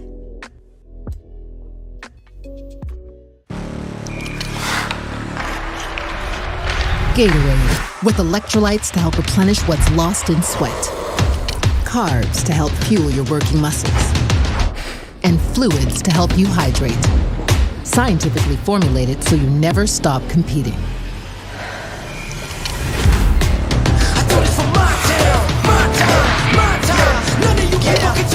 Rehydrate, replenish, refuel.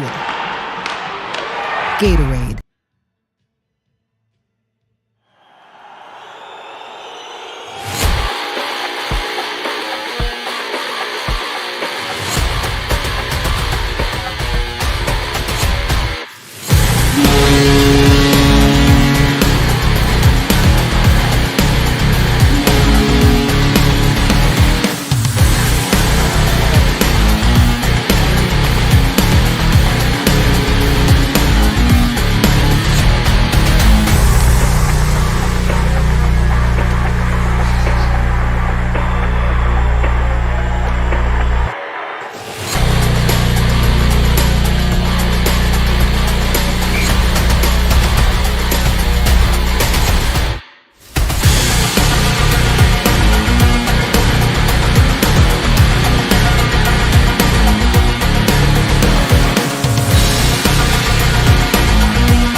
Welcome back inside 5 Point Arena at Great Park Ice. Well, 2 semifinals today and 2 overtimes. Couldn't have asked for a better weekend. You really can't. And all 4 teams brought their A game here to Southern California, starting off in Irvine. As you mentioned, a close game between Team Harvey's, who took Team Sonnet in extra time. It didn't take long for them. Let's see what Adidas and Scotiabank have in store for game 2. O'Neill, Stacy, and Fast starting for Adidas against Panic, Bach, and Keller. 3-on-3 for 20 minutes. If we still don't have a winner, it'll go to a 3-person shootout. Now Panic inside the Scotiabank zone. It's taken away by Stacy. Not able to get full control. They'll just send it back in behind, where Keller will pick it up behind Mashmeyer. This is where both teams just looking for their opportunities. Well, they thought they had Victoria Bach sprung, but Fast intercepts that puck at center ice. Renata Fast inside the zone to Sonnet. Sonnet delaying, back to Fast. She keeps it onside. She's got Nurse in front. Can't connect with her. They'll send it back to Fast at the blue line. Fast keeps it in again. Sonnet is going to send it in. It's tipped in front, but stopped by Mashmeyer. They're going to make Mashmeyer play the puck. Nurse putting pressure on Keller. So I guess the officials want to keep this game going. But a great play there in front by Sarah Nurse to get a stick on that Saulnier shot. And Emirates Mashmeyer tracks that all the way in, makes the play in the corner. Blair Turnbull now with speed on the outside. Dunn will keep her to the outside, sends her into the boards. Carpenter picks up the loose puck. She's watched closely by Kristen O'Neill. And they both fall into the boards. That just looked uncomfortable for O'Neill on the far side there, as her head gets folded over a little bit by Alex Carpenter, looking to spring up the wall. Now Carpenter to Panic. She's got Carpenter going to the net. What a save by Maddie Rooney. It's still loose. Panic can't bury it in the open cage. Maddie Rooney, have yourself a night. What an incredible save by number 35 in the triple stripes. Well, I thought Laura Stacy might go the other way, but she's going to delay. Smart play as she waits for teammates to come onto the ice. Stacy now inside the zone. Stacy, she has LaRock going to the net. A diving play by Panic to break that up. Bach now hooked up. Taken away by LaRock. Both teams looking to just keep this puck moving. You saw Emirates Mashmeyer trying to spring Kelly Panic on the break. She's just stick lifted. Scotiabank with possession now. Now Lange to Victoria Bach. She's looking for the hat trick. Her shot high and wide. Here comes Sarah Nurse. Sarah Nurse, 3-on-3 breakaway in overtime. Can she finish it for Adidas? What a save by Mashmeyer. Emirates Mashmeyer with a huge toe save. Fast picks up the loose puck. Her shot stopped. Now Turnbull back the other way. It's Blair Turnbull on the breakaway. Can she finish it for Scotiabank? Blair Turnbull shoots. She scores! Blair Turnbull plays spoiler for Team Scotiabank. They just punched their ticket to Sunday's championship game in Palm Desert. It's going to be Team Scotiabank versus Team Harvey's. What a day of hockey. My goodness, my goodness. And you can't say enough about this Team Adidas. This is a huge upset for them, as they've held that number 2 seed for the better part of the second half of the Secret Dream Gap Tour. And the thing about 3-on-3, Izzy, is it's a matter of mistakes, right? And chances going at both ends. Blair Turnbull gets sprung on the breakaway.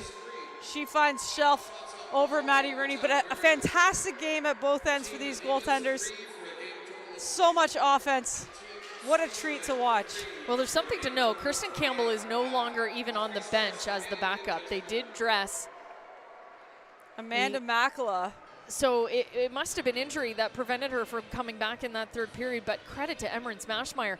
She came out and shut down Team Adidas and made 2 huge saves in overtime to seal it for Team Scotiabank, and it'll be a consolation final for Team Adidas and a defeated team. This is a team that they thought they could win it all.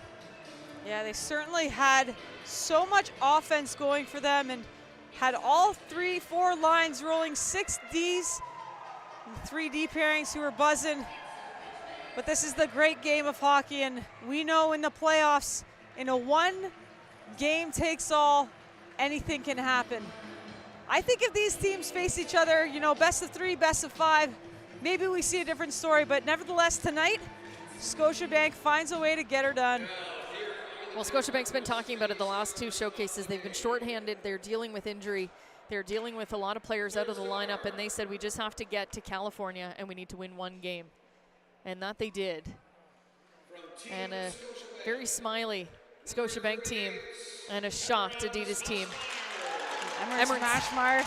Sorry, Izzy taking the 3rd star. As you mentioned, she came in for the final frame and the extra overtime. She was definitely a deciding factor for Scotiabank's turn of events, honestly. Laura Stacey getting the 2nd star, just showing incredible speed on Adidas offense. And it has to be Victoria Bach.